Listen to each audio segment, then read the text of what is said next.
here we go again. Again. Last year I was actually there. There is no again. This is the first time I'm ever actually doing something like this. Hello, everybody. Welcome to the stream. Welcome to the watch party for Worlds. Now, honestly, it's the first time I'm doing it, and I don't know even if I'm doing it correctly. So, we're here. They've put up this. I've gone live. Hello. I'm honestly already in Discord for anybody who wants to join in. The people that can join in. If I didn't make it clear on Discord or anywhere else because I probably didn't do it correctly. This is going to be a watch party like it implies. And what basically what's going to happen is we're going to be talking to chat. But for YouTube members, of course, there's also going to be a separate chat in Discord where you guys can kind of have priority. And for the highest tier members of heroes, you guys can also come in and chat and just, we can just shoot the shit and just enjoy Worlds all together. And then other members of TDH are going to be coming in, coming out. Depending on how their time schedules and all that. I'm the only crazy MF that's going to be here from start to finish, which means you got me for a whole 9 hours. Ain't that great? Anywho, I'm going to go on this in Discord, which I guess it's fine. Well, we're here, so we'll see what happens. I got this set up, I got that set up, everything's working as it's supposed to. We are here, we are ready to go. I see hello Hector and I see no Hector. I am Philip. If you're calling me Hector, I am not Hector, I am Philip. Anywho, stream's up, but they're currently on this image of World Finals. I love to see the chats working. What time is it over for you? Oh, 2:50 a.m. And this is gonna be a 9-hour stream. I got like, well, how much sleep did I get? I went to bed around 10:30-ish. I want to say I got like 3 hours of sleep. Maybe 4. So 3 to 4 hours of sleep? It's fine. Good enough. I'm going to actually make a real quick post in Twitch. Say, woo! That's about it. Yep, you're from Italy, I'm from Slovenia. We're both in the same time region, so it is 2:50 a.m. for the both of us. Ain't that great? 9 hours, so if the stream starts at 3, 9 hours of that is going to be 11. So all the way to 11. Damn it. Just set reset. Great. Go brick. Batman. No, I love Batman. Let Batman win. Yes, Batman is very much solitaire, and if it breaks, it loses. If it doesn't, it wins. But with Bavsargra meta, with no restriction, please let Batman win. Yeah. Anyway, Maloon in the Discord. At this current moment, nobody is here. Nobody's willing to chat. Like I'm gonna try to mention this as much as I can, because I don't think there's gonna be any, probably not gonna write it anywhere.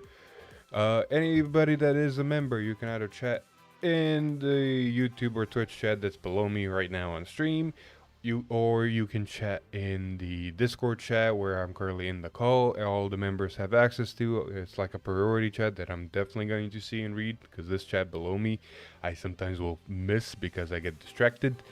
Do you think about the new grade 1 Worlds of Warfist? I'm gonna get to that message once I finish my thought.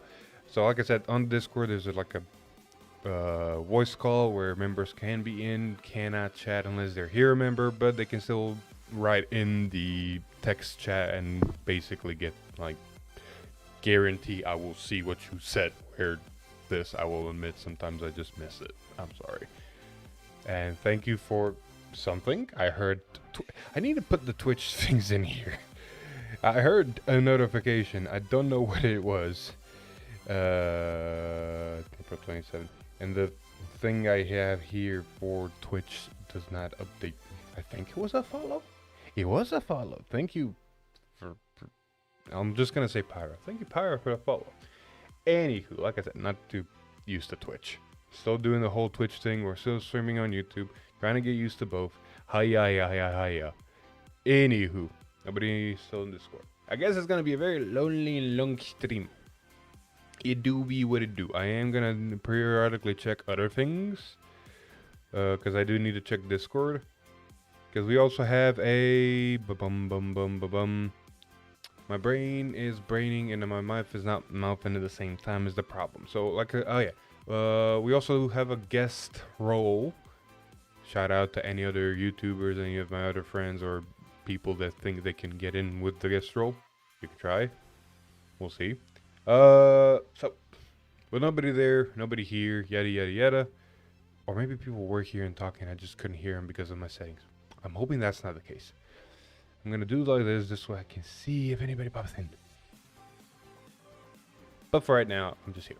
What my brain? I was gonna say something, and my brain just like I said, I got like 3, maybe 4 hours of sleep. I'm not 100% cuckoo. I am 100% cuckoo. I'm not 100% here. Do you see what I mean? Anywho, what else I have to say while I still have some semblance of cognitive function? I think that's the words. I want to say that's the words. I'm not 100% sure that's the words. I'm also gonna check what's going on over here. Yeah. Nobody's paying attention there. Okay, cool. By the way, question: what do you think about the new Grade 1 world for Orphis? I'm assuming it is effing amazing, and finally lets Orphis play a world on turn 1 that it can search. And it's a world that also draws the cards, so it's not going to be like minusing word, because you could have gotten Moonlit Night and you could have drawn a card playing it on turn 2, but now you can actually play this and draw a card, and it sets up World Knight and Abyss and Dark Knight and Abyssal Dark Knight before turn 3, which is great. So it has options. Some of your cards do more. Honestly, it's probably one of the best quality of lives Orphis has probably ever gotten. So that's there. Which deck do you think would win this World Cup? Honestly, depending on dice rolls, if anybody took the Batman has a very high chance of winning. Okay, high balloons. I did not know anyway, Batman has a very high chance of winning depending on the dice rolls, depending on RNG of Batman specifically. The Batman really is just a solitaire deck. If it works, it works. If it doesn't, it doesn't. Your opponent can do stuff to minimize in chances, but at the end of the day, it's Batman. Like, if it gets to do what it wants to do 9 times out of 10, it's winning. 19 times out of 20, it's winning. So that's the dice roll there. Bavsargra has the highest chance of stable decks of winning because of its bullshit. There's a reason she was put on a ban list in Japan. I wish that ban list applied here because the deck would still be strong. However, you know, Wait, what? Did they F me?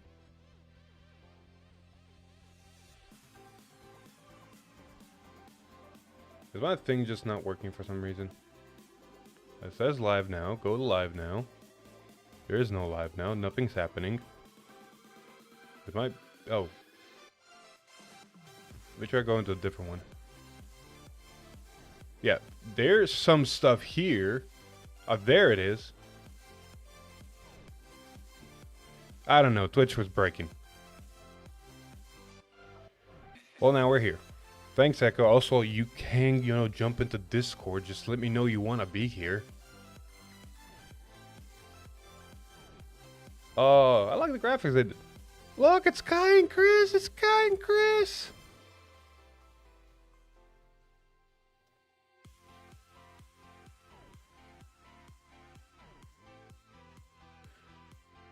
Oh, they're talking about Derek, Solemn, and Kevin. Basically, a lot of like it says right there, players to watch. It is going to be very interesting to see how they're going to do it, because there are only 2 commentators for 2 formats, so they're more likely going to be jumping between.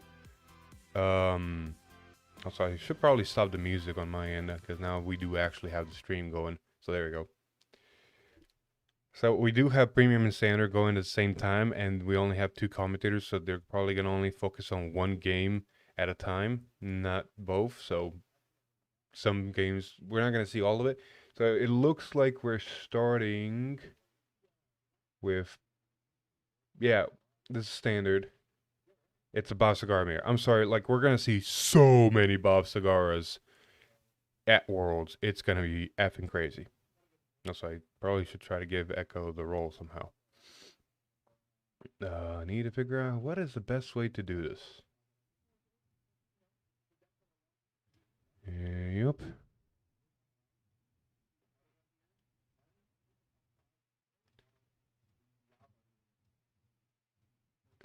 And I wish Discord was a little bit more intuitive. There we go. Echo, if you want to jump in on the watch party, come in right away. Otherwise, you know, do you. Okay, where were you? I'm also going to turn down the volume of this a little bit more. Right there. There we go. Huzzah!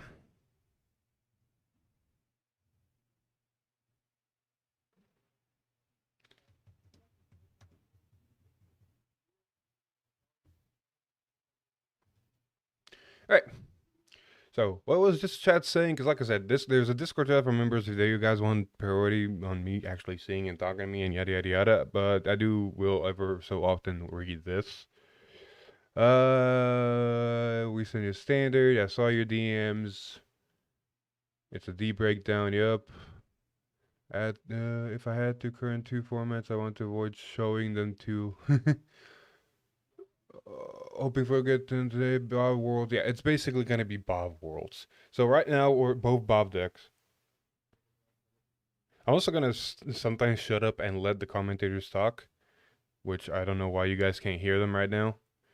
Let me see what I did wrong. Oh, that's what I did wrong.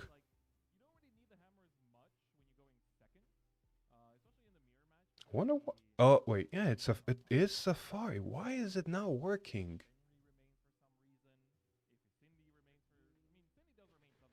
Man, some of my settings sometimes just don't want to work.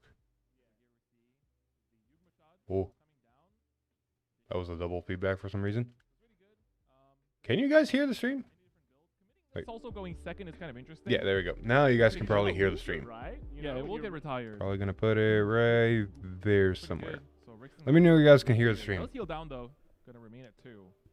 Second damage. It's gonna be the Yugma shot. Now it's Gucci. Beautiful. Right, and then we see the 20k. Then Aparo just intercept that away. Nice and clean. Gonna be at 6 energy here. All right. So it looks like Rickson is going to go to Bob first, and Peter is on basically on the back foot. It's 1 to 2 damage. Like I was going to say, I'm going to probably shut up most of the time. Also, since there's BSF Worlds right there, why do I have BSF Worlds logo on my side as well? It's just fucking double dipping for no reason. In this matchup, everything hits super big, right? Yeah. But, you know, when you're at 3, you're like, oh, I'm in kind of the danger zone. So 2 is how you can Alrighty. burn SCB very, very well. So, I guess we're here. Yeah. But also, you know, be in a safe kind of range. Did I say the thing I wanted to say? I think I didn't say the thing I wanted to say. I'm sometimes going to be shutting up and letting the commentators talk. In order to get the draws into another Verilord. That's already I'm going to make them a lot louder. If they have enough trick moons to put down on the field. Gonna put the trick moves in the Vanguard, get the CC in there. No single rotation just Oh, yet. there he is. So now gonna have to choose to also resolve the Aparo right here to get the revive for the 3 energy. You sound dead, man. And now you do have I'm operating on 2 hours sleep, I ain't gonna lie to you, Chief. I decided to go to locals yesterday, big mistake. That's actually pretty huge. Why? So that actually gives you Because I should have slept. Because then the Bavsargra will allow you to draw for the Soul Blast. Like I wanted, but I should have slept. But not too bad, just because if you can then so use my shot to try to dig for cards. Bob Mirror, show the bat. Thoughts? Bro, that breakdown makes me want to off myself, dude. Do we actually? What did the breakdown say? Did we actually? I said it to you DMs. I said it to you. I'm gonna kill myself. I swear to God. It's basically a breakdown of all the decks at Worlds. Yeah, so the standard breakdown. So you saw the premium one. The standard one is 75 players, of which 39 are Bav, 15 are Bat, 9 are Razel, 8 are Levidress. I said this. I said this when we Bro, got look at the graph. The graph is so depressing, bro.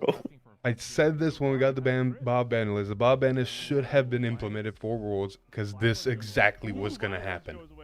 The thing is, like, Bav without the ban list is like is almost tier 0. Bav with the ban list is just a healthy tier 1 deck. It's just good. It's fine. Exactly, it competes with everything else that's on the list. Like it's within reason. Like, it's cool. Like, I love post ban list. Bav is based. That deck is cool. This ban, like, look at your screen. This is your day. Like, Said this on the if YouTube chat, but how was I able to access the voice for Worlds meant for heroes? Oh yeah, I should probably. I should probably do this. I think watching Boop. some of the plays in Japan, they were using a lot of the vibe. There was also Discord notification with the link to this, but you know what? Sometimes people don't see stuff, so that's fine. now I'm literally sitting here on my other PC recording it for like the project you know about that I'm going to be recording tomorrow. Also, 8 viewers on Twitch. Thank you so much. That's gonna help analytics so much. You laugh, I'm man. one of them, dude. I've been multi-streaming on Twitch a couple times, and Twitch has been like 0-1, 0-1, 2-1. Bro, I'm not gonna 1-2. lie, like, I was shitting on like multi-streaming, but after seeing the numbers that does for your channel in France, like, holy shit, that's broken. So I think optimally Multi-streaming on YouTube is so cracked. I'm like, what the hell? And then try to have like a persona ride and then like swords 2-3 Nebula Knight proxies. Don't get ahead of me, kitty. Bro, no, that deck is so bad. That deck is so cool. Go stop cooking. I'm so happy. Alright, so back to the actual Worlds game. It's 3-2, and it's Praetor's first grade 3 turn on Bav. Thing is, like, the sad thing with like unhit Bav is like one of the I say best counterplays. It's like a really depressing counterplay. Is like your best out to it on some matchups is make them go like you go second, and you basically pass on them, give them a really bad grade 3 turn, and then go in, because you basically give them like 2 turns of a no real plus, and then on the big like the turn where they're meant to like push you to kill you on their persona turn, they can't. You hope that what they do to you, because they can't do nothing on turn 3. Yee. You hope that what they do to you is enough for you to clap back at them, so that their clapback doesn't kill you, and you kill them on like the clapback to the clapback. Yee. It's like why Stridex could be like okay into Bath, but like you lose to everything else, so no one's gonna bring Stridex, and like Nui isn't worth it because they'll just pop your front row, and you only have 5 restanders, not 8. So Exactly. That's a lot of clapping. Bavsargra, man, those wings be flapping.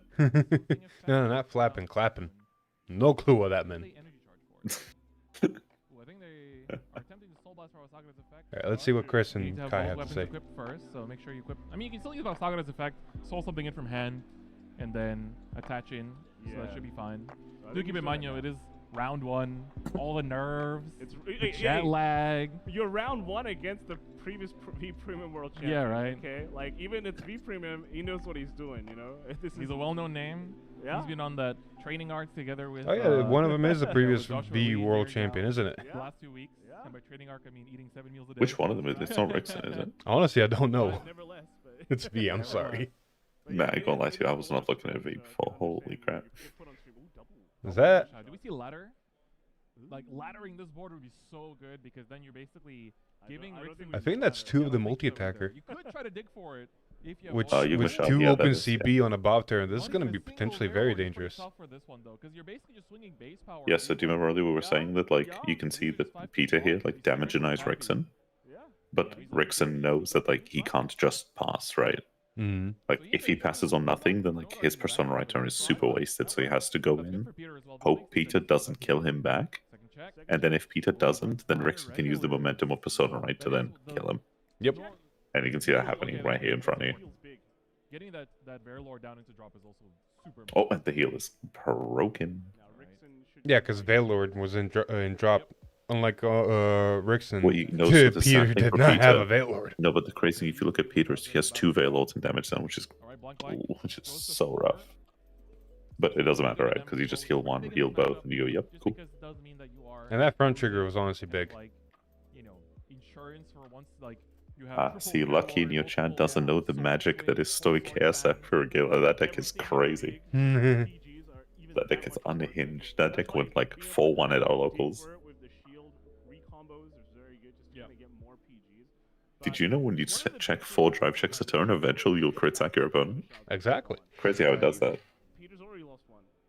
And there goes a shield. So he's only got one left in the deck for multi-attacking. Yeah, that's actually. Although, Philip, just think of it this way. Griffagila is evil.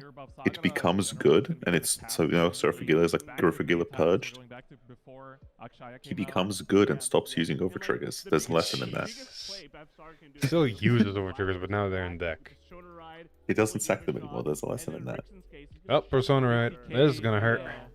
To be able to do that next turn, basically. Let's see if you can 2-6 parentheses. Well, Yes, he there's can. 3 damage. I can't see because of the glare what that card is, but I feel like it is the new card because I saw discard and arms draw 2 cards, so you know that I'll happened. be real, I don't even think it like matters. I think on 3CB, if you can show him the second restander, like you're almost guaranteed here.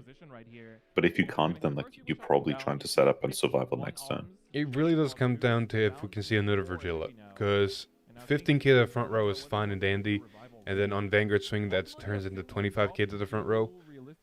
But it will really come down to everything. What do you mean, that Vylord? happens. Did he use Cindy there, I think, to get the arms back? And then thinking about the Aparada. I'm assuming you mean Vylord, right? You don't have to double Like the grade 1 overdress. You just do 4 attacks as well, yeah. What about it? Sorry, you need the grade 1 overdress, right? Yeah. Valor. Okay, sorry, you were saying Vigila, and I'm like, huh? Oh, sorry, Valud. I was about to be like, wait, what? Like, did I miss something? No, Some Valud. builds that play Shenri, for example. If you know that, I mean, in Oh, this the format, ladder, you are the able to crazy whittle ladder. down the You'll be board seeing a lot of that down card to in both 4 cards, formats so today. Shenri goes active anyway. But Which Yeah, one? because like the crazy thing. you know, So ladder. play your Oh regular yeah, So of if you course, look at the, protect your so for fucking- example, if you literally look at the premium breakdown, you have all of Genesis, which is all ladder reliant, Nova Grappler, which is all ladder reliant, and if you don't ladder, you hope that your Gunston like resist to the board is enough. Your Crush Scrambler because it can still loot people for game, and Mega Colony because you can kill Grappler. And then there's like 52% other. But premium is definitely a lot more diverse. The trouble is, like, a lot of premium at the moment is the ban list is really good, Oh but shit! because they didn't. Echo, shut up for a second. Oh, Crazy Fling 7, thank you for the super chat. I think that's a super chat. It's been a hot Yeah, it minute is. since I've seen a super chat. But I think there is a Oh, what a world gamer. where you could have technically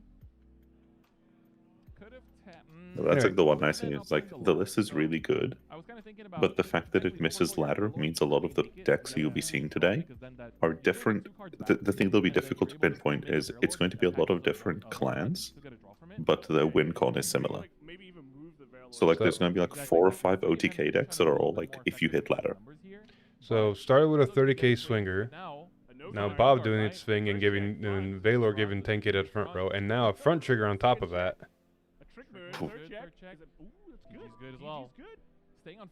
I feel like so taking the 2 damage Bob here is like hoping for defensive, which 2 defensive triggers is gonna help a shit ton. The bad weapon is +1 drive, right? It's not triple drive. Bob is +1, correct. Okay, yeah, so it doesn't help with the entire show. And again, we can't forget that there's only maximum 1 Jigman shot in Peter's. See, the good side here for Peter is he just needs to guard 1 of the attacks, and this one is the smaller one. So here we're gonna see. Yeah, I think this episode Rexen is actually in a pretty tough spot here. You still will. You got the front. You are already did, swinging I think. for. He CB'd Oh, you for already it, swung yeah. with it. Okay. Because like as long as Rexen can show him 1 guard, then like he's fine. I think at some point you just have And to I push, right? think Because, Rexen then dies Bavsargra when has a crit. Peter goes in. Well, we saw Peter use 2 restanders already, so unless he's got a way to find 2 more restanders, he's not seeing more restanders. You already protected this one Man, you're not going to shot. become world champion without having that kind of luck. You're not wrong. Oh yeah, I heard a notification come from Twitch. What that notification was, I have no fucking clue. A lot of power to guard. Exactly. The ladder's gonna do so much work. No this clue turn. either. Just being able to protect the Yugma shot in the front, meaning that they're forced. I think it was a follow? And now you do see a player off the top there. You have a Twitch Oh, look thing. at this guy. Probably wanna just Look, look man, down, alright, try I'm to getting check it used one to more time, Twitch and all try to that stuff. find your build, right? So it's, This is oh, a 1 minute format ago. where you're Yeah, it on was one Sarah episode Palmas. Thank you still. for the follow. There we go. The last Found it. I don't know why my okay, little there's the trick dashboard moon. thing on my phone is Fair not Lord working. versus Arms.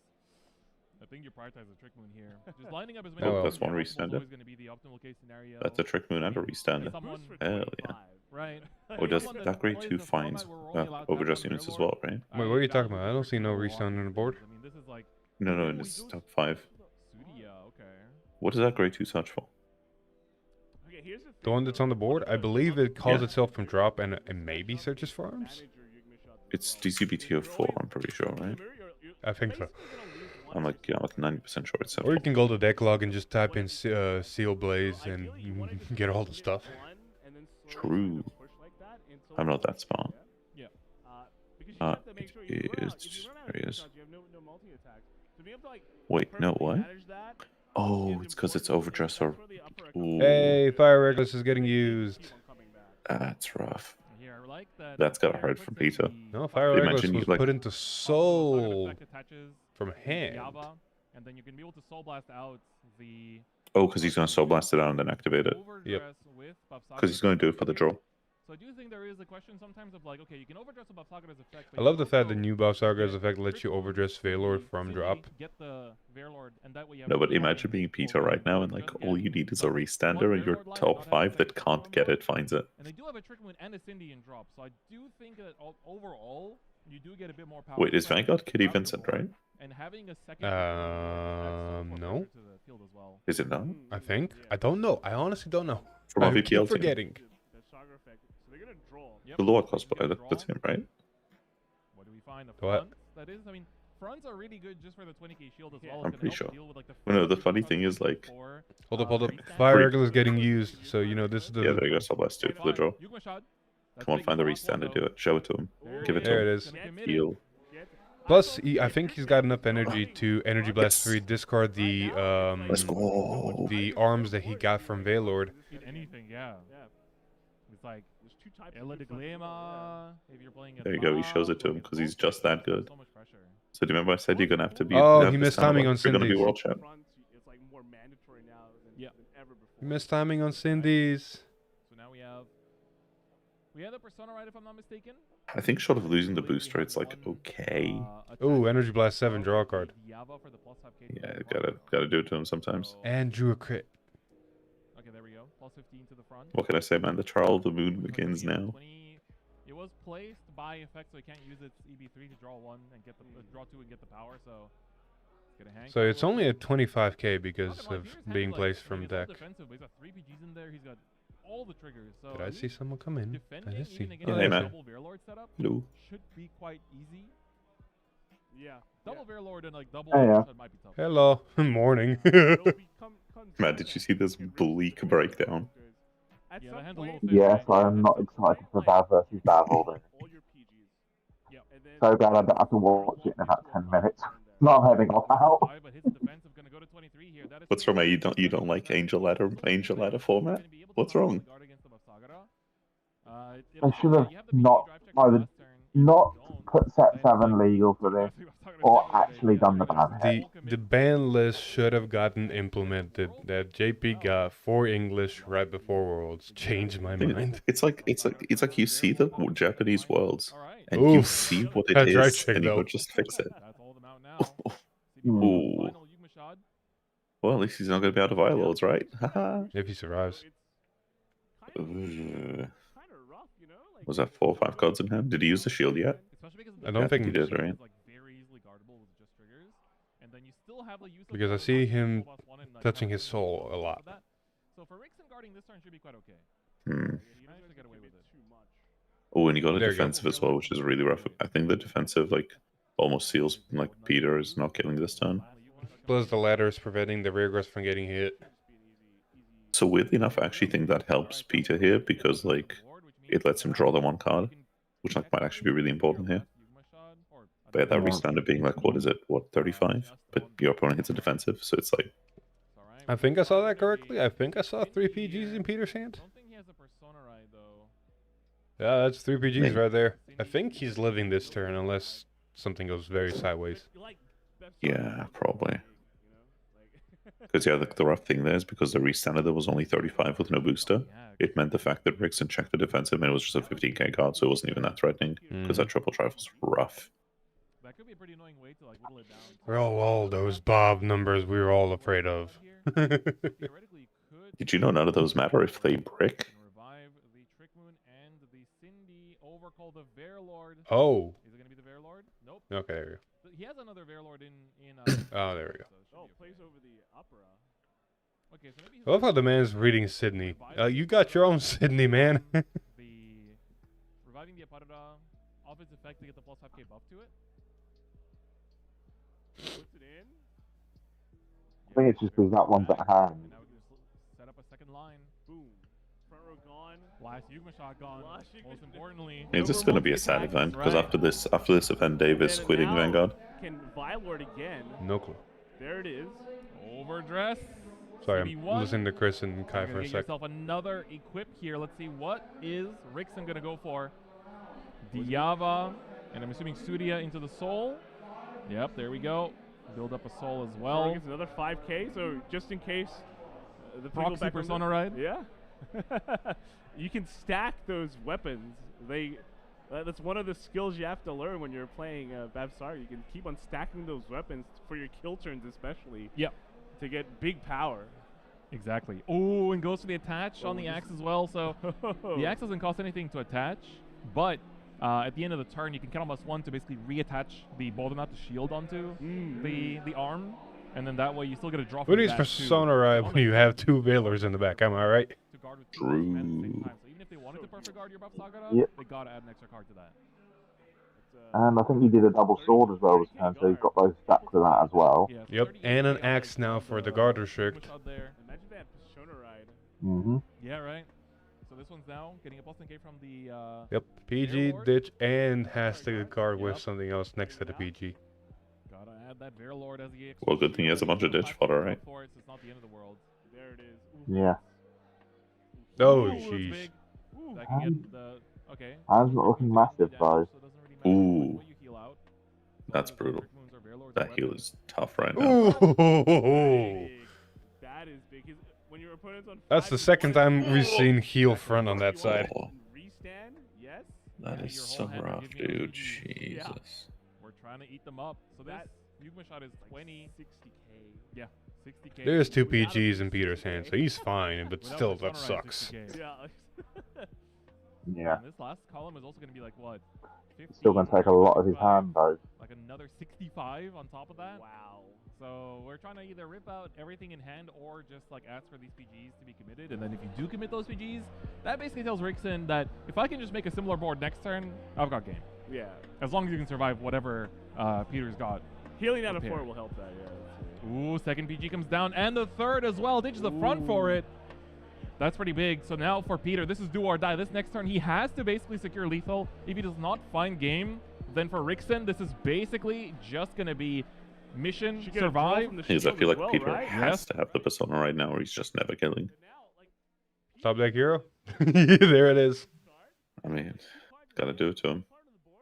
He's got 3 energy, so if he needs an attacker and has a grade 2 in the drop, he's got an attacker. I think he kept the Veilord in hand, which means if a Trick Moon can hit the board, that could be power. There's a grade 2, so he's got definitely an attacker. The trouble is, though, it means he's... Oh, no, he's out of... He can't potentially have double restand, so it doesn't matter. Because I don't think he counted charges if he overdresses from drop, right? It's only if Trick Moon's cold. It also has to be middle center, Yeah. which is already occupied and is not the best situation to do. Yikes. Also, I think Yeah. it's- Get rid of the middle there, Lord, for a counter charge. It's not worth. Alright, so this is going to be the question. What is he calling off of Bavsargra's ability?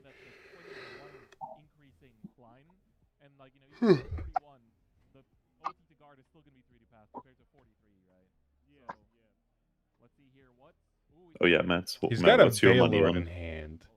So What's there's your an money on for option winning going premium? Trick Moon. Mine's on the hell hard 8. I'm going to say Rose. Bartholomew not getting touched. still raises so many question marks. And the fact that it's still a deck that can be played with a crest very easily is putting it above the rest. I thought we were going to go into ride down format, and I still think we should have. Oh, calling Trick Moon. Because like ride down punishes like crest decks super hard now because they have to go second. Oh, If we too do bad not he didn't have two of it. He's got I'd enough say energy yes, for he it. will go to that. But Night Rose is just too good with V-Glows, so it doesn't make a difference. Because I think the lack of history does slow them down a lot. But like slows them down enough to be like Oh, this man potentially keeps okay. forgetting Sydney's. The world champ diff, baby. Like, Sydney would just be another attacker right now because he doesn't have anything, or at least a booster. 23, baby. Just to get the extra little bit of power, just to get the extra little cards out of hand. It really is the small increments that make this deck, and it's those small increments you really got to play into as well. So for Peter here, managed to get the soul from the Vera Lord. Is this somewhere where? Missed timing on the Cindy now though, so let's see if Rickson. No, you completely missed timing. I think they might have to explain that it's like you gotta basically it's like What's that? when you revive Sydney. So he revived Trick Moon. Oh, So you need to. Oh, apparently they're allowing it. In fairness, I don't think it changes the game state at all. So it's like It can, like, triple drive hitting 2 crits. This is game, which means Rickson has to guard everything. oh no, what I mean is because all he did is overdress since, like that nothing he's done since is affected by the fact he doesn't. Okay, yeah, like, it's not affected, but it's one of those missed timings. And then so I'm gonna be a dick yeah, you here. should be punished for it. On a worlds format, if you miss timing, your opponent should not let you take it back, because that could be the difference between you winning or losing, and it's on your opponent. So I play basketball. Because it's all mandatory, so like yeah, exactly. This is rough. In sports, on the highest level, it slowly starts gets less and less who's the best player in the sense of talent, and it's more the sense of who makes less mistakes. Yeah, because like there's a level expected of everybody that like mistakes don't like big mistakes shouldn't happen. So like you let them fuck up basically. Exactly. That's where the skill comes down to. On this level, everybody's almost equal in skill level. It just comes down to who makes less mistakes. right. It's meaning of dipping because I'm getting ready to head out to explore Japan. So have fun, guys, with your lovely battle format. Sorry, what? Sorry, I missed. I thought I heard format, and then I saw him drop out. You're a little bit muffled there, buddy. You joke. The one thing I was surprised by, I thought that we might see a few more like high roll decks, like heroes, like Doji, like Bavsargra, like the decks that like turbo compress just to like sack your opponent out. Yeah, but this, But I like, guess think of that's BCS, and like, unfortunately, like we saw the breakdown. Maybe there's some of those rogue decks running around, but Yeah, Bav's gonna be Bav the is main bad, one. man. Eldeglima's gonna be the next one. Razel, Levidress. Ooh, crit. See, here's the thing. Like, if Sydney didn't come in, that one card in hand would have had to go to board for the if their second crit would have dropped. Yeah. Like the brutal thing as well is like, but even Eldeglima, like I know you like the deck, but like it feels really weird because in Bav format, you play it, and like if you're honest, you play it because you can cheese out Bavsargra. Like the deck doesn't do anything like No, special I'm sorry. or unique. Like, It just like sacks I'm them gonna out. stop your mentality there. Eldeglima does not care what is on the other side. Eldeglima just plays. Eldeglima, unfortunately, I'm is saying is, a like, you play it solitaire into deck Bav where if format, it does given what what it Bav wants to is. do, 19 out of 20, it's winning. If it breaks what it wants to do, then it's a toss-up on your opponent and the deck you're facing. Yeah, no, what I mean is like when you have a deck as dominant as Bav, like mirrors have too much variance. Like if you play Bav into Bav, Mm-hmm. so you have to play a blind solitaire deck that needs to roll your opponent. And like, I don't know, solitaire decks feel a bit like weird because I feel like it's really fun to have your game plan change depending on what you're sitting in front of. But like Bat is Bat and it doesn't care what it sits in front of.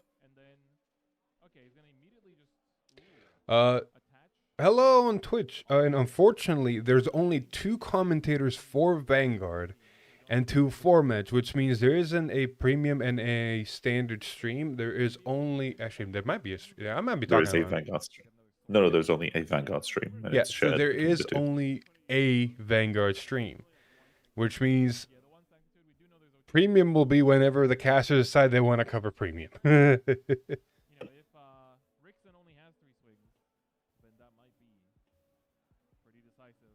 Hey man, we saw Peter lose 3 PGs last turn. 1 Elementaria did get checked on drive check, so one of these attacks, more than likely the double critical Vanguard, is getting guarded. But that's still 2 more big swings with 2 Veil Lords in the back, and you know, this gonna hurt. What is something funny? I just read one of the funniest comments on the Vanguard chat, like one of the funniest chat messages. Somebody basically saying, maybe it's my pride, but I don't want to win off my opponent misplaying. And I'm like, what do you think you win off of? Like when you play a game, like what do you think you win off of it 90% of the time? It's because they make a mistake somewhere. Like that's the game. Like you can have a scenario where both players play perfectly their decks. That if both players play their decks perfectly, literally the win comes down to dice roll and luck on your drive checks and your damage checks and your draws. You can play perfectly, but at that point the game completely comes down to what you drive check and what you damage check. Because both players can't play perfectly, the people that make less mistakes usually come out on top. Well, the weird thing is, like in Vanguard, like unironically, even if you have games where people like play quote unquote perfectly, I think oftentimes there is going to be like a mistake if you look at the game closely. But it's not a mistake like a wrong play. It's a mistake of like there were 2 correct plays and one of them was less wrong, if that makes sense. Yes. Well, if your friend qualified, best chance of seeing him live is getting all the way to the top tables. And even then, hope it doesn't clash. It's rough. So, over trigger for the Vanguard. More likely perfect guard for one of these. Which I'm thinking that Peter is taking the last attack? Because there's... I feel like you take the first one if you have to, right? Like the one without the first crit. one's double crit, though. Yeah, like the first non-crit one. Oh, yeah. I mean, it doesn't make a difference. If you're perfect guarding, if you're perfect guarding one of them, it really doesn't make a difference which one you're perfect guarding. It depends what the power differential between them is. If the power differential is more than 10k, you guard the smaller one, take the bigger one. Bro, the man's got only 3 cards in hand. I don't think he can guard either of them hard guard. Baby, this OT plus defensive roar is gonna go fucking crazy, okay? The OT's still in drop. There wasn't a defensive roar. Bob's skill is still active, but it's only a 20k, and I'm sitting plus 35 to the front row. That is true. If you can afford the twin drive, then it's not too bad. But let's see here. Rickson is basically now just, you know, win or lose comes down to what is off the top of this deck right here. So just calculating better one more time. This is 15, 20, 30, 40, 58. 58k swing. So this would be normally OT to guard as well, but otherwise you're gonna have to put down a lot of shield. Both nuts does still exist, but looks like you might have to take it. Yeah, Not a Ooh, heal. Trick Moon. Rickson is gonna take round 1 there with the big dub right after winning Worlds. Right back at Worlds and manages to get that very important first round win. Playing Bavsargra, arguably the most anticipated and best deck in the format as well, and is gonna be definitely off to a pretty good start. I mean, winning round 1's a good confidence booster. Watching Worlds, it's a way to start your morning, right? Hector! A cup of coffee, breakfast, and a round 1 win. That's like the recipe to success. So we're actually going to get to bring in Rickson for a quick interview as well. I should probably share screen here, shouldn't I? No, don't worry, I'll do it. I'm kind of curious why he chose, you know, he could choose between premium and standard. What made him choose standard as a format to play? So we're going to get the players in here with us to give a quick interview. Oh, Philip, I can't stream. I know. I got you, buddy. I got you, buddy. Don't you worry. I got you. We're getting started. So let me just quickly show you right now the players just for showing up. Also, Hector, your mic is just for showing up today. Get themselves that lovely BCS. Yeah, no shit. It's the same phone. Akina energy generator for standard.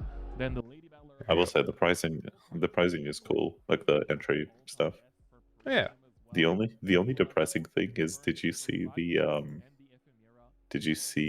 fucking, like, you know, the name kind, like the named things everybody got? like the energy or like the ticket with your name on it.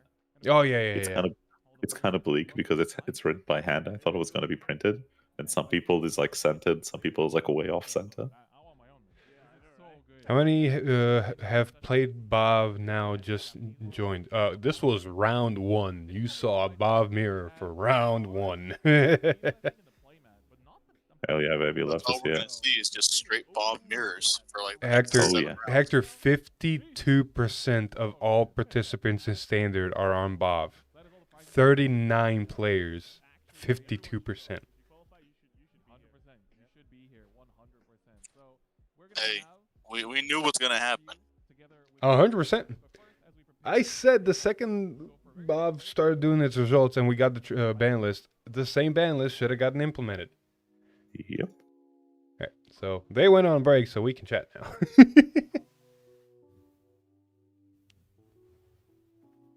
Oh, it's gonna be mostly Bob mirrors. It's gonna be so much mostly Bob mirrors. With some random few decks popping up here and there. One sec, Hector, I'm gonna send you this. This is the bleakest thing you've seen. This is the deck breakdowns for the 2 formats. Echo has the and deck analysis. So There's bleak, apparently so for people that don't have Echo to send this images, honestly, I'm not gonna do that. It's too much work. Is it too much work? It's not too much work. I'm not gonna be just lazy. screen share it. I'm Just not screenshot the going image to I be sent you, right? lazy, so I just need to download these images real quick. Save image. My God, that is horrible. It's so bleak, isn't it? And save image. You know the funny thing? So you know that prediction thing you could have done? Where they're like, what do you think is going to win Worlds? If in the standard breakdown you said whatever it is, it's going to have wings, you have an 80% chance of being correct. Pretty much. All right, so Because Levidrus, Rezael, Bat, and Bav all have wings. So we're gonna start first with the premium deck analysis. Just need to make this a little bit smaller. So here's the premium deck analysis they showed on stream. I didn't see it because I was an idiot. And there's 69 premium players. Huh, nice. Nice, right? Nice. The 4 main decks that are being mostly played are 12 of them are playing Grand Blue. Yeah, it's Crash Grand Blue. Sorry, 18. Sorry, 18 are playing in Grand Blue.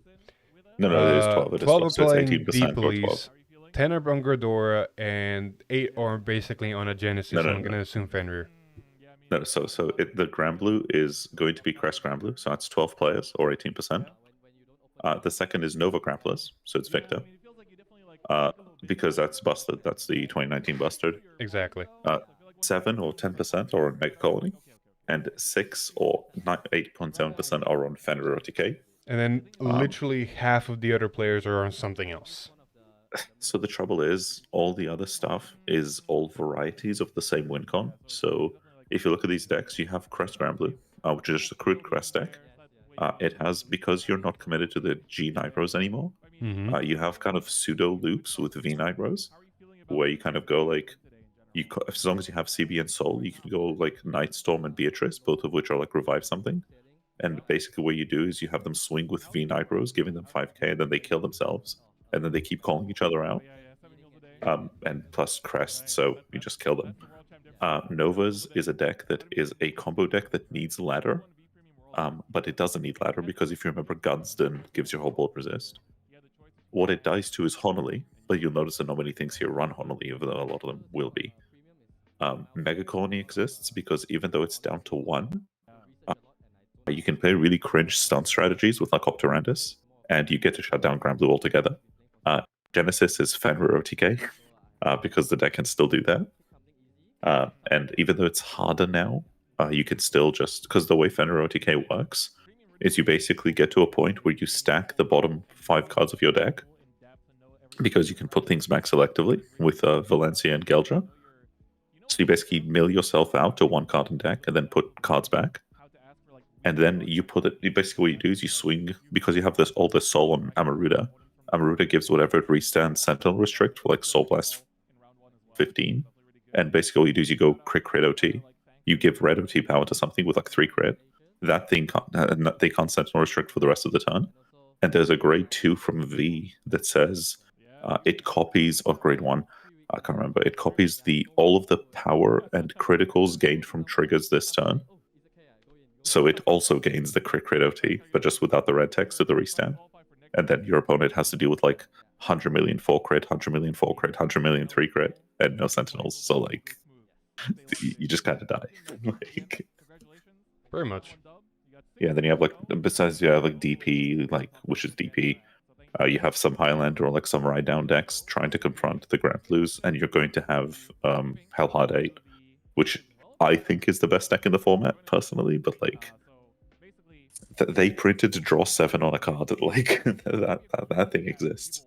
Because the trouble is with a lot of, because you've heard us talk about this before, like a lot of premium is managing battle phase interactions. But the trouble is with that ban list, it lowered the power level enough. But because it didn't touch ladder, it basically has a whole tier of decks that goes, I only die to interruption, and you left them a card that says you cannot interrupt me, which is really rough. Hold up, I'm trying to figure out why my headset's not working. It's the only reason Philip let me go on for this long, because he can't hear me.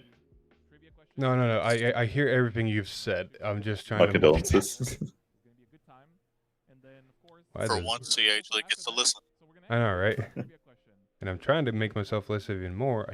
I don't know why it's not working. It's just the trouble is like a lot of this the premium at the moment has this weird like 4-tier triangle format where like Maxi mentioned it the other day.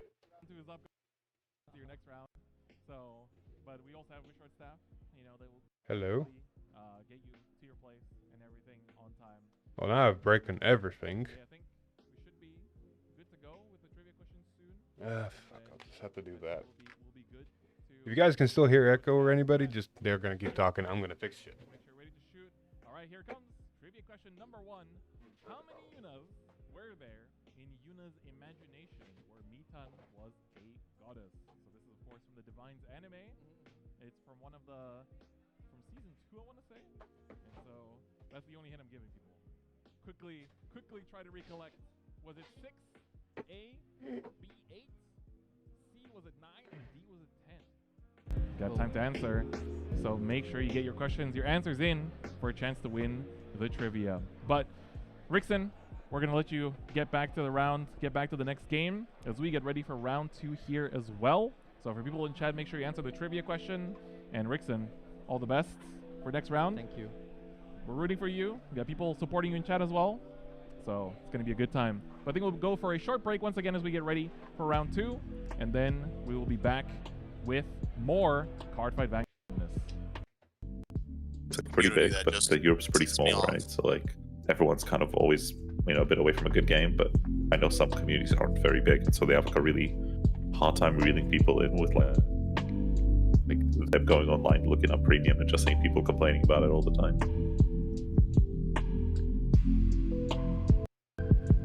But that's the sad part, because like, for example, you're gonna have like lists like we just had, where like the format becomes really fun.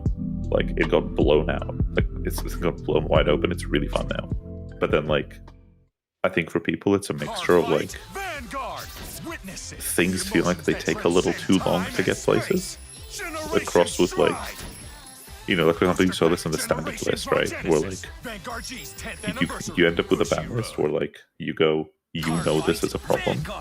Like, like for example with Bav, right? And they just like don't touch it. But like they know it's an issue because they hit it in Japan, right? Like this was the format in Japan and they found it appropriate to hit it. So premium is like that, except like sometimes they'll just hit like random shit that like doesn't do anything. Like, and then they just like won't untouch it for a minute ages. there, nobody could hear anything. So we're back to normal. I have my headset on now. Everything should be fine. No, we're just talking like in general. I look how they're doing deck spotlight, and the first one is Bob. Oh, and of course. Hey, Anagrima! I mean, in fairness, if you roll it, if like you flip a coin, odds are one of them is all Bav and the other side is also partially Bav. So pick it. Levidress, Eldeglima, Razel, basically. I love how the first 4 decks on the deck spotlight are the 4 decks that I put in the thumbnail for this video. Are literally the only decks I put in for are 80% of the room.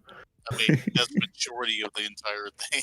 Like, that's 80% of the room. Hard to find anything beyond those 4 decks. I want to mention this. I made that thumbnail and picked those decks for the thumbnail like 4 hours before the stream. I did not know. Oh my god, it's almost like you've played Standard. That's crazy. I know, right? Isn't it great? But that's one of the problems. Like, I'm gonna pull up the other photo because we never talked about the other photo. The bleak one. The bleak one, yeah. This is the standard breakdown. There's 75 players, 39 players, 52% of all players is playing Bavsargra. 15 of those players, so 20%, is playing Eldeglima, 9 at 12% is Razel, and 8 players at 11% is on Stoicheia for Levidress. 20%, so the rest of the player base, so 15 other shit. Exactly. Only 15 other players are on something else that is not these 4. And do you want to know something funny? Some of those 15 players are European, and the reason they're not on anything else is, say it with me, product delays. Woo. Product delays, yeah. Even though the set is legal for Worlds, it only came in last week, which means unless you got your stuff delayed and got a one day overshipped yourself to Japan, you're not playing with set 7. Yeah, which is really rough. Like, the trouble is as well, like, I think the saddest thing about Bav mirrors without the ban list is, like we were saying earlier, like, the way to play them is to, like, have a really lame 2 to 3 first turns, and then it comes down to, like, who had the better hand, because you didn't get to thin at all, so it's a did God bless your opening hand, yes, no, and then you, like, play it out from there. But, like, because the mirror has very few, like, cool, like, interaction, it's a lot of, like, oh, I did nothing for 2 turns, so did you. Did your nothing leave you with more than my nothing? And then, like, you just played out. I'll be 100% honest and a little bit brutal with this. Everything for this world can go correct, and everything for this world is going correct. The dinner looked to be fun. People are great, having enjoyment. It is still Worlds. It is still Japan. Everything is great. The majority of positives is enormous. Probably the one negative is not implementing the JP ban list for Worlds.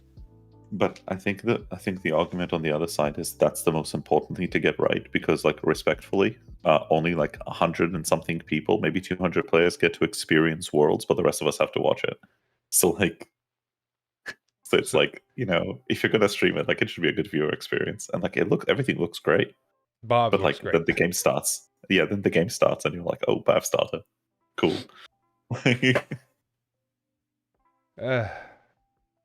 It is what it is. It is. It's just a shame, because, like, the fact that it got hit in Japan, like, in this exact format, means, like, they know it's an issue, and then just, like, didn't.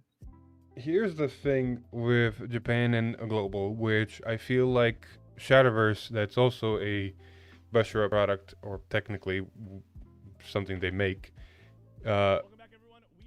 did really well is, oh, we know this card's a problem. Oh, we put it on the ban list. Yeah, it's coming to this format now. Let's already do this because we know it's not going to be a good experience. Yeah, like, literally, like, I'm really looking forward to Vanguard and Shadowverse. The fact that Vortex Dragon is banned off the bat, or no, banned, like, at 1. Exactly. Perfect. Like, if you know it's an issue, why would you force your players to sit through, like, a bad experience? So, like, only 2 units remain to the Proxy for net. Oh, Kitty, stop. Oh yeah, have you uploaded the Blankmire stuff yet? The what? The Blankmire Nexus. Yeah, all of set 8 is uploaded. Bang Dream is half done for set 8. Are you going to play Avabuchika? It's basically just Messiah. I know, right? Isn't it great? It's Messiah with a taste of Great Force. Hell yeah, baby. Alright, so we're going still into standard formats. I guess we're not jumping to premium. And it is Bob versus Eldeglima. No, yeah, it is 100% No, you need... That's prison. No, it could still be Elder Gleam at the start, it doesn't matter. No, the Elder Gleam starter does matter because you need to ride Eva or an Eva and Archite on Archite. Oh yeah, I guess. Wait, do you need to ride Eva on Eva? I don't think you do. I'm almost 100% sure you do. I don't think you do, man. One sec, let me check. You keep watching stream, I'll check it. No, it is jail. This is 100% jail. It's prison. It's prison. Prison, baby? Ooh, okay. In fairness, though, Prison can play the game really well. Like, it's got a lot of really good grind tools. It's got grind tools, it's got early game, it's got now re-standards, it's got better draws. It basically has been getting slowly upgraded and upgraded and upgraded. And like, we have a guy from our locals who's like a dedicated Prison player. And like, he made top card in Cardiff with the deck. Yeah.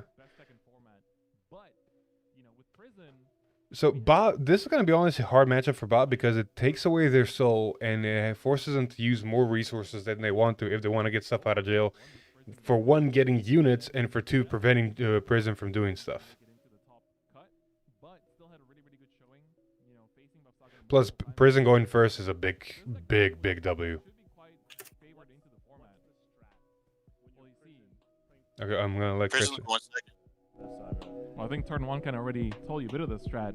You know, going second, tapping the Vanguard, resting the Vanguard. Oh, Bob hitting went the set order down, second. basically showing, First. I'm not giving you CB. Yeah, for Bob your went first, right but up. Prison went second.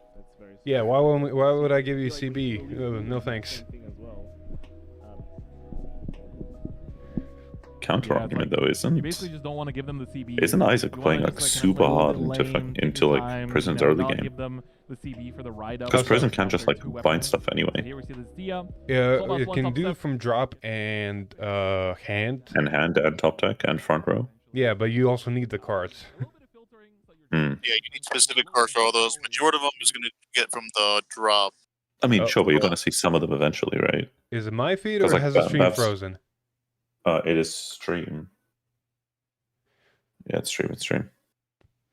Kitty, I know you like Jewel Knights in premium. Just chill.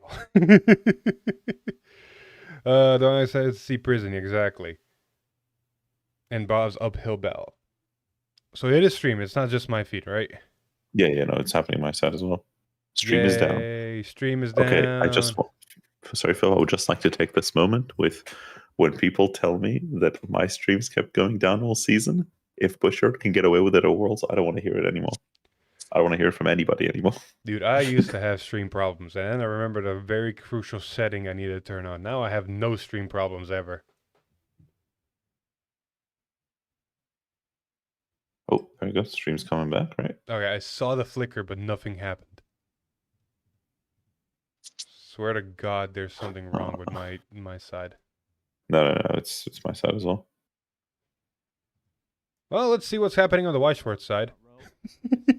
Why Schwartz? Oh God, we're nope, back, running we're away back. from White Schwartz right now. Okay, we're back.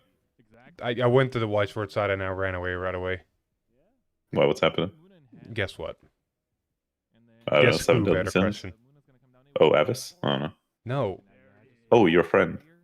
bruh, don't make him kick you.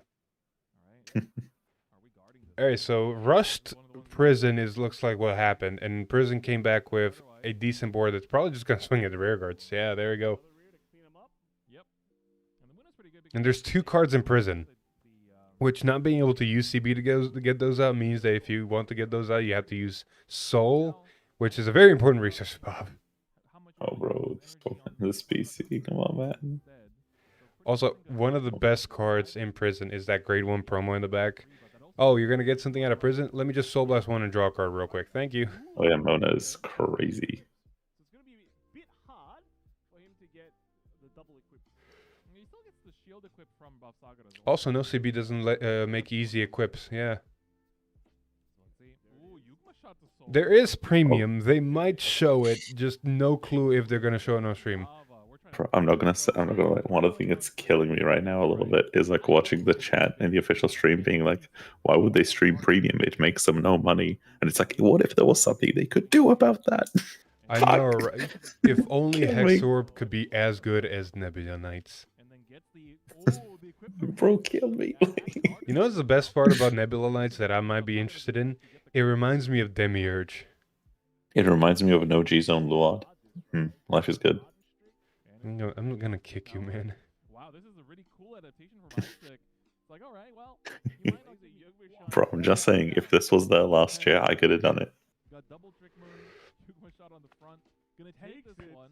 Oh, they do have. If only Eric remembered how Persona Ride works. Bavsargra swing, so he doesn't have to worry about that. There's Elementaria. Yugma shot, second check. Another Whoa! diesel.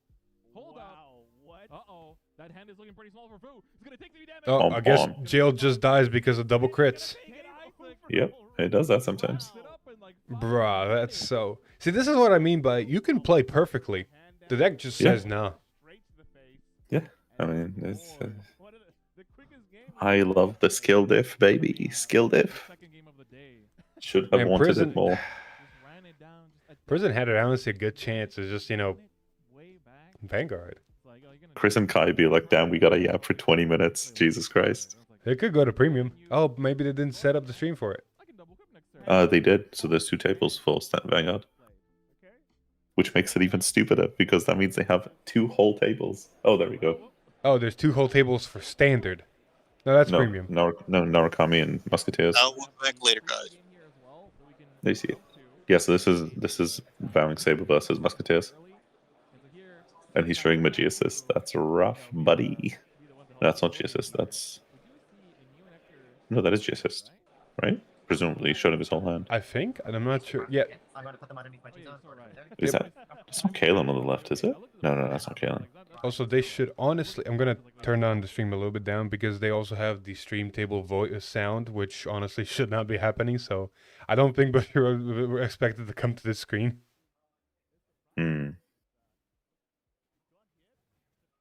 So, Echo, this is Narukami versus Neo. Yeah, so this is the Musketeer build. So this is the same as the Stride set you've seen, because you could saw the Musketeer PG earlier. So, yeah, you're going to have him swinging jump damage. Okay. This is it has to be Vowing, because we see Demolition Dragon in the back row. Because of the choice restriction between it and Steve. So if you're on Demolition, you're on Vowing Saber. And both will run. Both will run for Makusha. Yeah, as someone who has played Narukami for premium in BCS Leads 2022, I kind of know the deck inside and out, and I do like one aspect of the deck that you can just early game put so many cards down that have, if I hit, I'm gonna draw. Hey, look, this column if hits is gonna draw me 2. Are you gonna let me hit? No? All right, cool. This is gonna suck for you then.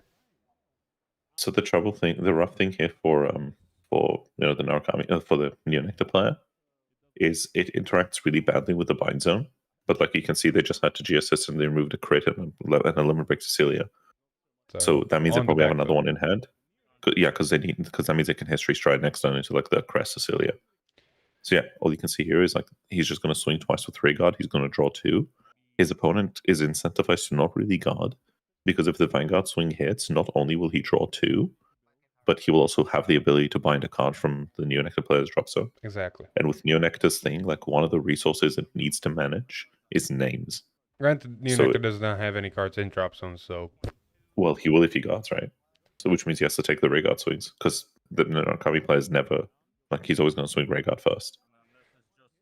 Yeah, so for example, he drops a heal guard here, hopes it doesn't hit. Thank God it doesn't. It doesn't hit because it gave 10k and the trigger gave 10k, so that's a 30k. Nothing's hitting. OT. Okay, yeah, OT, sure, but... No, I'm saying, like, if he OTs there, he takes that heal. Yeah. Because the nice thing in Neonectar, the really cool thing in Musketeers is you have a lot of putting names back to drop something back to deck. Because that's like what the deck needs to manage, right? That like Narukami can be a really rough matchup into that. So that's a self-damager. Neonectar running a damage dealer. So the weird thing here is I think the only way you run it is because what Cecilia does for you, Cecilia lets you have a superior stride. That means that the limit break 4 is always live. But I guess this is run for the situation which is in now, which is you just don't have it. Like, if you just don't have... Because you know how you have to G-assist discarding a grade 3? Right. He could just not have this, because you can't... Because it's superior striding, even if you have stride fodders in your hand, they don't work. Because you're not paying the cost for stride. You're paying a cost for an effect whose result is a stride, if that makes sense. You mean that stride? So he's got it now. Okay, so I guess he wanted to get the extra search out of the deck. So yes, that's the Virgil Cecilia. So yeah, then he's going to gain himself a little crest. Basically, what those crests do is they give you 2 force markers, like a history collection stride would, and it basically makes him 13k base, lets that stride specifically copy the entire skill of the base grade 3 Cecilia, and it lets him trigger trigger the limit break 4 ability even if he's not limit break 4. Plus, now they found reverse. That reverse is gonna be put on the Vanguard later. Yeah, exactly. Does VJS Stride Fodder work for superior stride skills by any chance? Yes, because the way. Oh, sorry. How do you mean? Sorry. Does VJS Stride Fodder work for the superior stride skill by any chance? So the grade 1 stride fodder isn't. If you mean smoke gear, the thing that makes every discard B3, then yes, because it makes any discard discarded as a grade 3. Because the way the stride fodders say that the reason they don't work is because the way they're worded is when you would discard for the cost of stride, this gets something. You're not discarding for the cost of stride, you're discarding for an effect. Whereas the smoke gear says whenever you would discard, it discards as a grade 3. I love Echo. This is justified for anybody, for you and anybody who has streamed any of these events. Like, you can see they were not prepared going into a second table. I mean, we're just fine and dandy. Like, if only they could have something set up for table 2. If only they could. Look, like, it's nothing. It's not trying to be negative about towards them. It's like streaming is hard. No, but the worst part is, so we've seen the setup yesterday. The tables are next to each other. They have cameras set up on both. Why not just have a second stream? Like, just have it. It's also, fine. Siamese, I think I said that right. Thank you for the follow. I still have Twitch and sounds enabled, so every so often I just hear ding. Still gonna be able to go through the motions here. If he triggers a heal here, remember like old style. I mean, oh, they got rid of the verse. And then you put it back as well. Everything just goes yeah, so that's the play style you would, because the nice thing is you can always put reverses back, and the reason this deck was so strong before is you could just Katrina them out. You just Katrina reverse out and that was done, but now you only have one Katrina, so it's like a little harder to get that consistently. You basically use Katrina at the correct moment. Yeah, so that's the thing. Like, a lot of these kind of oppressive strides, the reason they were oppressive is on like the follow-up. Like, it's the fact you could go in and again and again and again and again. So it's sad to see how little premium cares. Bushy cares about premium. It's not that much they don't care about premium. It's starting to really feel like they're trying to slowly phase out premium. Which feels rough, because I think that's a big mistake on their part. It's a big mistake on their part for the global scene. It's honestly, for the most part, a smart business move for their local Japanese market. Well, but then the argument just becomes, like, give Singapore the ability to make premium product, right? Like, if you're going to not support it in Japan, like, because the thing is, I think that they... and if, like, unfortunately, this but is still a business. I think they underestimate how much of the Western player base plays premium as the primary format. It's not much of a underestimate how much the Western player plays premium as the main format. It's one of those, like, risk assessments of, okay, if we decide to stop supporting premium, how much of the West income is going to actually affect us versus how much we actually use to make the product for premium. Jesus, crits everywhere. Thing is, as well as like, premium is just naturally going to compress more, right? Oh, and also, like, we were talking about this earlier, so, like, for example, Neoneca can afford to run Honolly because a lot of your token makers can become, for example, a Cecilia Reverse and a Honolly, right? So it's like an on-attack search deck for one. And so for those unaware, for those who have been out of premium for a little while, the thing Honolly got when History Collection came out, Honolly got ratted. So if you remember how Honolly was like on place, you CB1, and then like the tax exists. So the new Honolly is 10k shield instead. You no longer pay the CB on place, and you have the ability of removing it from the game to only apply the Honolly restriction to your opponent until the end of their turn. So like until the end of the next turn. Because Honolly would tax both of you, but now you have the ability of removing it from the game and going, only you fall for this, but only next turn. Exactly. And it's a remove from game, so not a bind, so you can't get it back. Mr. Pokemon 17, thank you for the follow. And then KSC The Legacy. I'm just hearing all these Twitch going ding ding ding ding ding. Is that one of the Kingslayer game players? I think so. Kingslayer cards The Legacy. Yeah, I think that's one of the players, I'm pretty sure. Nice. Hello. What do you see? Clan collection. Why don't they release some clan collection to gauge the impact of Yeah, global? real. That product was They coded. have, which is the thing. Like they did a whole clan collection, and they had their metrics from the past ones. So they maybe because of maybe I'm not. But I'm those only metrics were speculating. crazy. Those products are like crazy. Only in the West. Again, I mean, yeah, it Singapore, comes right?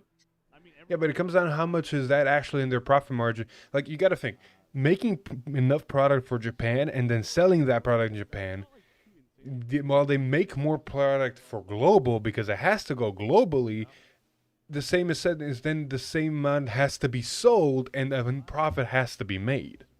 But I think the trouble for them is that like they keep saying that like, you know, nobody's buying this product, but the issue is no one's gonna buy product for events that don't exist, right?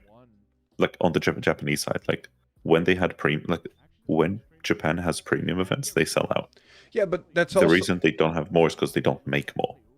So it's like people can't participate in what's not there. I could be misremembering, but I'm pretty sure there was a comment somewhere that said that most Japanese shops stopped doing premium tournaments because there was no player base. Yeah, because Japan only plays like a product that's newly released.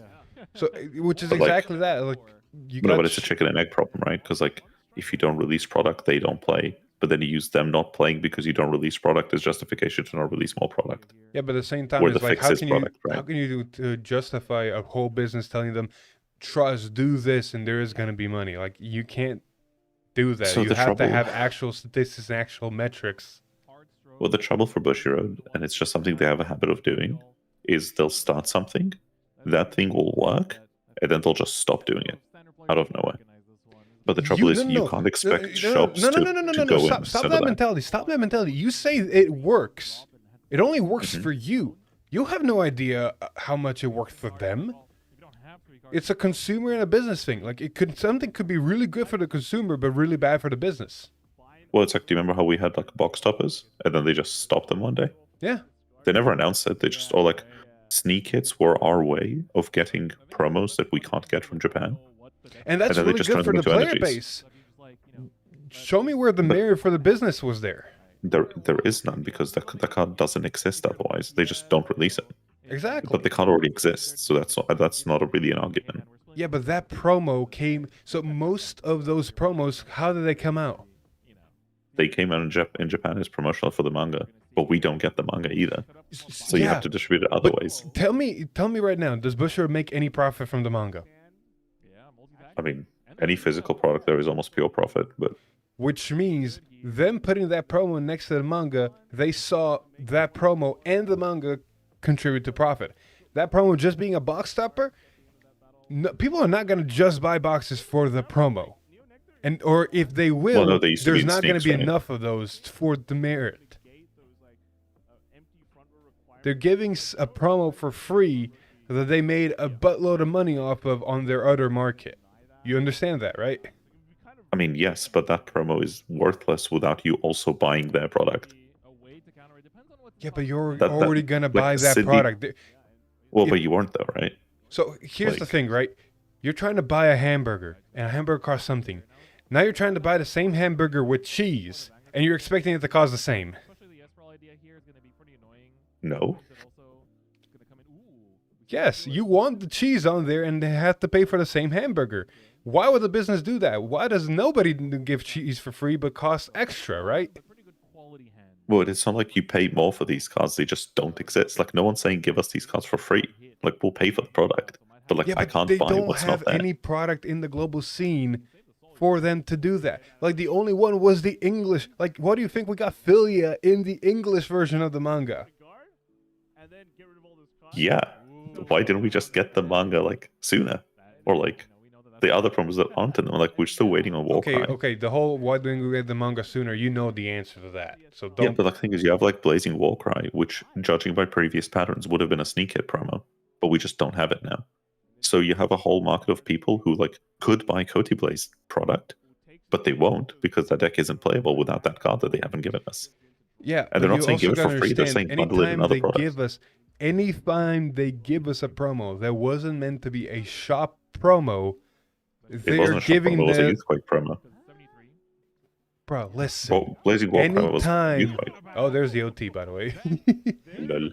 Anytime they give us a promo that wasn't part of the shop promos, that promo, wherever it was released in Japan, gave them profit. It getting released with any product here that makes sense for us, be it during a reprint set. Well, no, but it does here as well, because here it comes out during sneak previews, which Japan doesn't get.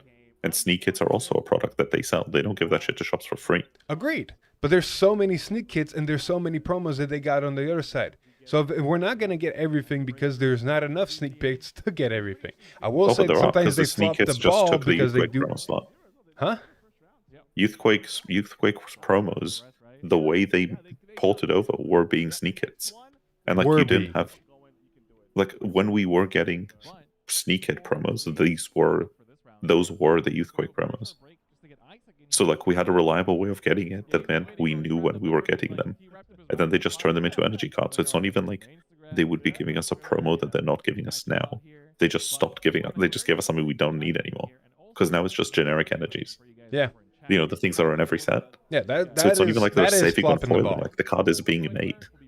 It's just a card that isn't what we need. Like it's just generic energy, not the promo that we're missing.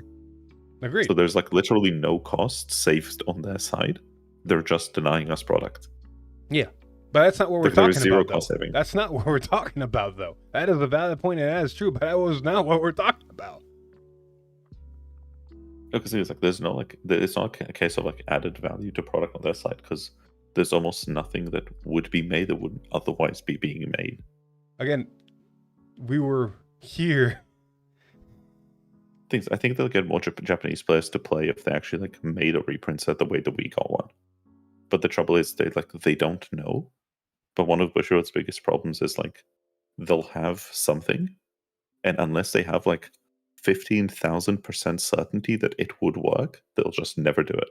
But the issue is that means they're always playing catch up behind companies willing to do it, like Konami, like Bandai, like they're willing to take these risks, which means they're always coming out ahead every time.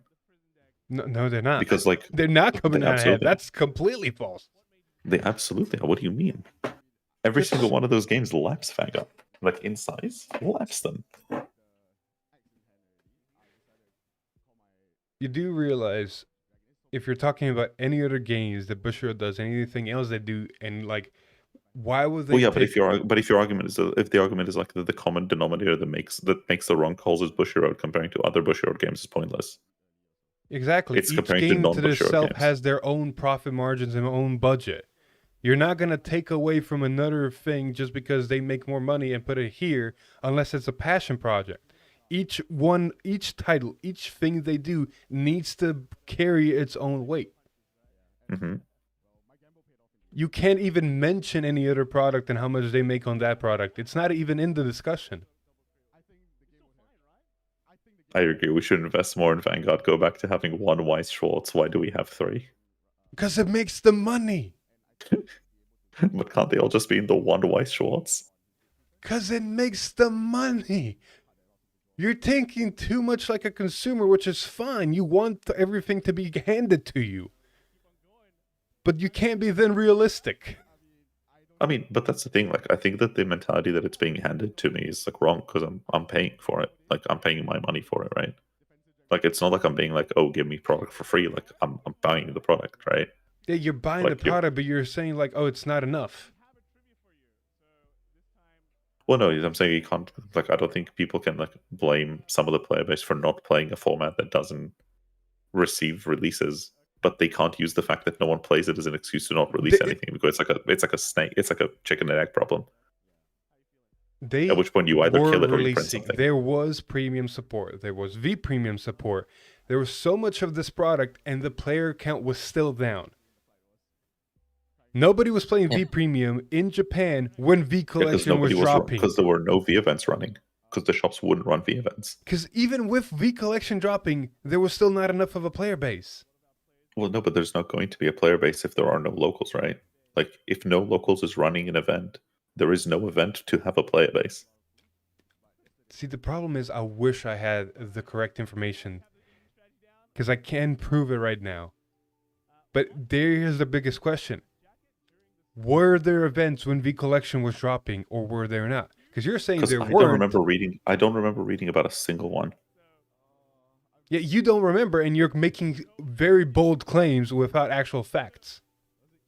I mean, if we have a way of finding it, sure. Yeah, sure. But if we had a not to way my of finding knowledge. it, I wish we had a way of finding it. There probably Dude, is a way of finding it. I'll probably message Chris access to after that. this because I'm curious. Because I don't remember ever seeing anything about it.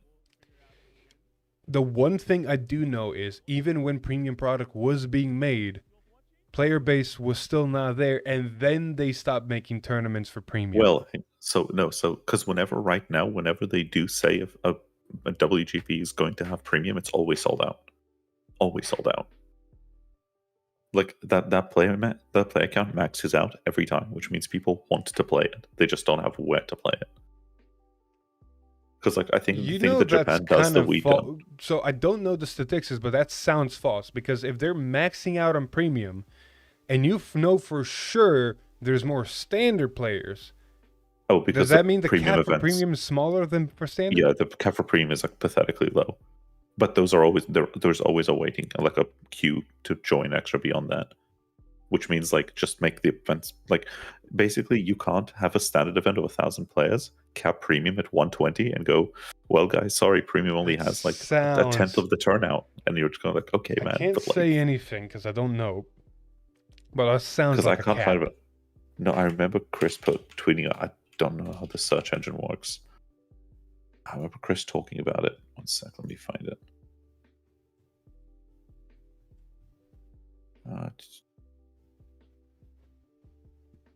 Let me find it.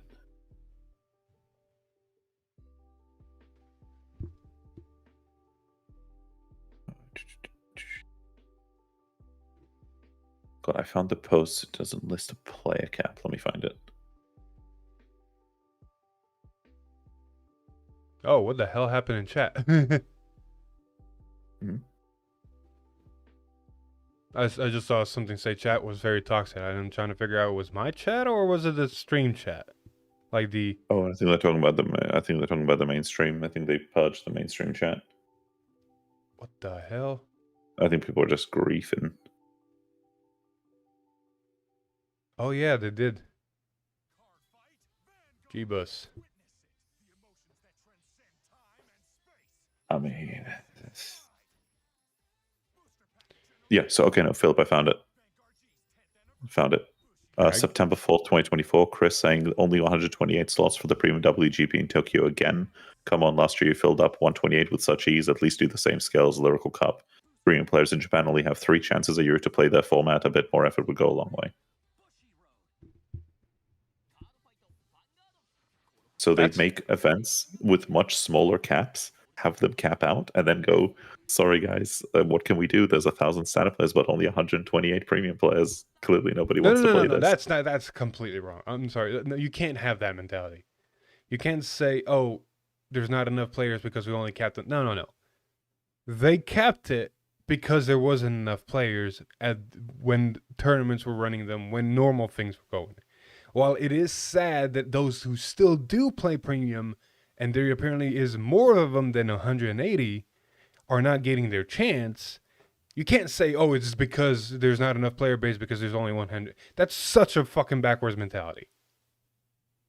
I mean, you're never going to have higher turnout if they can't turn up. Because I think if it's a lottery system, you're not going to play a format to roll a dice on if you get to play it that year.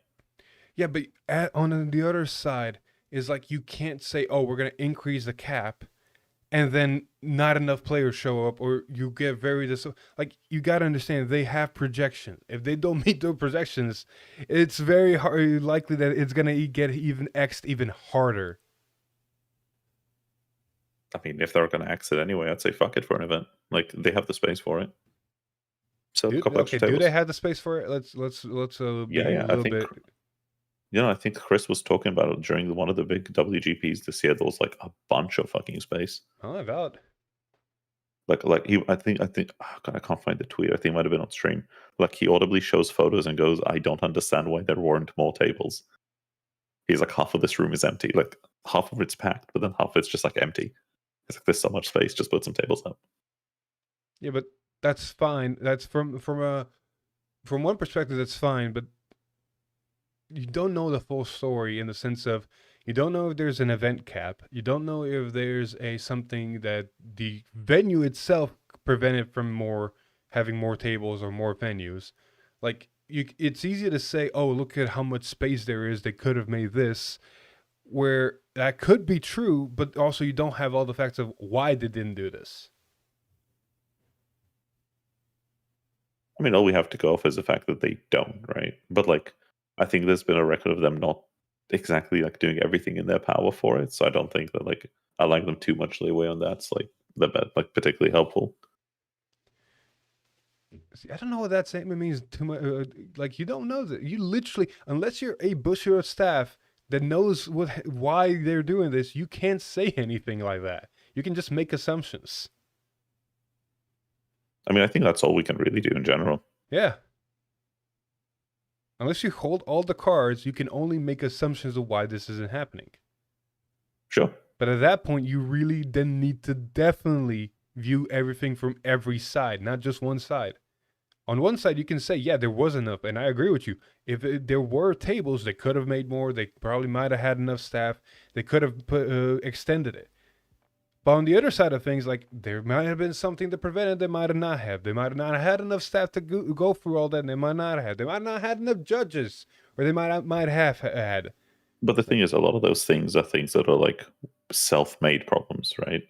Like, because okay, let's say because if they couldn't make more space, then like it's irrelevant, how is it right? a venue problem if it's how is a self-made problem if it's for example, the venue might have said to them, oh, you guys can only have this many tables. Well, because you picked the venue, right? Okay, cool. What if there wasn't any other venue available?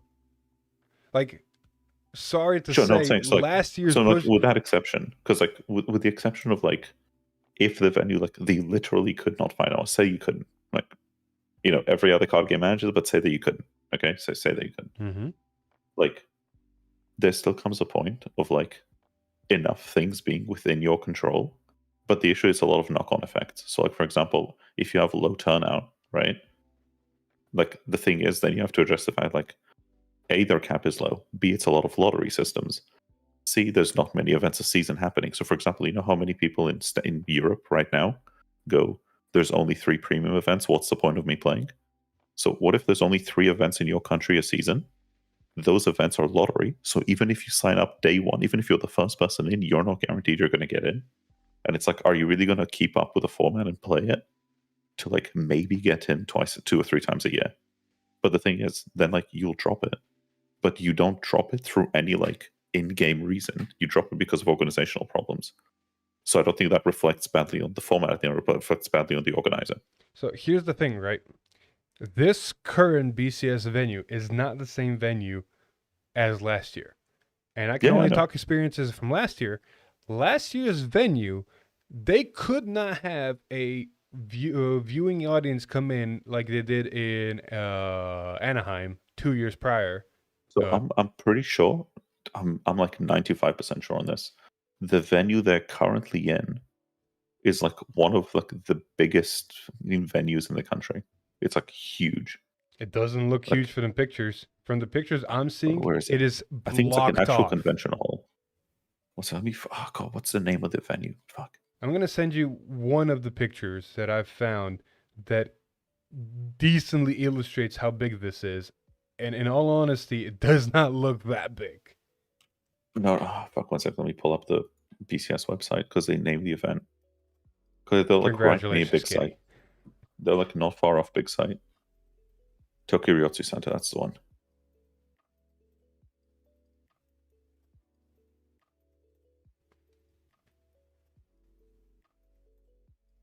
It's like meant to be some like a pretty decently sized venue, from my understanding.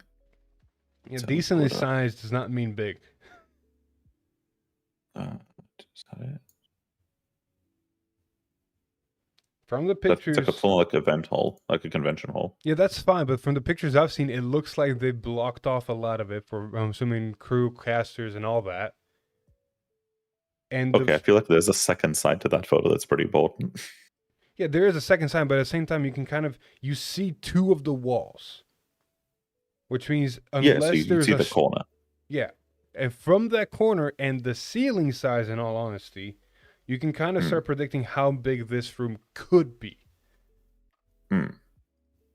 Because the building is like super long. It's not very deep, but it's super Okay, but long. also convention halls have more than one fucking room. You know Yeah, that, yeah, of right? course. Yeah, of course. But I'm saying like we don't actually like see the other side of it. But from my understanding, for people inside, they were like, "That's pretty like decently sized." So here's the again, thing, like right? it becomes a thing where like you like the thing is nobody's like forcing you to hold worlds at a certain time, right? Like you choose the date and venue that works for you. But like that also means you're making certain decisions. Yeah, but here's the Like thing, right? I know that like there's Unless situations people where like, that they were can't control it there all, but at like Worlds right now, that were later last year, they can say, yeah, this hall is bigger, this hall is smaller. Think of it this way. Last year's Worlds had 8 card games going at the same time. Because of that, because of the amount of players, because of the amount of crew, because of everything, the event hall they booked could only hold the tournament. There couldn't be any public inside. sure, but here it's 3 because there's no shared. This time it's only 4. Sorry. Yeah. So it's standard premium Weiss Shadowvers. Exactly. There's only 4, not 8 like last year. So there's chances to be more room. So if last year's venue had only 4 events, there would have been enough space to potentially also have a free area, public area that people could come into. So if this venue is a little bit bigger or same size, there's a chance of that. What was even the point of this again? Can't remember. We started off somewhere else. Yeah, you started with the didn't do this BGP one. venue size. Yeah, I was saying like the thing with this event size is because I was saying that like a lot of the restrictions on like the performance of the format is a result of them not just making a higher cap, because the fact it's so small means people aren't invested in keeping up with a format that they're not even guaranteed to get to play, because the format, like the room, might just be like quote unquote not big enough, even though there's like that like seems to be space for everybody else except the premium players. Exactly. But like they seem to cap it, and like then nobody wants to keep up with the format to enter a lottery for like 2 events a year.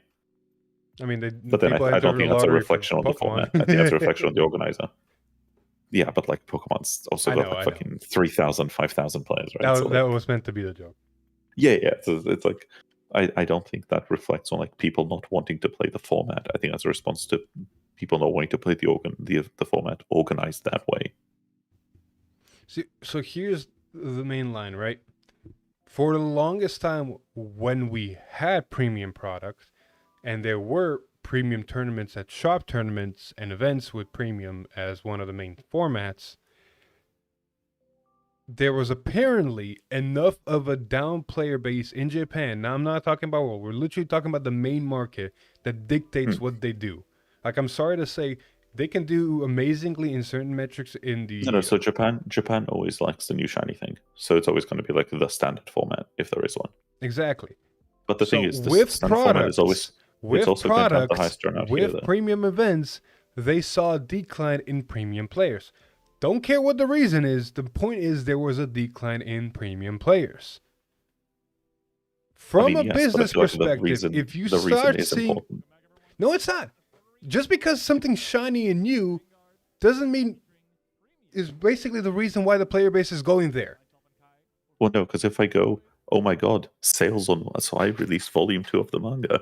I can't believe sales of volume 1 aren't going up, but you're not printing volume 1 anymore. Like, sales aren't going to go up. There is no product. That's such a bad argument. No, because people people don't always have the ability to enter again in a sequence, like where it is. The start of this sentence was when there was premium product and premium tournaments, there was still a decline in players.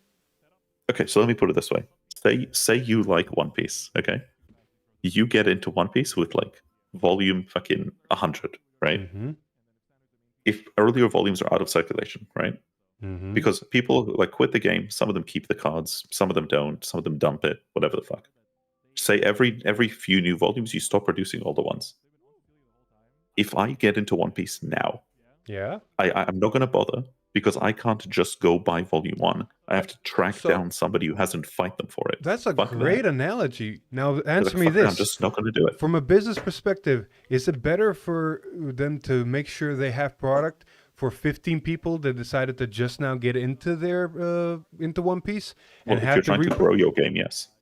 If you're trying to actually get your game to be bigger than it was last year, yes. No. You Because- you started with the One Piece. If someone Yeah. come in chapter 1000, is it more profitable for the business to make sure they print all the previous chapters for those 15 people, or is it more profitable for them to make sure that all the 1,000 other people that are on this thing get their next chapter? Well, if you want to maintain where you are, new stuff, if you want to grow ever, you're going to have to backlog to some extent. They're growing. Maybe not. No, I'm sorry. No, you don't. Yes. They're Yes, still you do. Of growing. course We're you just do. making new product. That's completely false. No, because every couple months you're going to show up and somebody's going to go, damn, how much is Eureka? And they're going to go $50 because they stopped printing the product that shit was in. And then it's getting reprinted again. Your argument Yeah, and is it's very still at the bad. same price. No, and it's all at the same price because they don't seem to make enough Okay, product cool. ever. What about new players that are already in game decide to want to play a lyrical deck? They still have to buy it. Yeah, and they'd have more access to it if they didn't just stop producing old product. Now they have to wait for a reprint or fight stalls for it. Although they have singles, so they have it a little easier than us on that one, a little bit. It's a very simple thing. New product sells more because it's new. Old product does not sell more because only people that need it. It's literally a Yeah, supply it's why and you don't demand. you don't produce as much of it. But But you producing. need to produce a little bit of surplus, a little bit, and like Okay, pepper it so out to here's some the old thing, stuff. right? Here's a very simple way I can tell you. Sure, we can make old product at 300 of the cost that it was.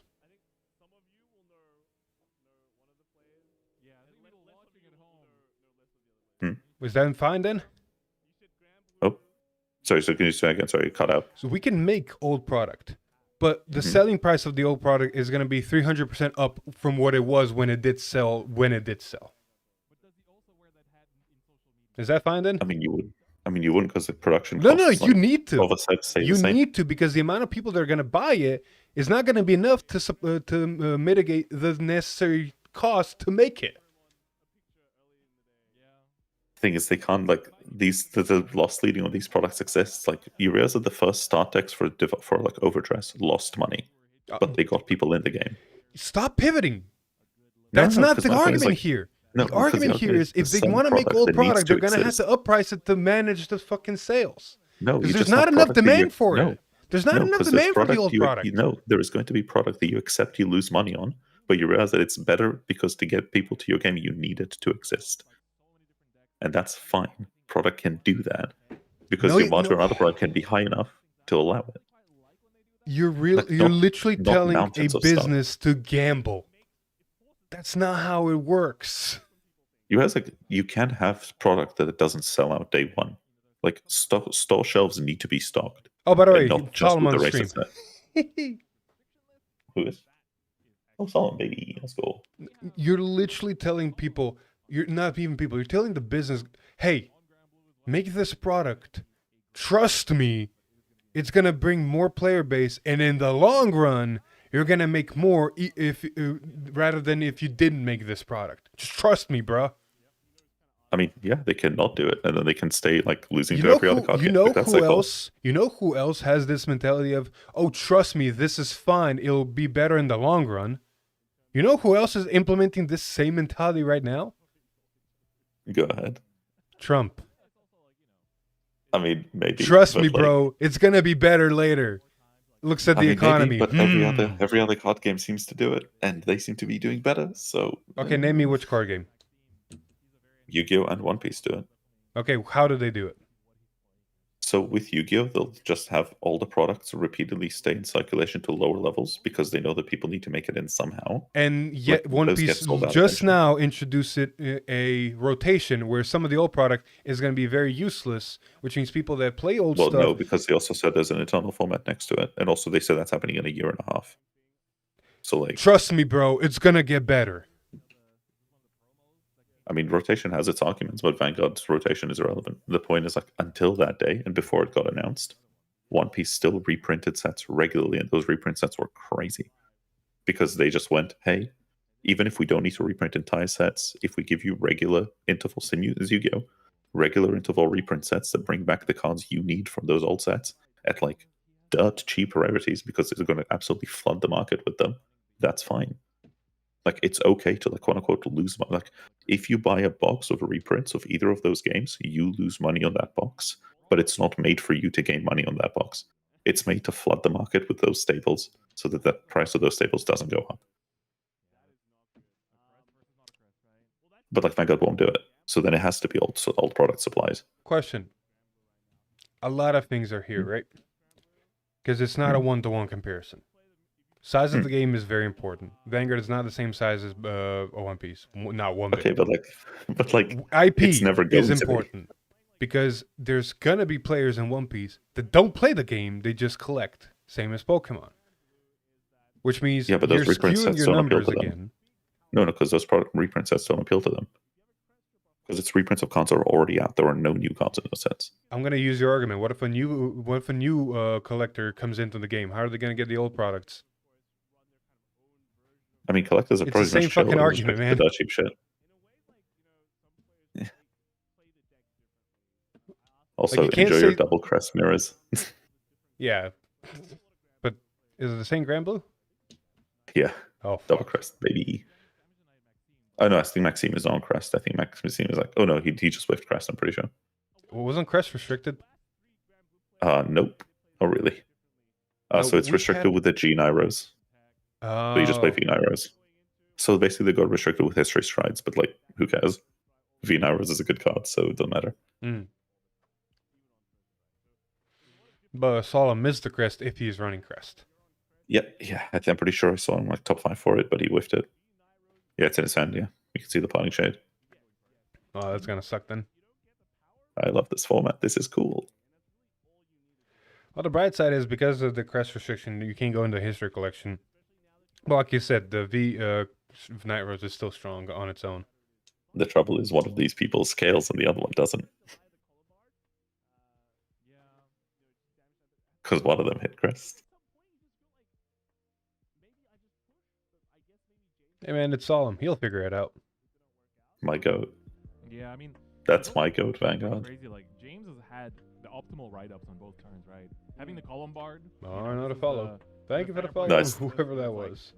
No, I also remember, like, when we were in Portugal, we stayed up late watching one of the YCSs. We watch Triff win one. We wait for the restriction list. We hear it. I just roll over to Maxime and I go, "Does it do anything?" He goes, "No." And I was like, "Good night then." And I just roll over. I'm like, "Am I tripping balls? That list does nothing." And he goes, "Yep." I go, "Good night." See you tomorrow. Yeah, right. Next level, right? You can play like I feel like when you look at Solemn, he's a super consistent guy. He likes very consistent ratios. I feel like when I talk with James and play him, he likes the gimmicks, risk. the memes, the risks. Yeah. Yeah. Oh, did these two know each other? I can see why he's Who, running those two? some of these Yeah. cards. Yeah, I mean, we're seeing Probably. like, the OG. I'd imagine so. Too. It's like, he's got a Like, mix we of forget, colors. like, a lot of It's people I are feel kind I don't of see that aware of each That's other, a, right? that's a Kelvin play. That's a Kelvin Because like play. you'd have met a previous worlds, you know somebody who knows somebody. Valid. I think he's already gone. So. Also, Oh, where really? is James Strong from? I mean, that'll probably answer my question. 'Cause if he's European, no, Fast. they'll do Only it. round 3, man. I mean, you gotta go fast, you know, win fast or lose fast. That is true. That is true. If you lose fast, you get to buy stuff at Diamond-Gasai. That's the. Oh, that's true. You gotta go line up, dude. If you show up before 4 p.m., you can line up. Have we for seen the merch. standard finals yet? Here This is in Tokyo barely right now. round 3. There is no we standard can finals merge. yet. James already developing that L formation. got We the started green like shade, what, and, 1 hour and a half ago. We've barely started. But Yeah, it does look like it. it's like Column bar with the colors. Cutlass, Wait, what the fuck? Where is he? Who? Is that just on the greed shade? James No, I John. think that It's is, not on the website. The color in Hello? the back with the and then the green shade. Oh no, it's a color bar. No Keep clue, up man. The encounter thing right there. Okay, so going L formation, and should be able to make 4 attacks here. Yep. So I mean, you're gonna get to swing the column bard, column like buff both as well, but just swing Night Rose first anyway, while you're also like technically in heal range. Pulls in, creates greed, and The shade. Yeah, the shade, parting shade. Very interesting AK columns. Boost. Mills 2 to grab. Gets Hmm. Soul Dragon? Yeah, so the party shade at this point is just vanilla. Getting Soul Dragon in rotation is really good, right? Yeah. For the mill He 2, was baby. peeking it Skull up, Dragon's a maybe, little bit late, though. or is he just kind of No, I think he's just. Oh, trying to get no, the Skull crit Dragon's back, but he fine, gets actually. I mean, it Like would have been the nice thing- having it just a beefier Also getting attacker the right bone now, down too but is also pretty good. milling 2 more cards and just It getting wouldn't be anything. that beefy because he's only got like 6, 7 in draw, so the numbers aren't that good. You'd rather like revive. If you had boat, it'd be boat. I just don't think he has boat. Maybe Maxime knows that if Actually, I think the best card to revive would have been Ghost Ship, but we haven't seen it yet. Yeah, so the party shade going to damage is like pretty negligible because like once you don't see it, it's dead weight. So like you're pretty happy seeing it go. Another parting shade, you're like, no crest for you. Because yeah, I'm assuming that's a column bot and something column, right? Yeah, so it's it's greed plus the that's 22. Wait, is Max So Maxim's still on grade 1? Guardian Shield. Oh no, that's a grade 2. Okay, I was about to say, there's no chance. Yeah, she's that's just- the right fix. So that's Frenchette. So she's on attack when she's boosted. Because yeah, the whole fucking this is fine. They're dead cards. Yeah, I know that deck cards, but I feel like they're mocking him. Like, hi, you didn't get to ride me on grade 1. Now I'm gonna go everywhere else. Protect True. marker. No, because that's the rough thing for like. So a lot of the right fixes are all amber clones. So do you remember in G, like when boosted CB1 do something? Yeah. So that's all the right fixes, and Grand Blues is a Night Storm. So it's CB1 revive something on attack. Nice. It's pretty good. So one of the nice things you can do in Crest decks is you can kind of make really cool lines with it. Because like Obadiah is one of the most broken cards ever printed. So it's CB1, flip a card, mill your deck for 5 cards from your deck, and then It's not even revive mill. 2 It's for every. put 5 cards from your deck into your drop. Yeah, I 'Cause was, milling implies blindly taking the top card of your deck and putting into your drop say zone. that to our Grand Blue player. I fucking dare you. But no, they basically just go like mill any That's the 5. definition of mill. What are you talking about? It's fine. Card deck to drop zone. So they take 5 cards, put them in drop, and then you revive 2 cards for every face-up card in the G zone. And then the thing is you revive get 5k. So like one of the really cool things you can do, so you can see he mills Ghost Ship, he mills V-Rose. Yeah, and then he just revives Night Storm and Ship. So this turn, for example, he's not going to be able to do too much. It's It's a just gonna setup come turn. with It's boosters. triple drive plus a ship that draws you a card. Plus It's double just- trap. It's 2 ships, yeah. Yeah. It's basically Because just there'll drawing be a card. Ship, Knights. So it'll be Vanguard swing first. Then into always. ship retires, draw a card. Nightshade's tax, crit draw Nightshade's card, yeah. abilities, revive ship draws a card again. Yeah, so he's going to swing now for, I believe it's 33. Oh, sorry, yeah, 32. Honestly, he's all things not considered, repressed. these are still good numbers where hand size can kind of whittle down if you don't want to take a lot of damage. So the really rough thing is because he didn't hit Crest, James had better numbers. So Crest means your Vanguard's 13, but obviously Nairos is 12. So he's swinging for 20 set for 32 and not 33. Because first check heal, my go. If he double heals, that's rough. See, Solon's check. biggest thing right now is Totally. being able to first stride. He's got the advantage right now. But like I said, the longer the game goes, the longer that crest is just going to be such a fucking burden. Yeah, so the biggest fear is Maxime had to stay down or had to not ride up, because the trouble is if he goes to 3, like if James gets the first stride here, the one thing that's scary is James can still G-guard, but thankfully has no heals, because the G-guards will contribute to his scaling on his turn. Yep. But the thing is, with no Lily, your G-guard lineup is really weird now, because you don't have all of your defensive options. So it's a lot of like the Orleans, which is like, I think it's Orleans, or Oriana or something. It's like CB1. Choose the attacking unit and give it -1 crit until the end of battle for every OT's 10 out. in drop. Go to, you love to see it. That's actually really good right now. Yep. Interesting Even Chris choice and on the Kai are purple mentioning it. OT early Interesting. like this on the last attack even is like, sure, your opponent draws a card, but that's the OT out, so no offensive, no defensive. That's interesting. So I think the reason for this OT, because normally you're always on stack here, I think the argument is literally you have such high power to the front row that just an extra attack is almost always going to kill. Exactly. Because like whatever you call And is that gonna be extra plus attack 20, can 30K. potentially make another extra attack. Yeah, that's crazy. Yeah, that's crazy stuff. Though your patterns of attacks need to be very interesting then. So oftentimes, unless you're Vanguard, there's almost never a situation where your Vanguard swings and you don't have two standing fronts, which is why this Stokia was so good. Because you'd always have a situation of your board will be something plus the thing that will revive something. Exactly. So you're always going to swing the thing that dies, then the thing that revives, then the thing that revived, right? But it's actually really interesting seeing 9 rows because, like, yeah, so like one of the biggest combos this deck has access to is, I was saying it earlier, so the way Beatrice and Nightstorm work, Nightstorm says at the end of the battle it attacked, CB1 revive something. Beatrice says on place, Soul Blast 1 revive something. Are we But going to because ban of the bounty? way, yeah, so you can here. So the reason that's a really cool line as well is because you're going to be able to go into V Nairos and do this. Because what V Nairo says is it says when a unit attacks or boosts, gains 5k, dies end of battle, right? So what happens is you have Nightstorm and whatever. The thing swings, dies. Nightstorm swings, okay? Revives Beatrice at the end of battle. Then 2 things go on standby because Nairo's gained Nightstorm gained 5k. So it needs to die at the end of battle, and Beatrice revives something. You resolve the retire from Nitro's effect first, and then Beatrice revives at Nightstorm. I love how And then Solemn right Beatrice now swings is just sitting there going, yeah, you do your solitaire, I'll wait. Yeah, so you can see him setting up the play. You can see he's going to go for Boat.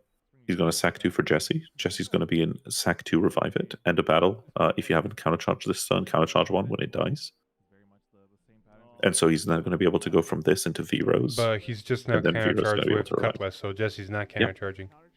No, it can countercharge. So it's if he hasn't countercharged this time by this ability. Ah, okay. Yeah, so what he's going to be able to do here is that he's going to go Bad Bounty CB1, revive 2, and then Nairos is going to CB1, revive 2. Because Nairos revives to the same column. So you go like Skull Dragon, Skull Dragon Beatrice, and Beatrice revives to the other column. Makes sense. So it was why Beatrice was so strong when she came out in V as well, because she gave you double Skull Dragon columns on Nairos, which wasn't an option beforehand. Smart it on says Solemn revive to using one a column. protect marker now because we saw in the previous games, you can just get double crit out of nowhere. That's unnecessary damage. Well, there's no interruption in the deck, but even if there was, so in the past where you had G-Guard plays, you wouldn't do them now because they're going to rebuild the board anyway, right? So it's Yeah. like super wasted. And oof, but that's rough. So okay, so for example there, the reason he doesn't swing with the Jesse first is because exactly this happens. So he heals, so it would have been wasted. But now he's going to enter battle CB1 mid discard 3, write a card from drop, and then he's going to CC with the Jesse, and which Right. means he's then going to be able to CB with the Nairos. So he's going to ditch Columbard, Bone, and like something. It probably is V-Rose because he's just going to get to rewrite it immediately. Yeah, and he's just going to write Rose and get another protect marker. Yeah. And now you go Regards and then Vanguard. And then build another board. And your front row is plus 10k as well, which is pretty good. Okay, that Skull Dragon was not needing the 10k in all honesty. Yeah, it's why it's on Ghost Ship. It's not a Skull Dragon, I'm pretty sure it's a Ghost Ship. No, that's a Skull Dragon. No, that is a Ghost. No, I can't see. There's a fucking glare. Yeah, no, it's Ghost Ship, yeah. Yeah, because there's no reason to Skull Dragon this early. You'd rather go for the plus in hand.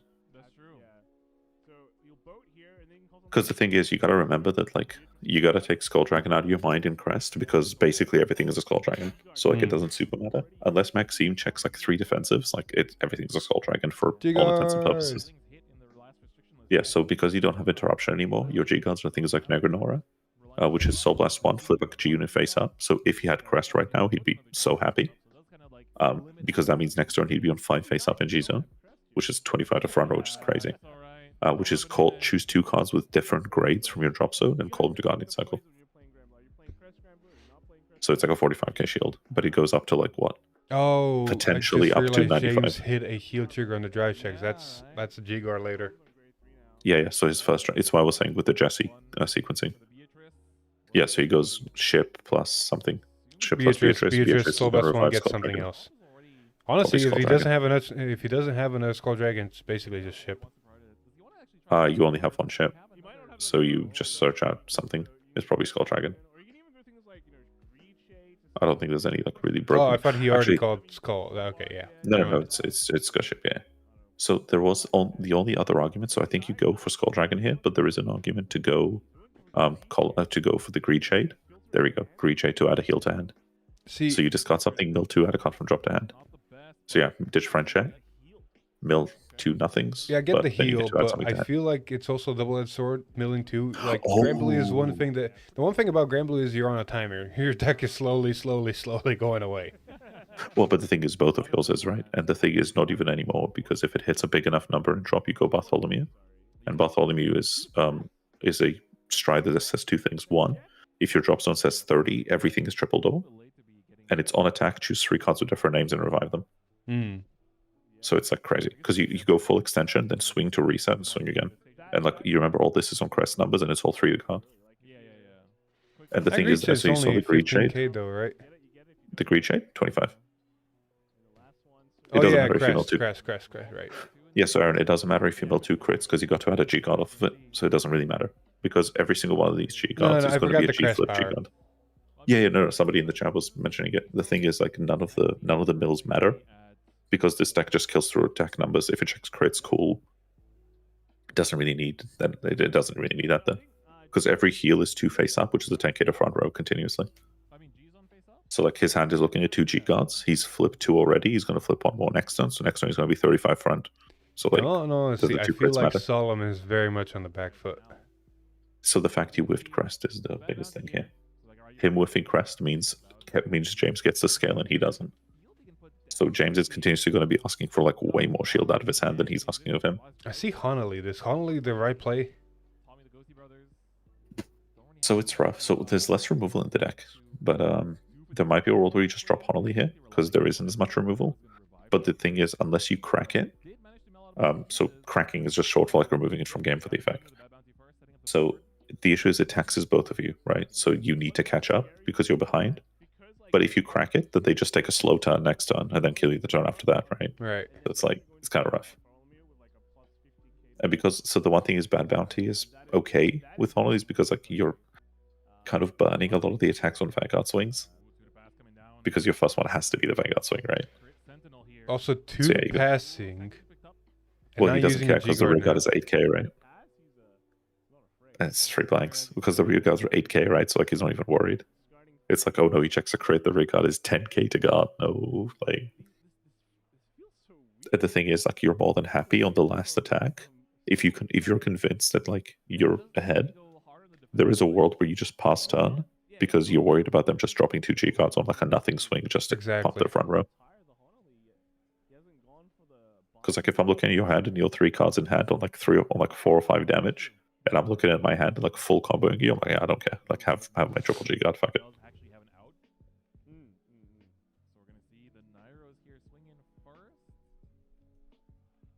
It really will come down to what he calls.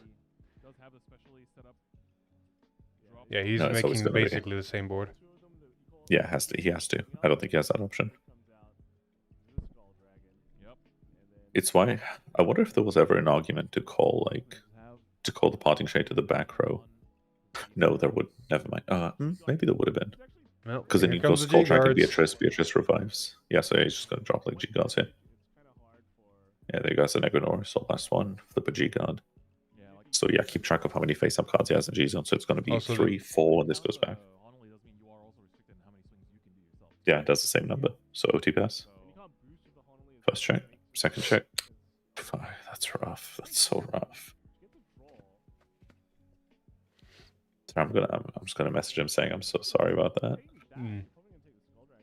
Yeah, right. I feel like if you're gunning any of them, it's gonna be the boat. Deck's coming out though, like I said. Like if Solon can tank one more turn, there might not be enough in James' deck to survive.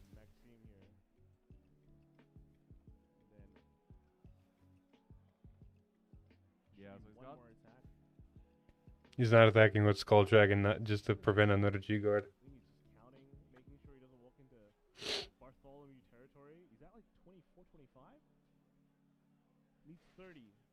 Would So it the be trouble is, like, unironically, so you know how you were saying deck out? Maxime is in a position where, like, he'd really benefit from a second Obadiah just to thin his deck of normal units. But the issue is, if you do that, you do just deck out. Yep. Because you'll be 5 cards deeper into your deck than James is. And And, like, depending the on thing what you don't James have to- goes into now, like if he goes into another bad bounty, that's 5 cards out of his deck now. Well, I think, depending on how big... Nah, his drop's not big enough. Yeah, you just go bad bounty again. Yeah, but bad bounty is still 5 cards out of deck. Triple drive plus twin drive. It is, but the thing is, well, it's also 3 cards from hand. And, like, all of your attacks resets aren't that good. Because there's a world you just call nothing here. And just swing Vanguard, because you'll need the CB. Or you call enough stuff to revive Jesse. Swing Vanguard, because you'll need the counter charge. Because otherwise, your last attack is going to be a CB, and you're not going to have the CB because you're under Honolly. That Negger bone is going to help with the deck out situation a little bit, but the question is going to be enough. Ooh, interesting choice. So he's running the Mick the Ghosty stand trigger. People have cut that out for the past, like, year. Interesting to see it come I've back. seen it recently a lot more. So if you've seen it, it would have to have been the, like, no OT tournaments. But, like, yeah, because the thing is, you didn't run it. But, like, I guess now that you don't have access to, like, Lily plays, you may as well, I guess, yeah. You just revive it. See, Like, Solemn's good turn 10K. felt lackluster because he knows he's on the back foot. Like, he used a lot of cards to guard, which means he didn't have a lot of offense. But if he didn't guard, he would have been higher damage, making it hard. Like, he's playing as perfect he can right now. He's trying to just ride But the it issue out. is, like, I think it's really hard to express just how behind Maxime is right now. Because the issue is, like, he can't. Because the thing is, you know how you were saying earlier about, like, milling stuff from your deck to having, like, a big drop zone? Mm-hmm. You got to remember that, like, Maxime needs damage, but damage is also cards out of your deck, right? Yep. So it's like you get to a point where, like, you have to start even thinking about what damage you're going to take, because you take too much damage, and that's all of a sudden going to be a lot of cards that you don't have access to anymore. This is not looking good. Yeah, it's not ideal for him. This is the second swing. This was after the bad bounty. Yeah. Oh. Second swing. So you get the CC up with that. Oh. Is stream alive? I Or? think its front row is getting plus 20k already. From the crest, yeah. Yeah. It's very scary. Very scary. Feel it? Makes such a big difference, What? right? Whether you open it or not. Is your stream dying, or is that just my Like a screen? mirror match. My where stream's still going. It's like it's a grindy Uh, game let too. me It's a 3-card restart guard that then, just for okay. Jesse. Someone's having the 3-card guard to make the Wow, ghosty. That's rough. My go. Yeah, right. Don't you love Like, crest on top of decks? the I crest, love you also crest have the decks. buff from Nairos herself too, right? Mm-hmm. So Should go for the Skull Dragon swing now. I'm just going to rejoin. yeah, that would be swing number 3, and then you get Nairos swing number 4. Then the only problem is that then you're Yeah, you're kind of Honolulu locked here. yeah. So you got to think what you're calling from this Nairos basically. Takes dab this with one it. with the last parting shit. I Yeah. think you've seen all 4 3 of parts. them went to damage. Oh wow. And I think you make like maybe one more attack. This is like the 4th attack, right? Yeah. But when your 5th attack or greater, you need to start paying for Honolulu. So. I think Yeah, what do you really go for here? It's like, is there anything you can even set up? Yeah. I mean, you can attack rear. Yeah. You can attack Skull Dragon rear. into Skull Dragon. They do Yeah. be battling. Yeah, no, the Skull Dragon doesn't get that much power, so only during your turn. So it's a perfect target when you run out of targets to go for. All right, well, gonna call the boat. Deck size So looking Maxime like has 4 parting 3, shades. 4, He opened 5, 1 6, too 7. late, and 3 went to damage. Oof. That means next turn we're definitely seeing Bartholomew, and it's a perfect timing as This is gonna be very close.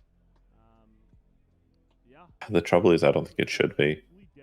So next turn, I think you literally just go Bartholomew and just roll Maxime. You just, like, loop him. Actually, I don't even think you... I don't think you have to go Bartholomew. You just loop him. Because his hand's nothing. Oof. 1, 2, 3, 4, 5, 6, 7, 8, 9 cards in deck for James, which means after this drive check is going to be 7. What? Yes, he'd go one more turn. 1 to 2 more turns in I it. think. What is the line of thinking there? Wait, what? There's a way to get it back. He attacks rear, gets rid of it. Why not go? Wasn't that a crit? Does have a way to Wait, which one, get sorry? back then, right? Didn't James hit a crit right there? Wouldn't that just kill Maxime? Oh, maybe he has to get because he can't throw away a heal because Fast track. 3 that she needs to start with. Huh? So if you're thinking that this Oh, he's just probably just swinging rear. we're getting the deck count So yeah, on if he swings rear, it doesn't matter. James is far lower here, but that is both good and bad. Yeah, because I think he's trying to force. So the thing is, choking Maxime out on 1 damage means whatever he calls, one of them has to be Jesse. Mm. But if he gives him 2 CP, Maxime can call the Jesse after the bad bounty. Mm. Ooh, you are So right. it's like the sequencing matters here, because it means he kind of like fucks one of his early attacks. It's crazy to think So that Maxime has to, like, Maxime's thinking proactively about counter shove. Obadiah. But did he have a tummy beforehand? Or did he top deck? The issue is I feel like you have to consider it, because like if your only win con is like stacking, right? Then Obadiah does that for you. But yeah, I think Maxime's looking at his opponent going, he's on 2. His win con isn't even killing his opponent; it's making his opponent take 2 to 3 damage. Deck out. Because last turn we saw James put back either 1 or 2 Negrobones, He runs the 2 draw PGs. which means the bottom 1 to 2 cards of that deck is Negrobone. So which means he's only really got a 4 card deck. Oh yeah, Conley prevents attacking the Vanguard if you don't have CB, so you can only swing at the rear guard. Yeah. Especially when things are getting down to, you know, like you expect mirror matches. I'm assuming. To be fair, I completely forgot. I've always thought Conley was just prevent attacks, period, not just Vanguard attacks. Yeah, To the so it's Vanguard. attacks aimed at Vanguards, yeah. Well, it's why we were saying earlier, so I was saying, like, he leaves it on board instead of cracking it, because otherwise what would happen is if Maxime cracked it, it means he would not have it next turn, so James would have just, like, instead of it being an ongoing threat, James would only have to deal with it, like, sit out 1 turn. Oh, And, like, look. with how far ahead he is, Counter that's not a Charge threat. 2 is on board. Too little too late, unfortunately. Well, because, like, for example, like, he's on 0 face-up damage. Before this, when you had G Nyros, you would go resolve Columbard, resolve Nyros, resolve Right.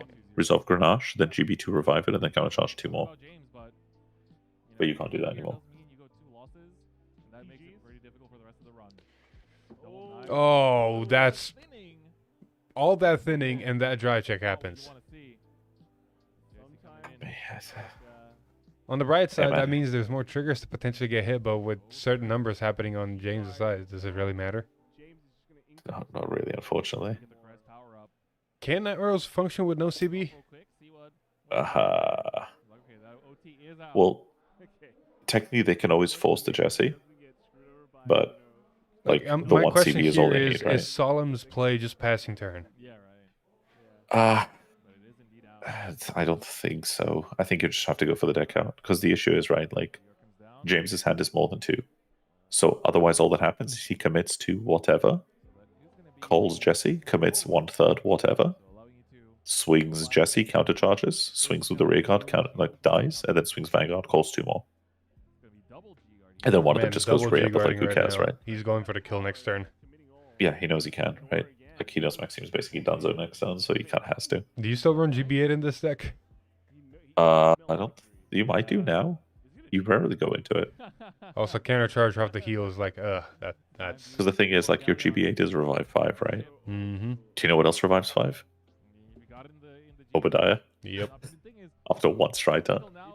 The Except extra- the difference is as well is, like, you'd always Bartholomew, because the GB8 doesn't matter if it's all like 1 card guards, but Bartholomew's 3 card guards always, and it's attack extension. It's a board reset mid battle phase, which is really good, because it means you're really weak, like, strong against interruption.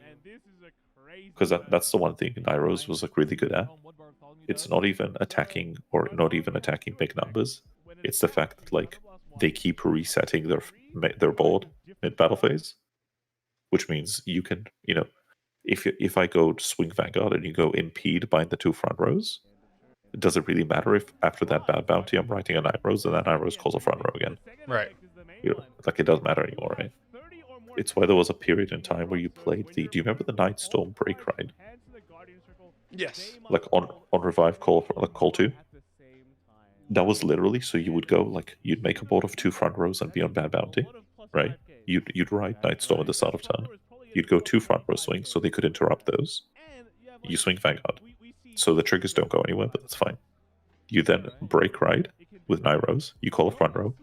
You swing with them. You can interrupt both of those, and then you swing Vanguard, and then you make another 2 front rows. So like there's 3 different points where like they can Is wipe that- the front row, and it Is doesn't that matter. the bell door? The triple door? Yeah, that's Bartholomew. Yeah, that's gonna Bartho, suck. baby. That's Bartho, baby. He's got chances, because I know he's got draw trigger PGs in there. They can potentially draw him into the PGs. But it Don't can matter. also... 3 to guard. Triple door. His hand is 5 cards. He can guard 1 attack. There's chances, man. Heals. Nope, has to be OT. Because heal doesn't OT's stop in drop. anything. Yeah, so he's dead. Like he literally can't heal out of this. There's enough attacks where he can't. And even if he checks like defensive plus 2 heals, every single one of James's cards is plus 40k to front row.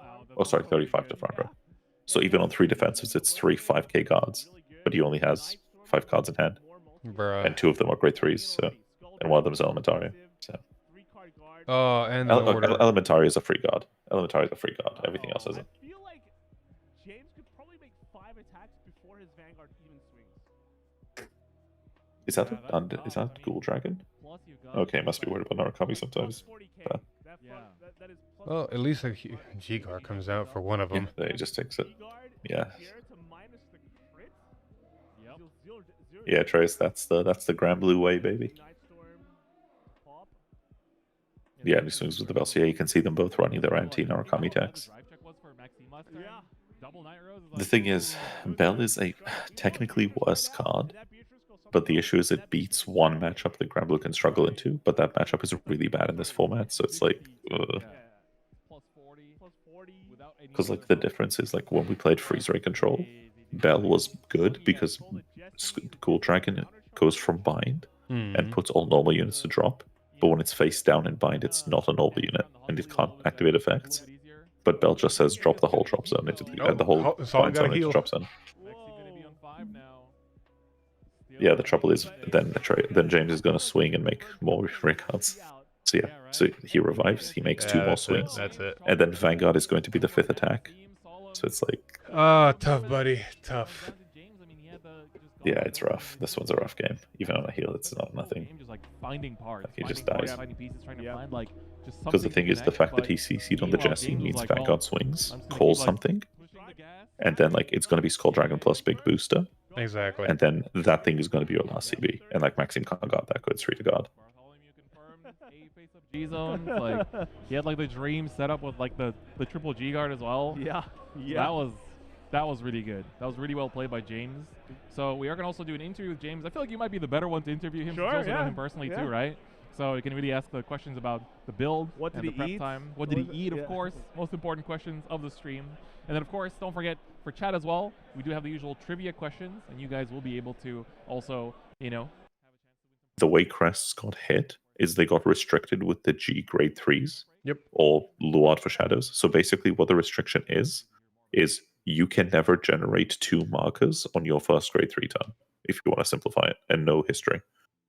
Which means if you're Grand Blue, the biggest issue was if you went first, right?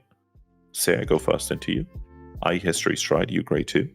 You ride your grade 3, you get a real stride, I drop 2 G guards on you, and you had 1 setup turn, and now my entire front row is plus 30k. And you're eating all of that, and you're just dead. Like you're eating all of that. Your trade-off for going second is you got like a quick shield and like a guardian ticket. So you got 25k total shield that you can't use on the same turn, and I got plus 30k to my front row continuously. Yep. Trade offer. Do you accept? But the thing is, like hitting it was so crazy that like you just accept that you won't hit it some games. Because like hitting it and going first at the time is just such an auto win that like you would just accept it. They should have honestly just hit Crest completely. Like I understand why Yeah, they it hit him should have with been those bad. specific units, but again, here's Night Rose. Like this is better than what we had, but they should have been banned. It's the same way that like the Nairos hits made sense, but what you probably should have hit rather than hitting Beatrice and Lily, I think that interaction is really cool. So I think what it should have been, you should have probably hit Grenache, like banned the countercharge too. But the thing is, I think because the thing is a lot of you remember when you played Zinc, right, in Chaos, and like everything existed. There was CB and Soul Blast because Zinc existed. Right. So a lot of Granblue exists because they have a free CC2. They have a lot of CC1s, but no CC2. Honestly, I feel the best quality of life net rush restriction, where the deck can still be very good, but it not should have this been a stupid. Grenache ban and a Bartholomew ban. No, I feel like it should have been a choice restriction between any grade 3 net rose and Beatrice. Nah. So the thing is, I think Beatrice is like too cool as like a card. Like I think it Beatrice as a card increases the ceiling of the deck a lot, but I think that's good to have. So I think if you hit Grenache, like the countercharge 2, and Bartholomew, what you took out is one, the inevitability of like I will eventually just triple door you, and what it would do is it would force you to have to be a lot more careful with your countercharge, because like Granblue, it's weird, but Granblue players don't notice. You're not really that careful. Like we only saw in that game. Oh, you are. Hold up. In that game, 2 Granblue decks. One of them who was constantly on 2 damage, so that one was the definition of having to be careful with CB management. Even with Honolly on the board, we never saw him use a Grenache. Yeah, but the reason he never needed to is because he hit Crest and his opponent didn't, so he could calm down. If they both hit Crest, they would have to go for like a really weird attack extension, and then you'd see it come up. Because the thing is, I don't think Granblue players realize how much CB they burn through every turn. So if you think about your average turn, just average, right? I think with it's going them to be including Cutlass and Grenache and Mike the Ghosty, I think they know how much CB they go. But it's different timings, which is the important thing. So because Grenache is end of turn, it's really important because it means a lot of your G-Guard plays at the time required CB, whereas Cutlass and Jesse are your turn.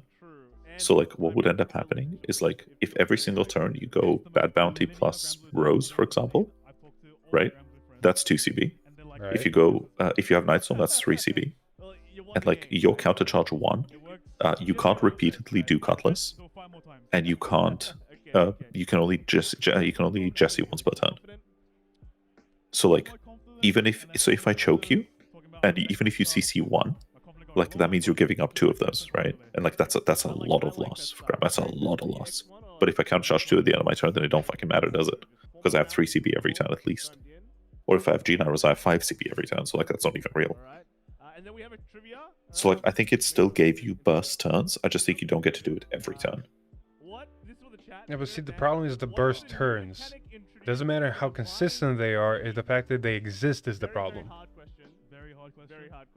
So I don't think it does. I don't think it's a problem in itself, because like if you look at decks like Katrina can kill you. But Katrina at 1 is fine, because I can play around a burst turn like this. I can't play around it happening every turn, but I can play around a turn of it. Like, I think explosive turns are okay for premium, because people have the defensive ability to handle it. You can't do it every turn. So like, the reason we never liked argument, right? Before this, at least in my memory, I did not see many Granblue players use Grenache at all and still be able to execute their burst turns twice, if not 3 times. So Grenache has never been out of the deck since it came out. Grenache has been a staple. So Grenache has been a staple of Granblue Premium for at least. So the reason it became so strong, in part. So you know how we had the Beatrice and Lily restriction. So the reason the reason I'm not too happy that it went, but I understand why it went, is because what that freed up is effectively you had a G-Guard that said CB1 retire something. Oh, sorry, CB1 Soul Blast 1 retire a rear guard, revive anything. So you could go Cannoneer to pop something, you could go Grenache to counter charge 2. Because you could just call Grenache on your opponent's turn. And if they could deal with it, you were going into your turn with 2 CB. Like, you just could, right? But, like, in that interaction, the problem isn't the revive, it's the CC2 on your opponent's turn. Right. Right?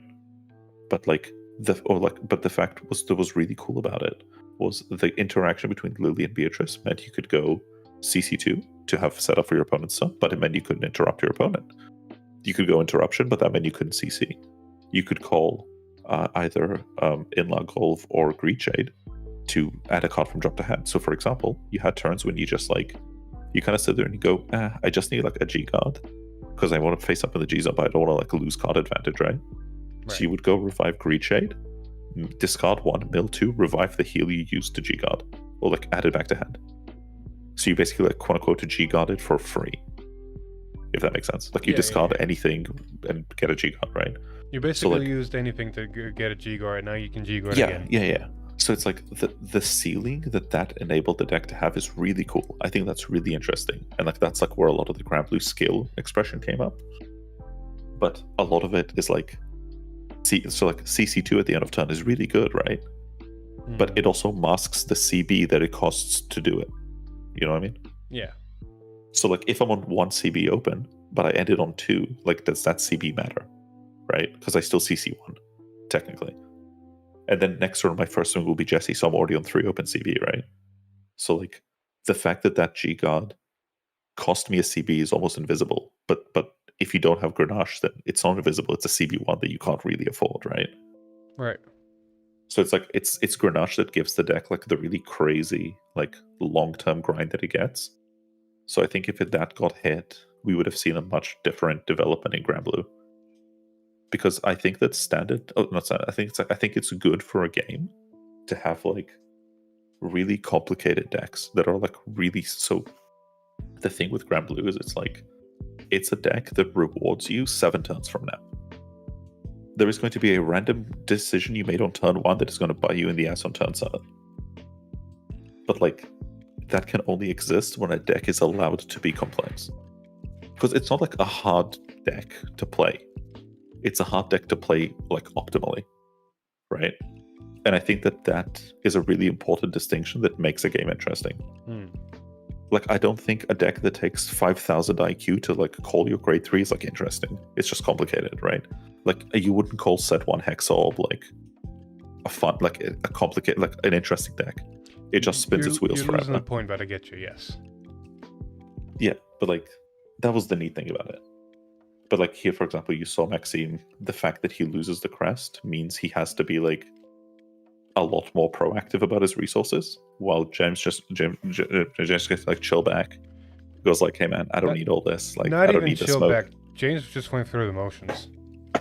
Yeah, because he can, right? Because like he knew Maxime couldn't pressure him in the same way that he could, so he knows like he just needs to chip Maxime 1 to 2 per turn. Because the thing is, what he's basically trying to get Maxime to do is if Maxime panics, because from Maxime's perspective, what's happening there is he goes, I am constantly being pressured more than I'm pressuring him. My Honolly is trying to keep him in check. I can't aggress on him. So if Maxime aggroes James, I think it was James, if Maxime aggroes, that Honolly is worthless.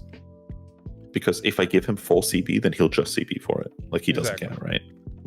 So like you can't aggress, but you can't pop it because you're so far behind that if you pop it, he'll just chill for a turn and kill you. So Maxime was like super on the back foot that game, which I think made it interesting. There's no 2 ways about it. Granted, this is his first loss, I think, which means he still has got a chance. Yeah, so I think he has to go basically undefeated from here. So wait, Philip. Can you believe it that your mechanic is on screen? The 10k under trigger. I know, right? Oh, Maxime is X2. Rip. Oh, shit. Ripperino, brother. Ripperino. Well, that's rough, buddy. It is what it is. Yeah. I do love the deluxe Spark. It's going to be I wonder what we're going to see right now. Either a Bob mirror or something else.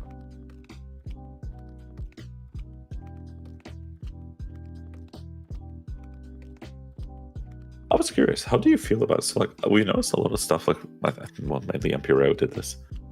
Like, how do you feel about, like, the recent standard trend of having, like, support that rather than taking your deck, like, wide with options, just prints a custom card for you? What are you talking about? So, like, for example, you had, like, Levigus Empyrea, right? Yeah. Which was a deck, like, base Levigus was like, I need 3 markers. So, like, obviously it was going to get that eventually.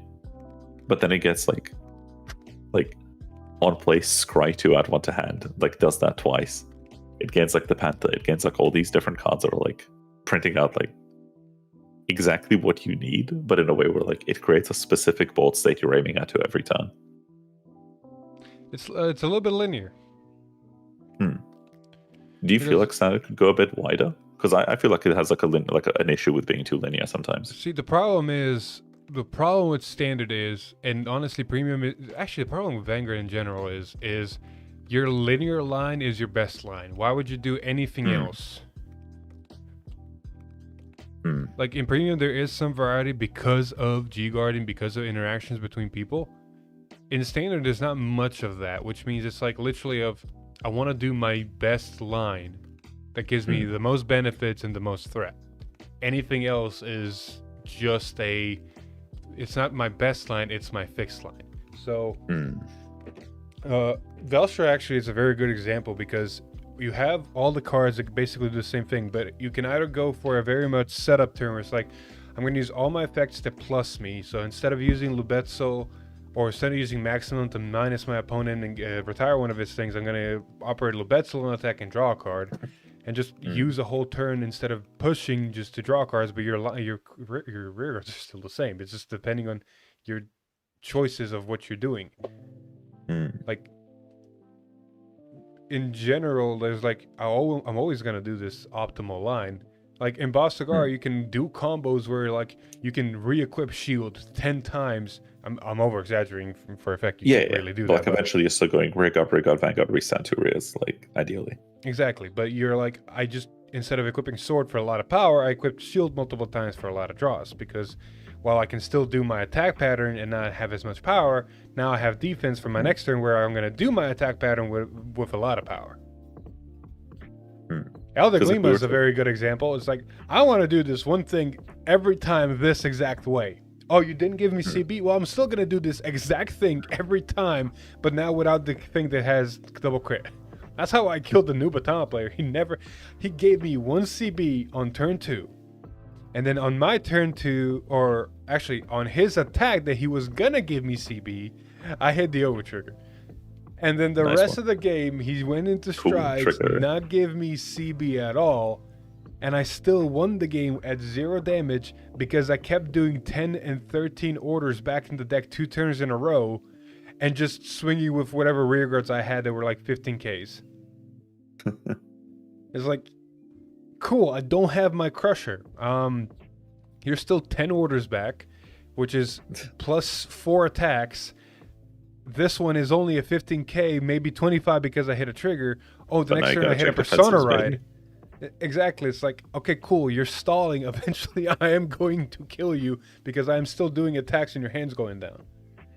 Actually, I was going to say, speaking of Persona Rides, because we were talking about this the other day, because we had actually a pretty interesting discussion.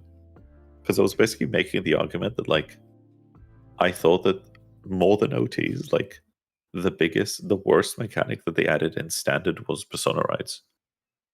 Because, like, the thing I used to love I love in V and Premium and everything before his was like, I like the idea of having different ride targets for different situations, because like different ride targets necessitate different playstyles, different board states, and all that. But like Persona rides are such a powerful like mechanic that forces you to stay on the same Vanguard that I think adds to the linearity problem. But it's like, there is almost no deviation because everything is so name logged. Like there's almost no deviation from a Vanguard that would justify losing the continuous power and draw.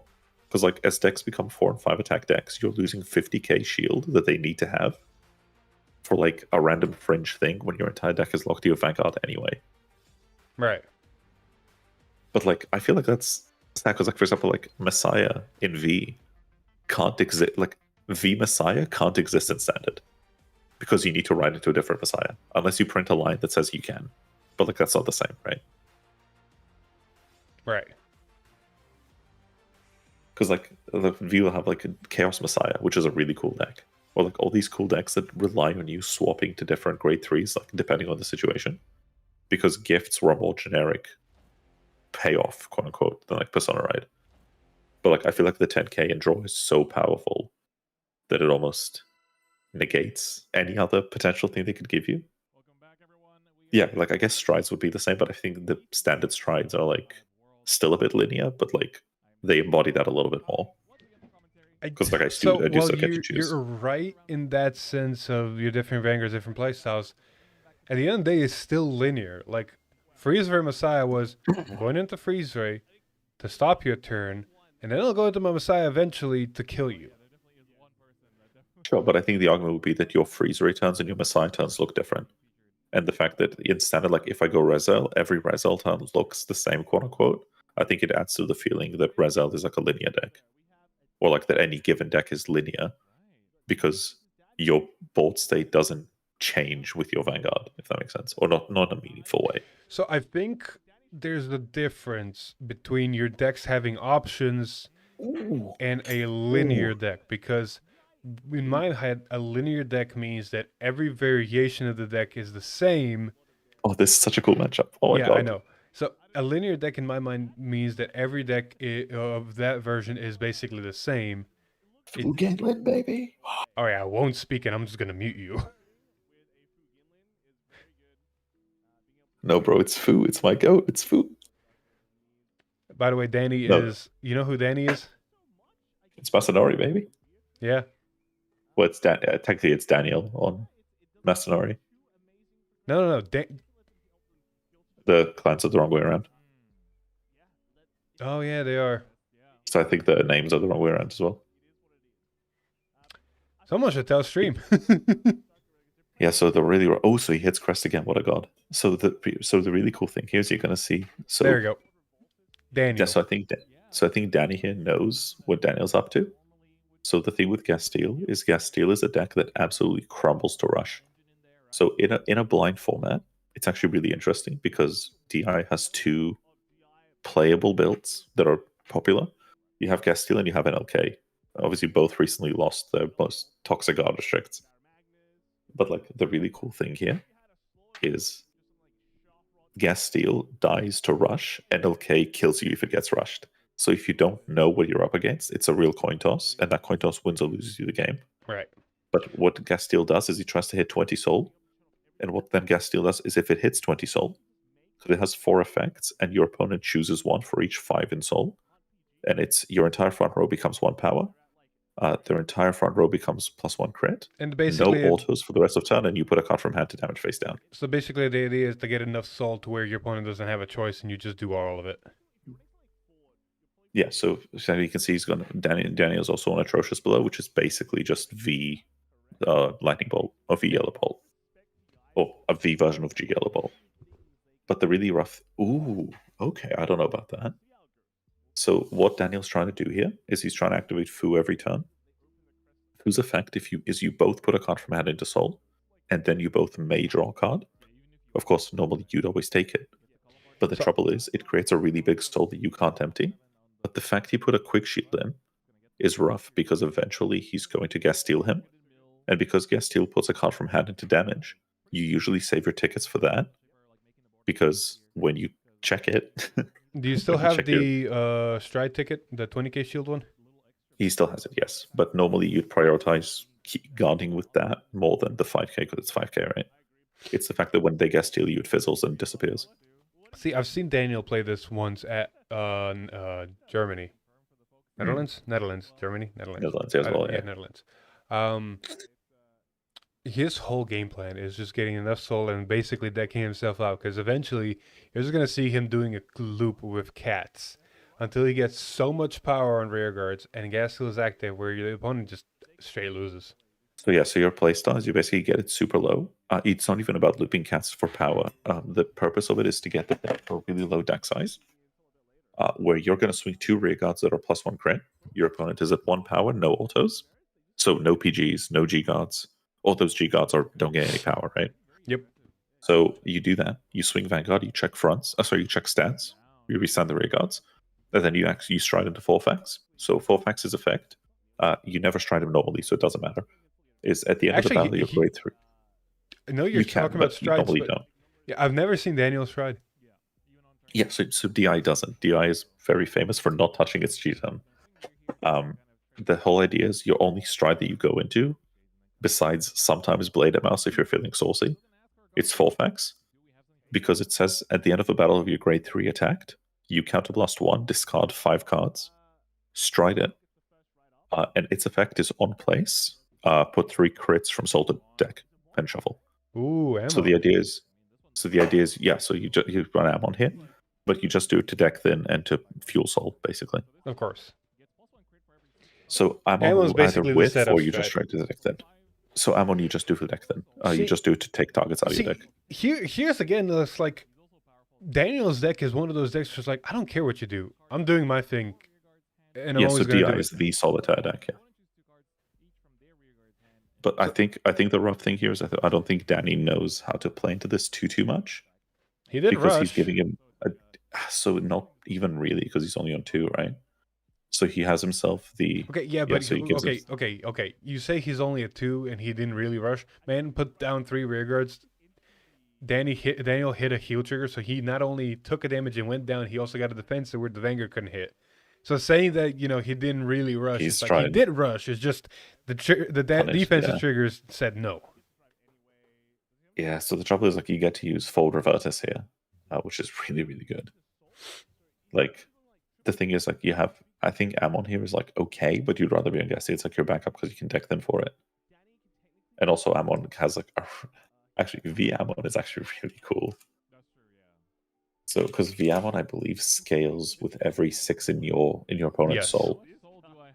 So yeah, you both put a card from. The effect is you put a card from your rearguard hand and drop into soul.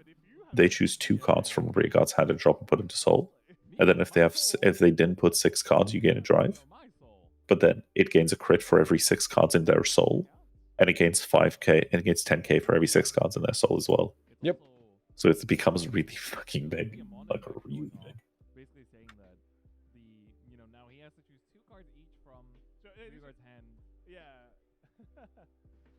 So the crit is It's gonna be very interesting to see how it goes. And then Amon also get another. Because the thing is, all you're gonna see Danny, I suspect, in a panic to try and soul blast a lot here. So I think you're gonna be getting to see a lot more Beatrices than you normally would. Yeah, let's see what Kai and Chris have to say. That's a rough G-assist. We do have plus 20. Wait, no, that's not G-assist. Oh, that's the Ammon skill. Because you run stands.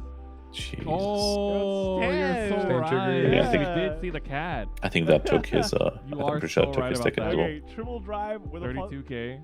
This is like a throwback, right? If you started in D, you might not know what a stand is. No guard, so 2 damage. Oh, These are very dry.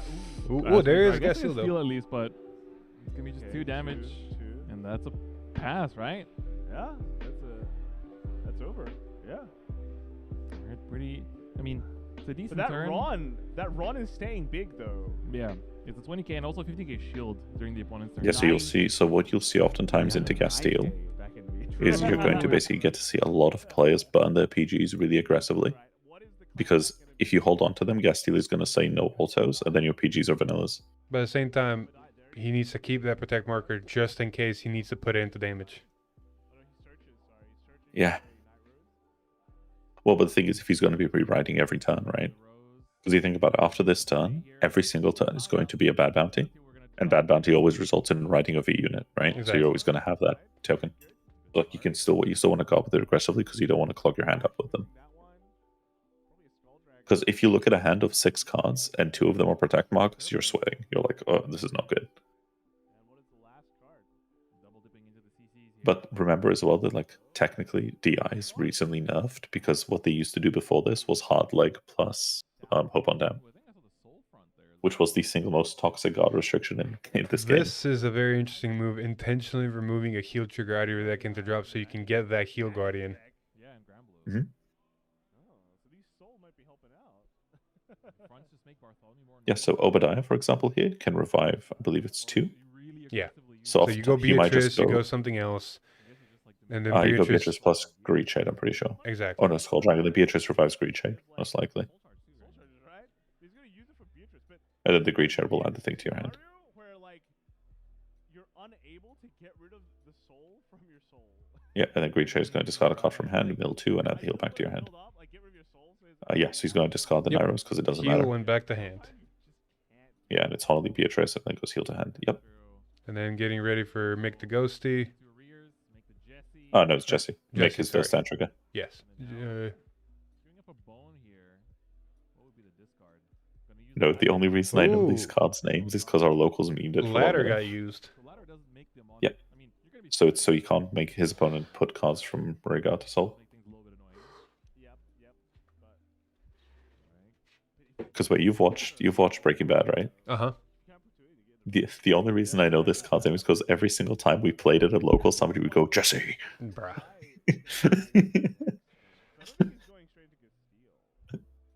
Dude, you've met my locals. You think we're normal? Like, Not one bit. Oh, stop the whole turn. nice one. So, Jesus Christ, Oh, they no, actually that's fine. made that. That's fine. That's That's BM. funny. That's such BM. What the fuck? Oh my god. That's such BM. What the fuck? That's so bullshit. So yeah, unless we see another OT here. Yeah, but you still do it because why not, right? You still go through never the got triple motions. trap, yeah, because thing is, like, you always want to bait your opponent to go no god, and then you check crit OT, and they go, oh fuck, and it's just down on the spot.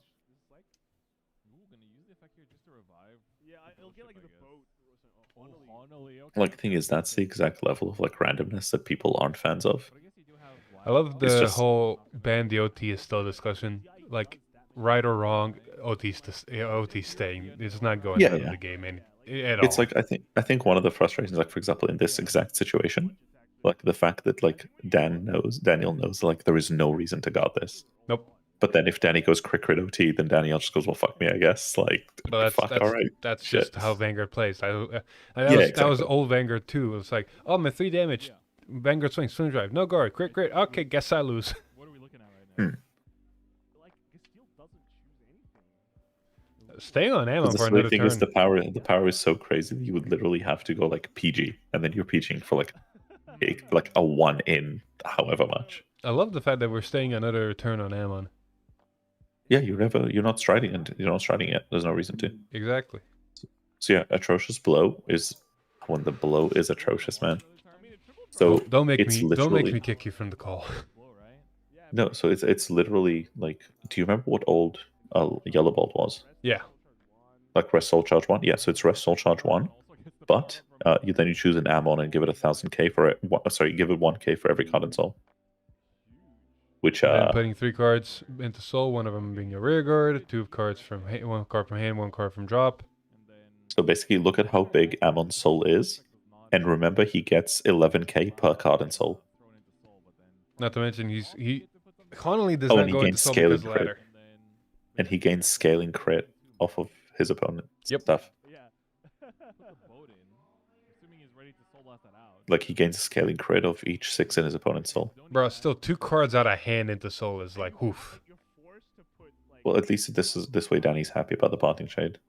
Right. Forced to put 2, and then you go, oh, but you didn't put enough. I get a drive.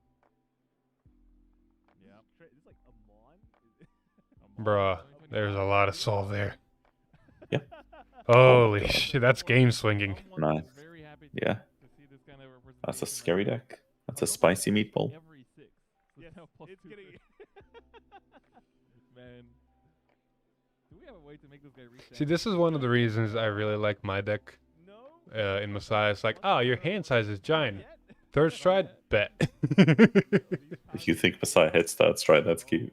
I used to do it. Oh, dude, I love that build of Messiah. The sad thing is Messiah right now is stride Transels and OTK them. Because you have infinite Vanguard swings until you deck out.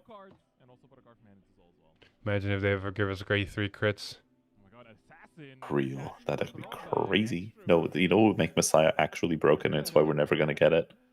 You're never gonna get a Messiah G God. Nope. The That second card we get a would go Messiah G guard, crazy. everything accelerates. Well, exactly. Excelix becomes second stride. Oh, Integra will become second stride. Sorry. Yeah, And then the everything game accelerates. What did I say? Because even Basilisk becomes even stronger then. I'm not gonna lie. The thing that saddens me still, and I don't understand why, is D Transels, like the one from set 6. Mm-hmm. Why isn't that Basaltus? That effect is Basaltus. Yeah. I'm like, why did you put it on Transels? The card is Basaltus. Like that is exactly Basaltus. Oh, what are we doing? Counter plus 1? That's 4 facts, Oh, baby. yep. All those sugars. 1, 2. 3, 4. Oh, Kitty. Yeah, it really doesn't matter what you ditch back. You're doing for the 4 facts. You basically do it when your deck gets small. Because why not, right? So you that's basically- why like- Assassin stood. Yeah, no, so Assassin's a fucking crazy card. So Assassin is at the start of any attack step. So it's basically the game goes, can you perform an attack? If the answer is yes, call it out. If you have it in Soul. And if my memory serves, Assassin is still restricted to 1, right? Yeah, that part doesn't matter. I ain't gonna lie to you. Remember the days when it wasn't restricted to 1?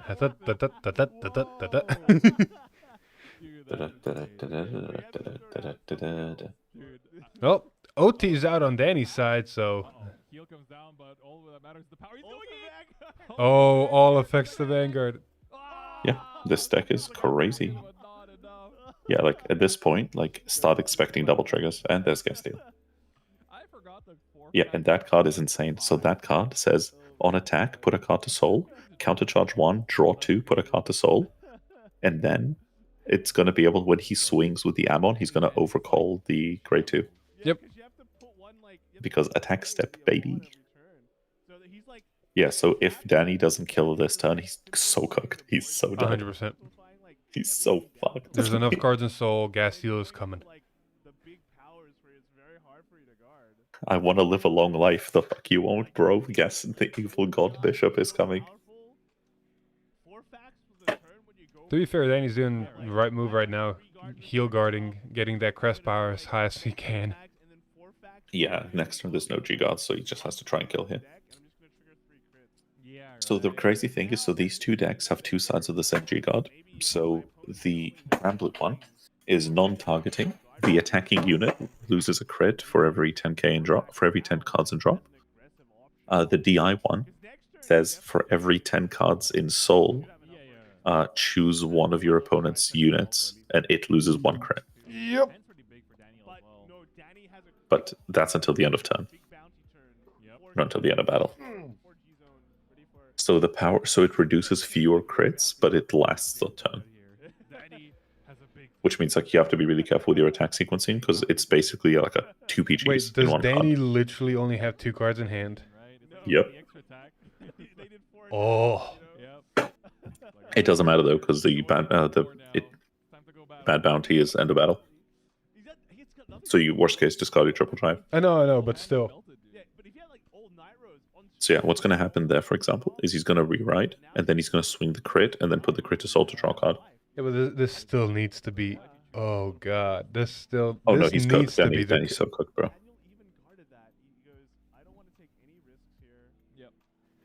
Yeah, 1, 2, 3. There you go. But yeah, so the nice thing is like his front row just went up by 5k.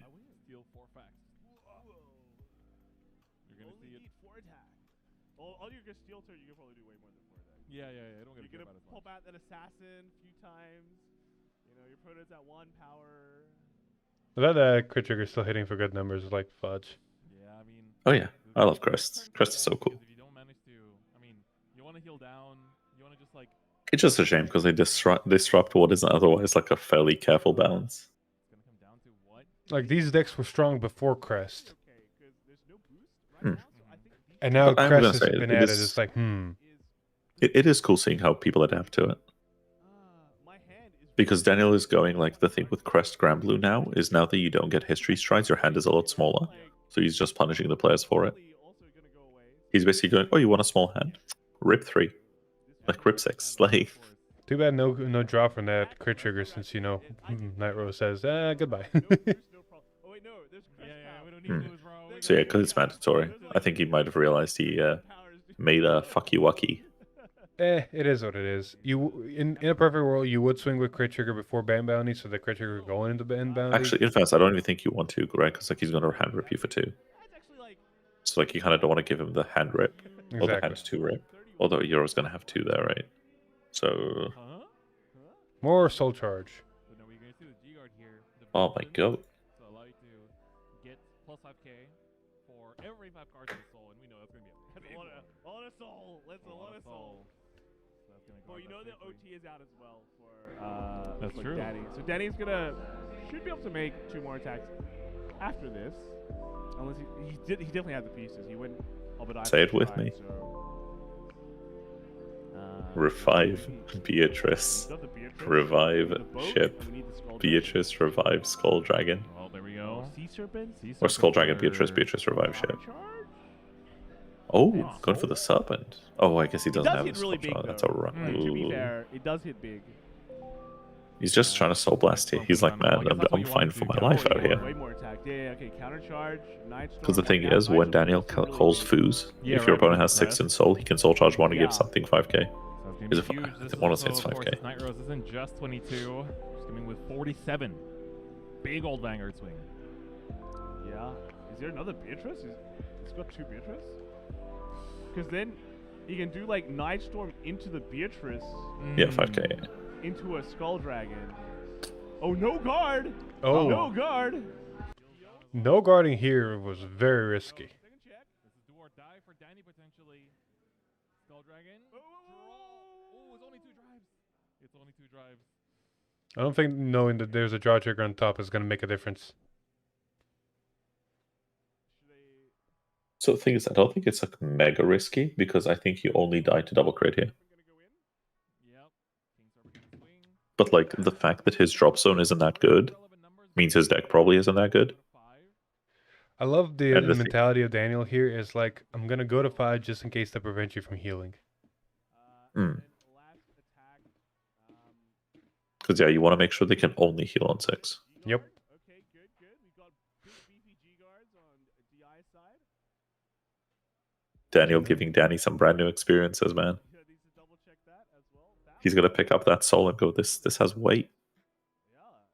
There goes, that's the new G God. For every 10 cards in your opponent's side. So again, you pick 1 for each 10, 1 unit for each 10. So you can actually minus 2 crits.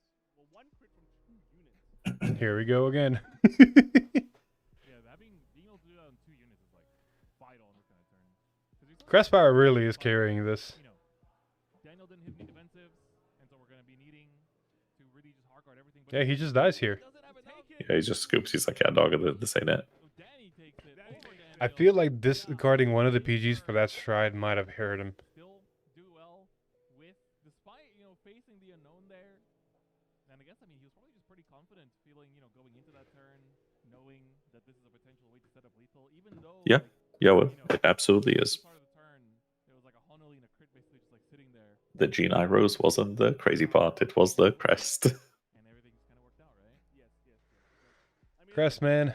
You're playing Grand Blue. If you face against something that you don't know, you just have to be cautious. It feels a little bit discarding. We know these problems, and they're very obvious. Oh, wait, what happened there? Who lost? Wait, did somebody draw 1 too many? For you got Crest. What happened? So your game plan is already on. Wait, can you? Let's roll that back a second. You also want to make sure you're not dying to random. He did try to triple drive and then put the card back on top. Did he see the card? Yes. Out of nowhere, Well, Ah, the he stream saw saw that he the drew card. 1 card. Oh, so that's he cheated on my mistake. That's unfortunate. Ah, yeah, okay, yeah, so that's the game loss. I mean, he dies next turn anyway, so I don't think it super matters. Oh, so Danny still won because of that? No, so Daniel won the game. Danny lost. Like the Grand Blue player loses, but even without the extra draw, without seeing the extra card, he still dies next turn. So it doesn't matter. Exactly.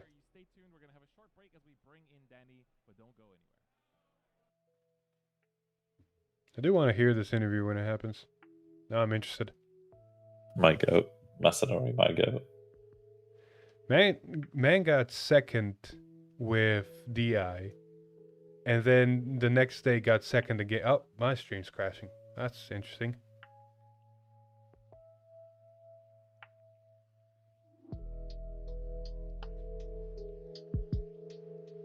Yeah, Trey, so it was, but the thing that Gene Arrows gave it was the History Stride. That was like the big thing. Because History Stride was a 1 CB draw 2, +2 for protect markers. Because you'd always go Columbard, revive Ghost Ship, and then on stride turn, you'd go stride, skill, revive Ghost Ship, swing Ghost Ship, draw 1. Vanguard swing, triple drive, revive Ghost Ship, draw 1. +2 markers, +2 scaling. Are we back to She's normal? Oh, something happened to my stream for a sec there. Yeah, trying to do too much on the toaster. Kinda dying, brother. No, it says right now that everything should be working as it's supposed to. It is lagging, brother. It is? It's not supposed to. to. Go back. Yeah, we're back. Something happened there where we started lagging like crazy. I don't know what that was, but we're back to normal now.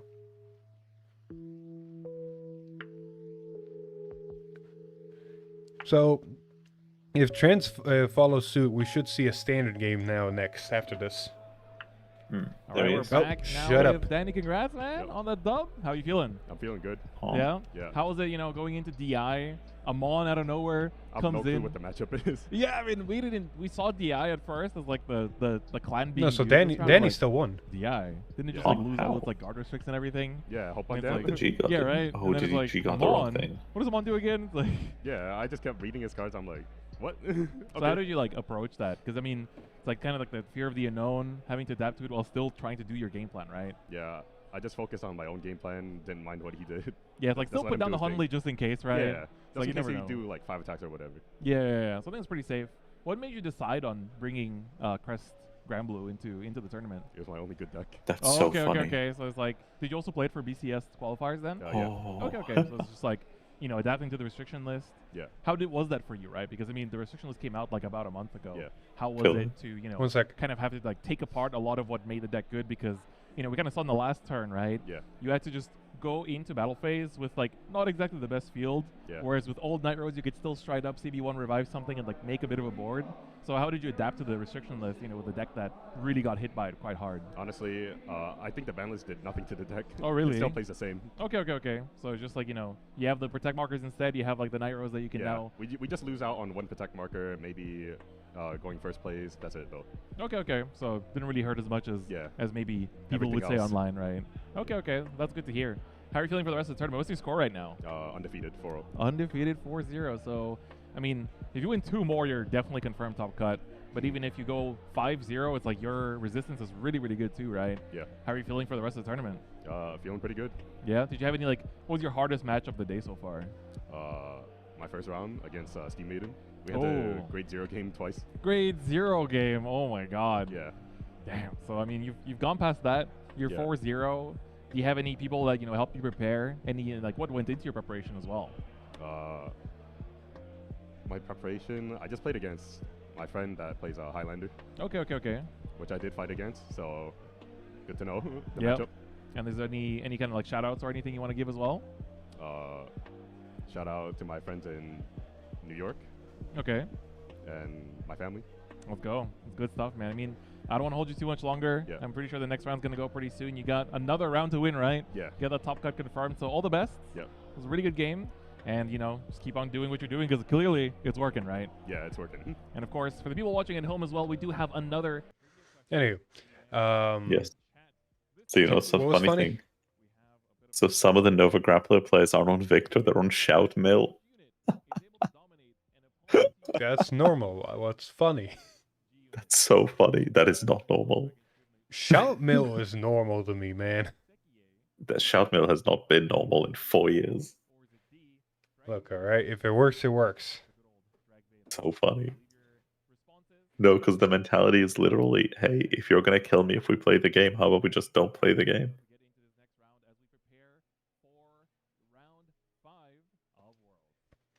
Damn, Oh. imagine if Drake Vader could dominate. Kill me. I know, right? on top of everything that else they did. So it's True, gonna be very like win interesting. games.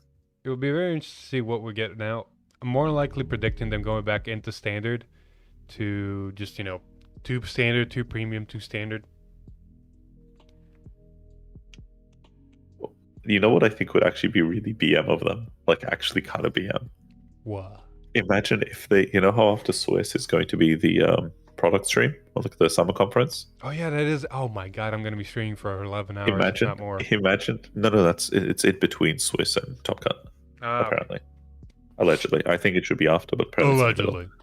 Imagine if you sit to Top Cut, having just spent $400 on Bav, and they go, by the way, starting tomorrow, the Bav restrictions goes into effect. Okay, but we talked about this. The BOV restriction is actually not that bad. You still can play BOV. No, more for like the people that had to spend the money on 3 extra violords just for this event. Jeez. Imagine the fucking BM. Holy shit. To go like, hey guys, I know you bought this card at a week's notice just so you could play it today, but don't worry, if it makes you feel bad, you can sell 3 tomorrow. Oh my god, that's crazy. To be fair, it should happen, but crazy. To be fair, there's also another perspective you can look at it. Man, it was worth getting all these Valors, even though I have to offload them after this because I won Worlds and now I have a card worth a lot. Basically, my. Oh, sorry, my bad. For the one person. Sorry, my bad. Hey, now. For the one person. Actually, Top 8 also gets those markers that are actually very worth something. I mean, yeah, but the starter prize card is the cool one, right? Right.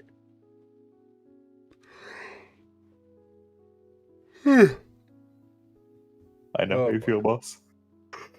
Yeah, it's gonna be a long one. Literally, the second we end this stream, whenever this all ends, I am going to bed immediately. Same, dude. I got 2 hours sleep last night. Haha, I got 3. Look at this guy. Fucking. Hey man, I planned my things accordingly to get at least some hours of sleep. Sorry, bro. I had to go win a locals. My bad. Yeah, with a fucking jank-ass deck. Yeah, it's still fucking 4-0, motherfuckers. That either tells me, no offense to your locals. I'm gonna stop you there. Both of those sentences are true. It's a smaller locals. Both of those statements are true. I know what you're thinking. Both of them. Yes, it's a high roll deck. Yes, it's a small locals, and everything that entails. I would like to remind you the best of my locals is currently on stream. Excuses. Sorry, boss. I just won dice rolls 4 rounds in a row. My bad. They should have been better. Should have won dice rolls. Speaking of dice rolls, Daikais are already next week. Jesus. Oh my god, I'm so happy. No, you know what? Actually, you know what you'd enjoy. Sure. So because of the collab, I watched the Braven anime, like the one we're getting a collab for in Set 9. Right. Oh my god, bro, that show's so peak. That show's so good. It's so good. It knows what it is and it capitalizes on it. Bro, I have never seen a show whose moral of the story is gay sex saves the world. That series is crazy. That series was wild. You wanna know what I find very funny? Both Razel and Eldeglima on the trivia thing for the intermission. Both of them have the cards that are on the watch list or getting restricted. While Levidress and Bav are like, yeah, this is a mechanic. You know what broke me? So you've watched Braven, right? I watch what? You've watched Braven, right? Yeah. Yeah, so the thing I love is because like all of Obari's mechs in Vanguard are based on anime he's done designs for. But Braven is based on Daikaiser. Which meant, you know the scene where like he combines for the first time? Yep. I literally started losing my mind. And Daniela goes like, wait, what's going on? Like what's your problem? Like what's happening? And I literally pulled up the scene from Legion Mate where like Great Daikaiser shows up for the first time. And I'm like, it's literally that scene. It's this scene. Like, you know the one with Kote like playing against Ratier? I know. That scene's so peak, dude. That scene's so good. Like, holy shit. No, Sushi, you should. That show's so peak. It's like it knows exactly what it is. It knows it's the goofiest, dumbest shit you've ever seen, and it loves it. Oh yeah, Sybil is also next week. Jesus, next week is Next week's gonna go packed. crazy. So, weird question. Do you think Braven is going to be its own collab or alt arts for D-Robos? It's gonna be what happened with the Skyride and Sanctuary Saver. Or counter argument, it could be the Hololive and Michu collab.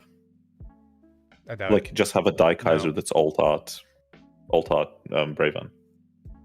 Oh yeah, can that. see Yeah, that. sorry. Yeah, I saw. I have, for some reason, I bring her. Yes, Hololive Michu collab. Yes. I'm like, I could see it being either one of the two. Wait, isn't that the same thing though? Wait, isn't the whole Sanctuary Skyride thing the same? What do you mean, Sanctuary Skyride? Bruh. The cars we Well, got like not the- too long ago. Wasn't the Skyride stuff all new cards? Did you not read the effects? Wait, which ones? Sanctuary Skyride. Hold up, I'll find it. It wasn't too long ago, thankfully, so it's not that much All of a this- scroll. Do you mean the stuff from Festival Collection? Yeah. Oh, no. So there isn't a Galatine. It just says its name is also Galatine. It itself is not Galatine. There is no standard Galatine. Yeah, but that's basically the same effect as the Michu thing. This card is also regarded as. No. So the difference is there is no Galatine in standard. The Michu cards were like verbatim the card. It was just the card with different art and a different name. Yeah, but But, if like, there Galatine isn't- existed, isn't, like, it would have this effect. Sure, but like, for all intents and purposes, this is just standard Galatine, quote unquote. Yeah, but my point was the effect this card is regarded as. That was the whole point, that Braveburn sure, would sure. be as Daikaiser, this card is regarded as. Sure. I can see that. I don't. I think I could see it being either way. I wouldn't hate it if it's its own support, but I would also not Soul hate it if Saver, it not was just all Sanctuary, cards. that's what I was messing up. Yeah, I was gonna say because I heard like Skyride, and I'm just like, okay, but like, huh? Wait, The Skyride cards are basically Soul Saver, Galatine, yeah. yeah.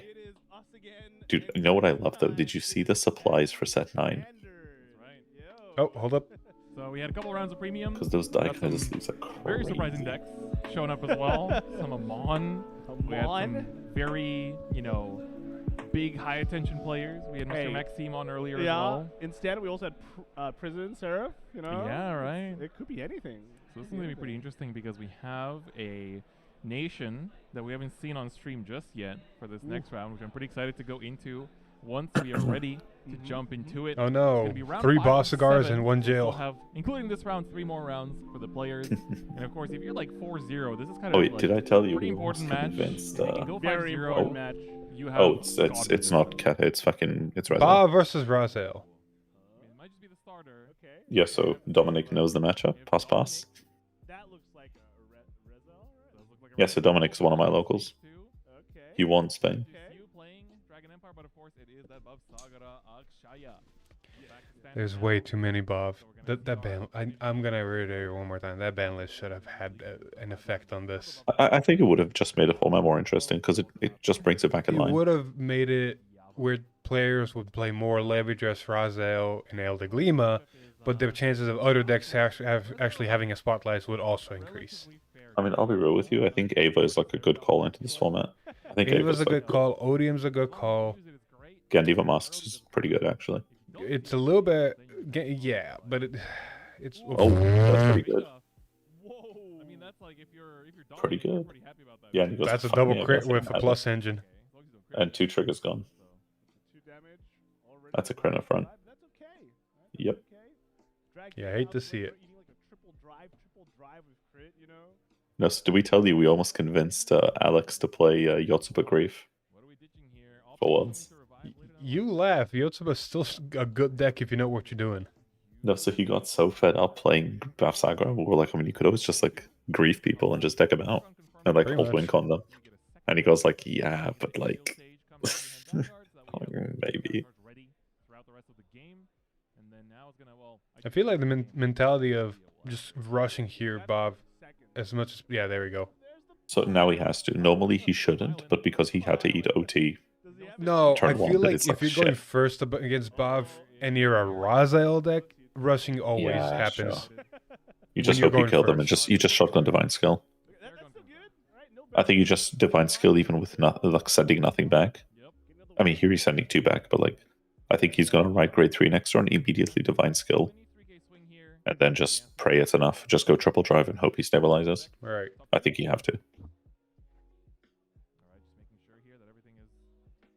Wisdom is rough. Looks like 23. Defensive is brutal there. Yeah, it goes into 5k, and he goes, yep, top 2. Yeah, he resolved. You can do it. Yeah, there we go. No, this is just.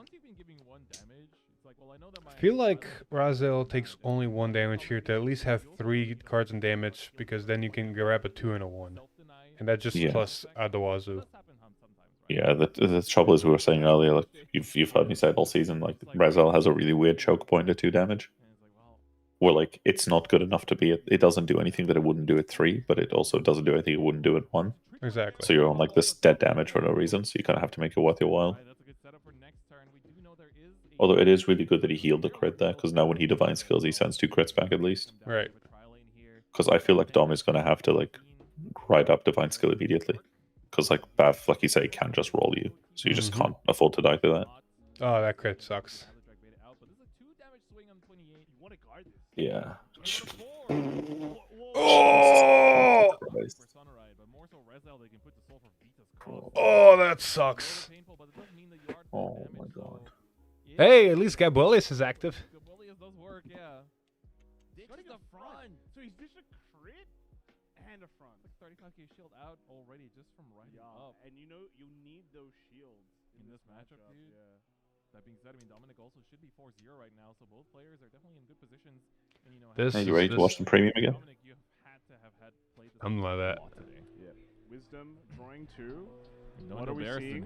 Oh yeah, did you see somebody in the official chat? Somebody was like, "Damn, isn't he cheating? Isn't Selgo unrestricted?" And like 3 people are like, "Yeah, bro, he's just cheating." Bruh. No, in fairness, like Ooh, if that's you good. ask a question like that, that's funny. Sorry, I'm paying attention. I'm half listening. My condolences. Oh, that's broken. What a they good ditched play. one on turn one right that's up. turn 1. You're putting See, this is what I was talking about earlier. It's like you're still doing your linear plays. You're gonna do 5 attacks here.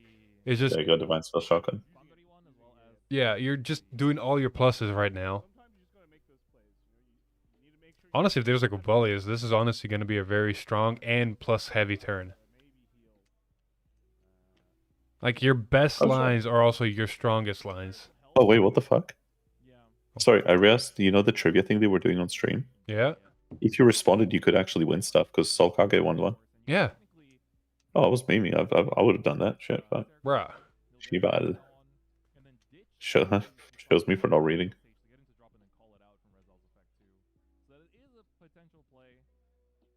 Why can't he divine? Wait, does Reza need you to be your opponent to be on grade 3? Is my memory serves not really, right? I don't think so. Let me pull up Reza. This could be a game loss if that's the case. More than anything, you want to heal down right now. Sweet Dominic has triple drive. We'll call out 2 cards. Can't call it a Scotty yet. Yeah, he's gonna go for another Nobaris. I mean, No, you don't. You don't need to. Yeah, you do, right? Yeah, no, it's not grade 3 restricted. Yeah, you can divine skill. Set up like probably a defensive trigger. Oh, there it is. that's what we want to I was gonna say, I'm pretty sure we've had this conversation. It absolutely, I don't think it does. Yeah. Raza is one of those rare ones where, yes, you can divine skill immediately. Usually you don't want to because either you don't have enough crits and drop or it's not worth it. For him, it's worth it right now because, you know, you need all the pluses you can get. And also, you could fucking die next turn. Perfect guard. That's also very important in this matchup. There's some really good drive checks. That's what we need to see right now for Dominic. No, it's not. Reading the card explains the card. No, I'm not gonna lie. It's fucking depressing looking outside and seeing the sunrise. I don't like this. Depressing. It's so nice. Not what I'm fucking screaming to watch Bath Mirrors.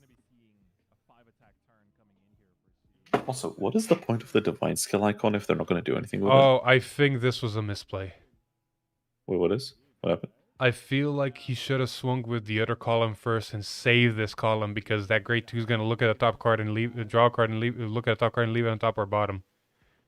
You want that to be your last attack so you at least know what's on top or can stack a defensive to help. It depends what he's reviving, though, right? Because there's a world where he revives like a Biscotti, which digs a bit deeper. Actually, no, it's never going to be Biscotti. Never mind. He's not Persona ridden.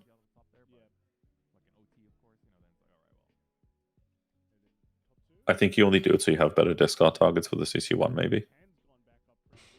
I'd still do it the other way. That way the grade 2 looks at the top card, and if it's a trigger, hey, 1 extra defensive, please and thank you. I can see it, unless he sees a card for sure that he wants, but I can see where you're going for there. I just think in his state, he's just like sifting for PGs. I think he just needs all the defensive options he can, and he just needs to make sure he draws them. Because like if you think about it, like what he can do is go like Selge on checks top 2, add 1 to hand. If the other one is good, just bot deck it, and then the top 1 you can either leave it on top if you want it in hand, or bot deck if you don't, and then second will add the thing or scry 2 more.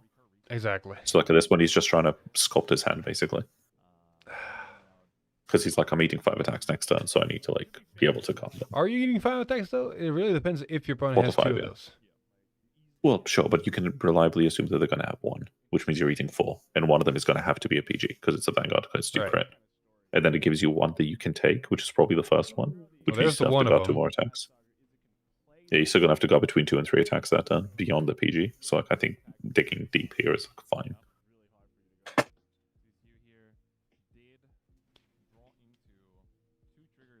Well, at least this Bavsargra player will not forget to use Cindy's. That's my go. That's my go.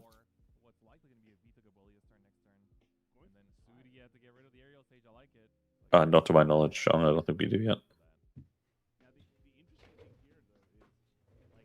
I like the play of getting rid of the counter charger. Well, Razel is currently in a position where I don't think CB is ever going to be a problem. It is this open up option of this does not need to happen. So it's not. I don't think in this case it's even about the CB. I think it's honestly about the discard. Because you have so many battle phase draws that will sift like normal units, and that normal unit can be something you can revive, but it's only revivable if you discard it, right? Right. And also it makes for slightly better numbers. And like the CC is nice too, I guess. Do the counters they use just don't spin? The what, sorry? The power counters they use, do they just not spin? Like you have a 10k counter there, just rotate it. They do. I just think that I don't know what they're doing. Maybe they're trying to like save increments. Each different effect. Yeah, maybe just like make increments a bit simpler. Maybe I can see it.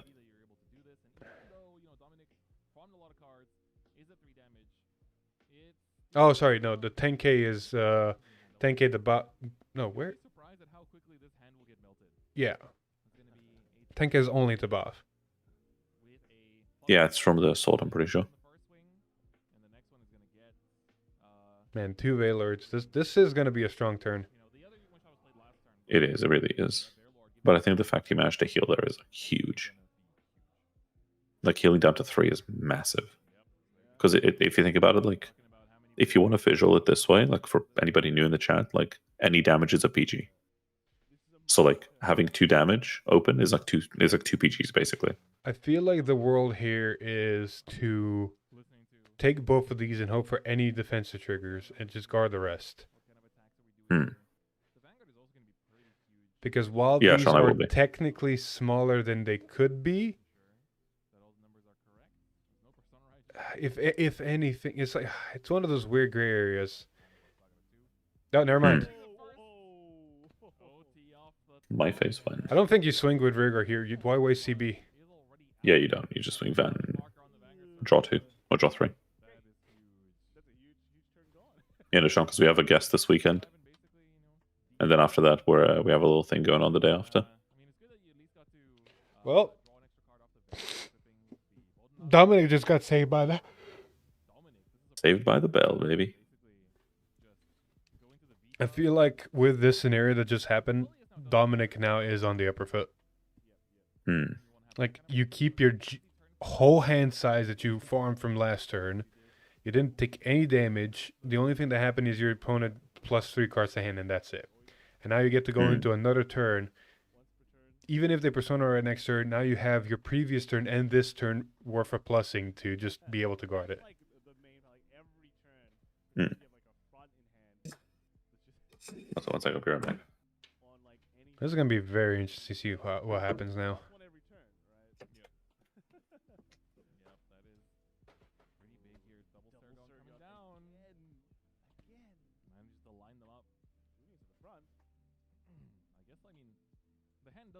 Ooh.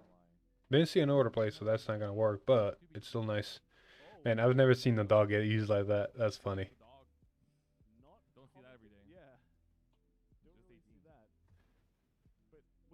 Always make 5 attacks as long as you have the Razile the Soul. But they did lose 2.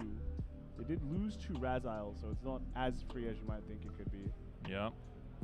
So here Going comes for the the Teeth Teeth Fault. Fault swing. This one's pretty Takes big. this one. Go to 5. It means the Fence most trigger, capable nice. swing as well, just because it's like you essentially have the Vita coming in here, and then you don't have Gabuelius, but you don't want to risk, like, you have to guard the Vita because you're at 4. And they check double crit, well, now you have to guard everything, right? So might as well take the one attack you can take, and then be able to, you know, work with the defensive that you are given as well. Calls the Teeth Felt, and then Confirms Razil in hand. puts a Razile. Still had one. That's good. Still had one. That is the last one, though. Double Teeth Belts. And they're all gaining massive powers from both the Vita skill, giving 5k, and then just Teeth Belt itself having plus 10k when it attacks a grade 3 or higher, right? And then Persona Ride. So big powers there. Yep. Looking good so far. It's like, How's it gonna guard? How's she gonna guard? So Not being able to use shield this plus a Aragon's defense 5k, is which is annoying, but 25k shield. I alas, think that's 2 to pass. that is how it's First going to check? be. Ooh, Not heal. heal does get the plus 10k onto something. It's going to be the other Teeth Fault here. So at the very least, she's going to be 35, 45 on her own. Because, yeah, she got the Jesus. 20 on her own, Sunrise 30. And then you also got the call effect and the trigger effect. So still coming in big. But, of course, she does have the Boltnato effect, I think. Hasn't used yet, or did he already use it? With Nato. Thinking with his thinking skills. The shield? Yeah. Can't really tell.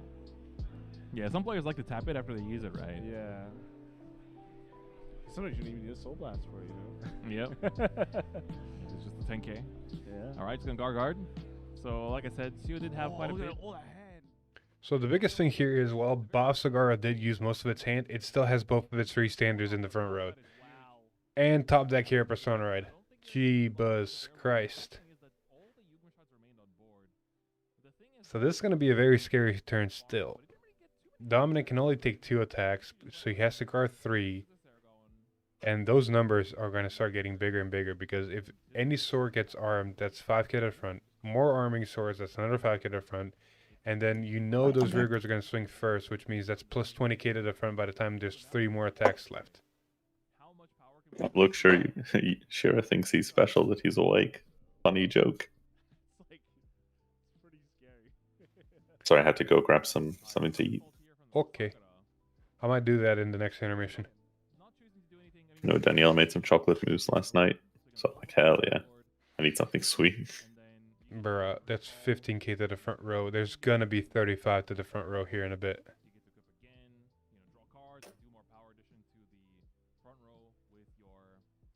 Ugh. Never ask a Bavsargra player about their front row numbers. The bright side is Razil has a giant ass hand, and he can still take 2 attacks. I honestly think taking the first 2 attacks here is key, because that You prevents have to your hit him opponent. and take prefer defensive. Yeah, with defensive for 1, and preventing your opponent from potentially hitting 2 heals and going back to 3. That has happened too many times to me. Well, no, they can still do that. Unless you take both. So I feel like he's fine. I see Elementaria, and I see enough cards in hand to where, not to mention discarding a heal means, yeah, we're fine. That is not a defensive hand, though. Oh god, I think Dominic has it. I think Dominic has it on the next turn. Just to make sure that knowing that the red cell games go long, they're like, all right, need to make sure we're doing fine. And even now, we only saw 1 of the 3 perfect guards that Dominic has be used. There's still 2 more perfect guards, and this is one of the strengths of Rezael. Oh, and top deck Persona Ride. All players top-decking their personas something, something, something, a miracle when you reach out your hand, or something, something. Persona, right? Still hasn't seen Gabuelius though. Moves up to Sergion. I guess Tifa, no, Neilverse comes out. Yeah. No boost to the Vanguard from Oyst, right? Yeah, it's gonna be 33 at the very least, so still gonna be solid. And of course, Sergon doesn't have its effect live, but that hand is pretty low for Seer. He might have to just take this. And Yep. don't see a heal. Dominic will take it with Raziel. Raziel, dude. Ooh. All right. Pretty Wow. good. Very strong. That was kind of, Too, like even though I won't say gimme, but that was very obvious that Raziel was going to be on top of that. Yugma stayed around, Hmm. but, you know, the defensive After that OT, let's be very clear. After that defensive OT, More than a turn. Like, Hmm. the whole hand is just walled off. Maybe when the card that buys me a turn buys me a turn. right? So that is it being the first damage was the key part. Like, you can guard the whole turn, and then on the 4th and 5th swings, you hit the OT, and it's like, ah, look, I wasted all of this hand for nothing. your deck kind of like When you go Hmm. 5-0 right Yeah, now, right. and you're going like, 2 more rounds left, that pressure is going away, right? finish the round a little faster. You get yourself Oh yeah, this was round 5. How many rounds is 6, right? some drinks, go downstairs, and 7. the 7. So whoever is 6-0 after round 6 is basically guaranteed into Top Cut. Yep. We are going to that cafe very soon. We're hitting up that cafe for sure, dude. I'm caffeine addict 101. Gotta have my 2 to 3 coffees per day. What Philip, how you feeling about the coverage so far this year? We're gonna get Dominic up as well. What are you talking about? For Worlds. I think it looks pretty good. What are you talking about specifically? Like the quality of the coverage. Oh Like, yeah, yeah, yeah. stream The look- stream is fucking amazing. Looks The great. only downside negative I I want to don't tell like the glare. No, the The glares glare's are. bad. I feel like they could have done something about the glares on the table, on the background, on, like, that's fine. Everything else, like the stream animations, everything else is running apparently really smoothly. I like it. My biggest gripe, I want to say, that they potentially could have done a little bit better, is the marketing of the stream and of Worlds on social media. It's like there was some, but I feel like there wasn't enough. I can see that. Okay. I'm gonna step away for a second. I'm Enjoy. gonna mute Echo so he doesn't do anything stupid, I'm not going to do anything crazy. I can be trusted. and I'm gonna just leave the stream because there's gonna be an interview. So I'll be right back.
All right, we are back now with our winner for round 5, Dominic. Congrats.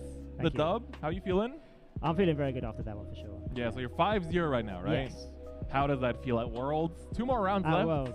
At Worlds, it's a magical feeling. What can I say? Everyone dreams of it when they pick up again. Yeah, and I mean, you've been playing Vanguard for a really long time now too, right? Which is Yes. this your first Worlds, or you've already been here before? This is right? my first Worlds actually. Oh, really? Yeah. Damn. 5-0 your first Worlds. Yeah. After all this time, and you qualified through Madrid, right? Yes, I came first. And how was that experience for you? That was. Did that you was also play great as well. Raziel? Yes, I did also play Raziel. Okay, okay. And how was it, you know, kind of adapting to the new meta? You know, Bavsargra came out in set 7. I'm assuming you've hit quite a few of them today? Yeah, so that one on stream was my third one. Okay. What else have you been facing? I played against the Bats, and I also played against the Mirror. Okay, so there's actually quite a few Raziel players then still Yes. kicking in there. Yes, That's I good. know 2 of them I've spoken to, and I think I convinced them to take it. Okay. They are unfortunately not doing as well as I am today, but I mean, that's fair, right? Not everyone can go 5-0 at Worlds. It's That's true. definitely a very select group of few. But what made you actually choose Reslael for this format, right? Because I remember we had the Japanese Worlds in February, and that was a week after the set release. So like, Bavsargra wasn't really solved yet in that sense, so it wasn't as much time to test it. But Reslael was the most broad deck, but only one converted to top 8. So what made you decide on the deck itself? Well, there's a few reasons. First of all, I think the deck is really underrated in both JP and English. Even after the Saragon restriction, though? It definitely gets a lot weaker, but I think it's still a very strong deck. For sure. Okay. I personally I'm planning to take it to Summerfest if possible. Okay. Good. Yes, but I picked it for a few reasons. I picked it because I thought it was pretty underrated, still a very strong contender, and also I was very comfortable with it, and I didn't have as much time to play test as I would have liked. Okay. When I did play Bavsargra, I just felt more comfortable and like I could win more with Reslael. Okay. I mean, that's fair. Like, you qualify within Madrid as well, right? So yes. That's kind of like that line of thinking where it's like, well, if I was already put in so much time into this deck and I know my lines, and they haven't changed since then, like for the premium players, we talked to people that qualified with a deck that got restricted a month ago, right? Yeah. So it's a little bit of a different thing where it's like, okay, do I drop this Nairos list that, I can't play the old Nairos anymore, I have to go back to the V1, whereas for standard, it's like, well, there hasn't been a restriction list, it's just a new meta of a new set, so it's more just adapting to new matchups, and that's about it, right? Were there any other decks that you were considering to bring? You mentioned Bavsargra as well, right? Yeah, so I did play test with it, of course. Okay. Like, it's kind of the boogeyman of the format, right? So Yeah. you have to. I play tested a little bit with Messiah. Okay. Just because I own the deck, I quite enjoy it. I do think it's a little underpowered at the moment, but yeah, it's also a little bit like piece reliant in that sense as well. If you don't hit the revivers, if you don't hit the reviver, you don't hit the self blockers. It's like, well, that is true, I guess. But then again, I think Reslael and also Bavsargra is piece reliant. For sure. So it kind of comes down to like, yeah, for sure. Pick the one, right? Okay, yeah. And then I did also play test a bit of Shiranui as well. Okay. Any reasons for that? I like the deck. Okay, nice and simple. We like it. But how are you feeling? I mean, 5-0. You're not completely confirmed. No, you if you can't. win one more, you're basically locked in. But you've got arguably the best resistance in the room. How are you feeling for the last 2 rounds of Swiss? I'm feeling quite confident. Okay. I'm glad I muted Discord because there was some fuckery happening. Right. That's definitely. No, now we just yapping. We just yapping. And now I also have food. Yay. What? Yippee. What food you got? I made myself like a small bowl of stuff. A bowl of stuff. Helpful. It's basically a soy yogurt with a flavor. I forgot what flavor. I think it's like apple or something. Mixed in with crushed cookies of the healthy variety, not just any cookies. Dried cranberries, cup of protein powder, and dash of honey.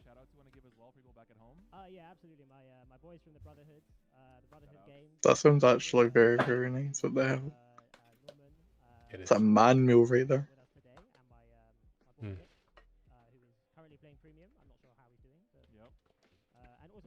Brotherhood games, huh? Yeah, that's the locals. So how is it this is happening? Is it like one round of premium, one round of standard, or like? Yeah, basically, it's alternating. Okay. So we had a game of standard. I'm gonna assume we're gonna have another game of standard.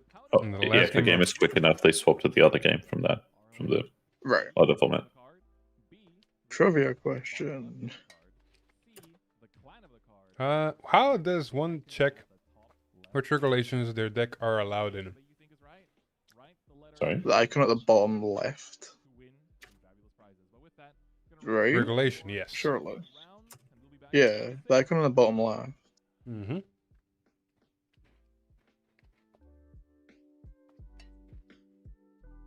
What's your honest opinion? If they ever make another icon on the bottom left, there's gonna be an uproar. Wait, which one? No, What is this? please don't. So on the trivia questions, Echo. Go for it. How does one check the regulation their decks are allowed in?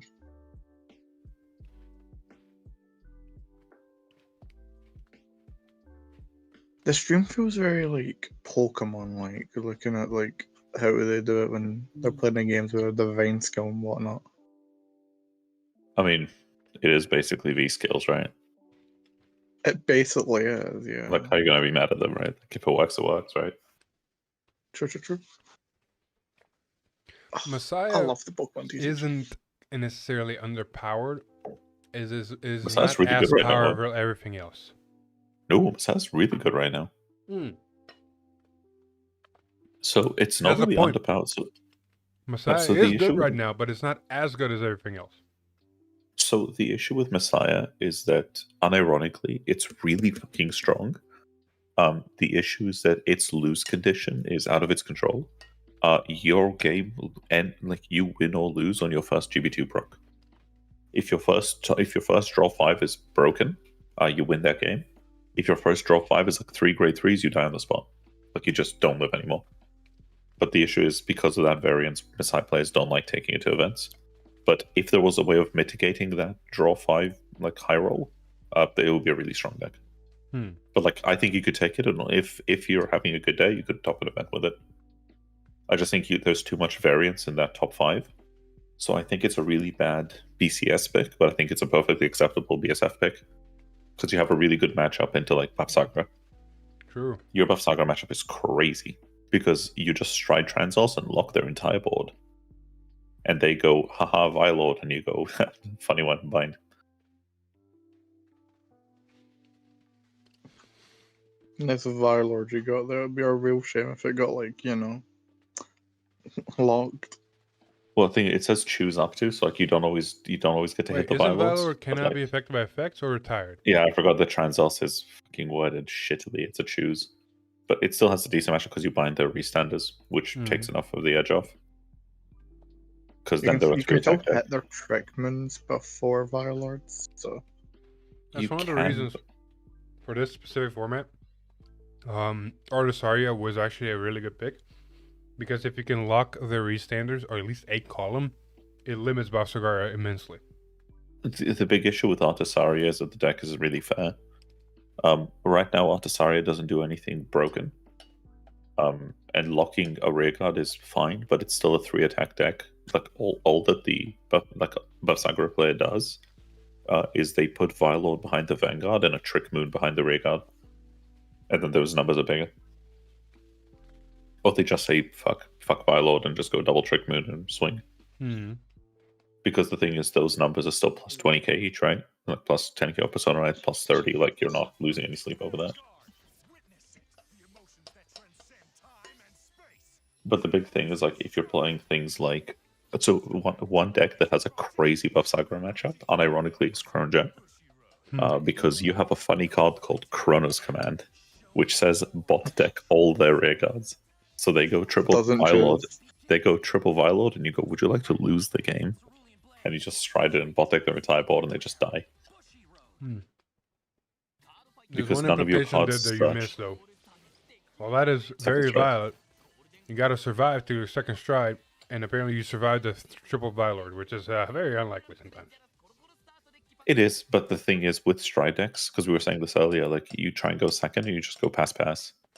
And then their turn 3 is nothing, so you're only really surviving like one big push turn.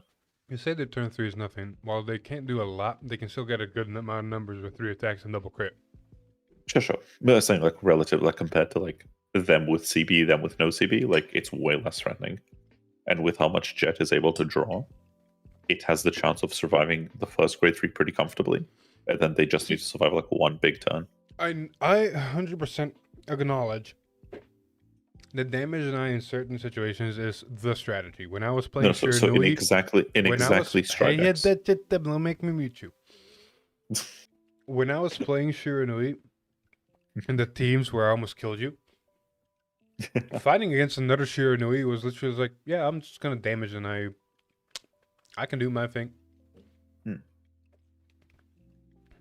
Actually, it wasn't even against another Shiranui. It was like, I feel like it was Heroes, Shiranui Mirrors, and one more matchup where I was like, yeah, I don't have to give you CB until I can start striding, and then I win the game. I was gonna say, I don't think Shiranui even like needs a lot of CB. No. No, at the time we ran the Tenri, the on-play CB1 draw.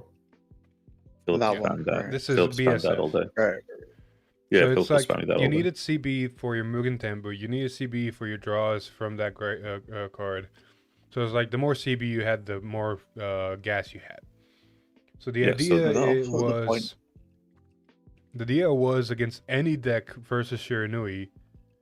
Like, against heroes, like, I'm not going to give you CB. I know how stupid your turn 2 is with CB. I'm not going to give you CB. And then by the time we get to grade 3, then I'm going to start giving you CB because I can keep up with, because I'm doing my Shiranui things. Mirror is the same idea. Deny them CB, they can't do much, and you're just going to go a little bit ham. And there was one more deck with the same mentality apply, where it's like, I'm going to CB deny you until I can get there. I just can't remember in that format what that was.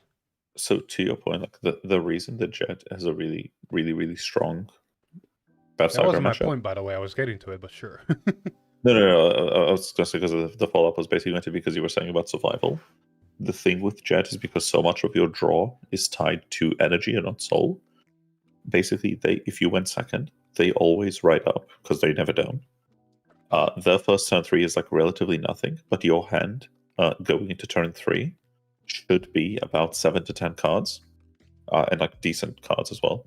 Then your first stride should always result in your hand being about 13 to 16 cards, which means most of the time they shouldn't kill you on that. So then you just like cross command them, and then you stabilize and you win from there. Again, that was not my point, but yes, everything you said is correct. That was not my point. In my mind, it was. No, because it was like the damage. What I was trying to get to is Shiranui was a good example of damage deny is a good strategy against certain decks, because Shiranui is one of those like, oh, once I get to my strides and do my thing, you basically have lost. So it's just the point of getting there and preventing decks that can do stuff early from doing their stuff until Shiranui got there.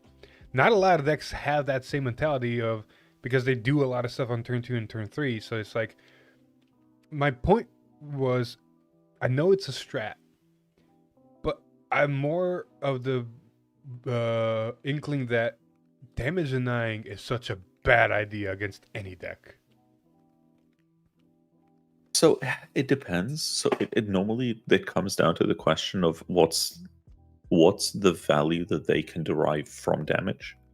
So let me just specify. Damage denying early and damage denying late are two different things. Like damage denying late, like if your opponent already has 4 CB and they used it all, and then you're in a position where you don't have to give them an extra CB, so because you know you can't kill them, and then their next turn is a lot less impactful because you didn't give them that extra CB, that's a valid strat. I'm talking about early game damage denying. I'm not going to give you any damage to do any of your things. And it's like, no, so on that one, it really comes down to how capable is your deck in bursting people out. Because so for example with Bavsargra, right, it has a lot of deck thinning, it has a lot of power, but a lot of it is tied to CB. So the question then becomes, if I don't give it to you, you still get to do some of it, you just can't do all of it. And then what you basically do is a lot of their searching is top X. So they're normally going to go for the power, which means their hand is weaker. Or they go for the search, which you basically give your opponent the room to misplay. And what the damage denial does is by giving them the choice between the two, it means either their turn applies less pressure to you, or their hand is more susceptible to getting bursted. And if they give you a turn that's a bit more pressure on you, but you have the hand to stabilize, like a deck that draws a lot, you're okay. And if they give you, and then you can punish them by choking them or bursting them from there. But that also means their hand is weaker, so they die. Or if they go for a hand that's safer, but a smaller aggression board, then you're almost certainly fine next turn, which then gives you another turn to farm them out. Which is like where like the decision comes, right? So it's about like giving your opponent the room to make a wrong decision. Yeah, but because that's if you also give them assuming CB, they that do your everything, opponent's right? going to make a wrong decision. Most Well, players... it's neither of those is wrong, right? It's just you can't do everything, so you have to choose one of two things, and like that thing could be wrong. Like if you choose to have a really strong hand but don't apply the pressure, well, if my hand would have actually died to the pressure, then like I just bought myself a turn. But if you went for the all aggro, but now you're more susceptible to getting bursted, then if I have that defensive hand and I can burst you, then you lose, right? Yeah, but no like, deck... If you had CB, you'd have done both. See, the thing is, no deck has that big of a burst turn right now to where it can do that after basically holding off a turn. Because the thing is a double-edged sword of holding off a turn while you don't get hit hard. That gives your opponent the chances to build their defense much better. I mean, Bat can. That's like Bat's whole MO. Bro, I Bat keep can telling make people, burst like that. damage denying Bat's such a bad idea. No. That wasn't like the point you were making. You said what deck can burst you like that. I'm saying Bat can burst you like that, right? Yeah. So like, no. So that's my point I'm making. Is like there are decks that can burst you, but then it's a case of like, do you think you can burst them in time for them to not burst you back, because that would cost you hand? Yeah, but the Or thing do is, you with try and Bat, it's survive like their you're turn, but then making you just give them less pressure? Yeah, but you're making the argument that Bat can burst, but that's in this context the argument that Bat is one of the decks that wants to damage and just burst your opponent. Where it's like, no, Bat was just gonna swing at you because I don't care if you have Riggers I can swing into or the Vanguard I have to swing into to give you CB. I just want the drive checks because the second I get to my grade 3, if I can do my thing, I do my thing. If I can't, I can't. My chances increase if I get drive checks. I'm not gonna damage deny you. Sure, but if you're facing like the Bat Mirror, for example, giving them CB is giving them jumbo crushes, right? Like giving them extra procs. They might not need. That is a whole different discussion because dice roll there impacts more. Sure. Like, I'm not saying it doesn't. Like, obviously, your strategy should change whether you go first or second, like on dice roll stuff. But it's more like there are decisions that you free your opponent to make. And thing is, giving people decisions is giving them the ability to make the wrong decision. So by giving them, like when you have decks like Bath that have a lot of searching and a lot of aggression, both tied to CB, by like portioning out their CB a bit strict, like by dishing it out a little bit less, you have the choice of giving them the ability to make the wrong decision there. And like, it's not one that's obviously correct. It's one that's like turns out to be correct or incorrect. It's a guess. It's a gamble. For me, it's hard to say because anytime I get put into that position, I know the correct path to take. So it's like, it's not really a choice if there's only one path. Well, but thing is, like, depending on the deck, there isn't just one path, right? But there is. Because like in Bav, in the you Bav, either do like, the thing or you don't. It really is just sure. that. It's like, But, if you give no sometimes there's CB to different Bav, you're things not going to competing for call the same your... CB. Yeah, but if you give no CB to Cal, other than drawing cards, there's no point to call your restanders because now they're susceptible to getting hit, which means you just Sure, but if I give you one CB on Bav, do you use it for a restand or do you use it for Violet skill? Use it for Normally, you'd say like restander. That one again depends on the situation. If you're in a Yeah, position that's where my point. That's it. No. That's exactly my point. Like, yeah, but that again, there's not a decision of a choice.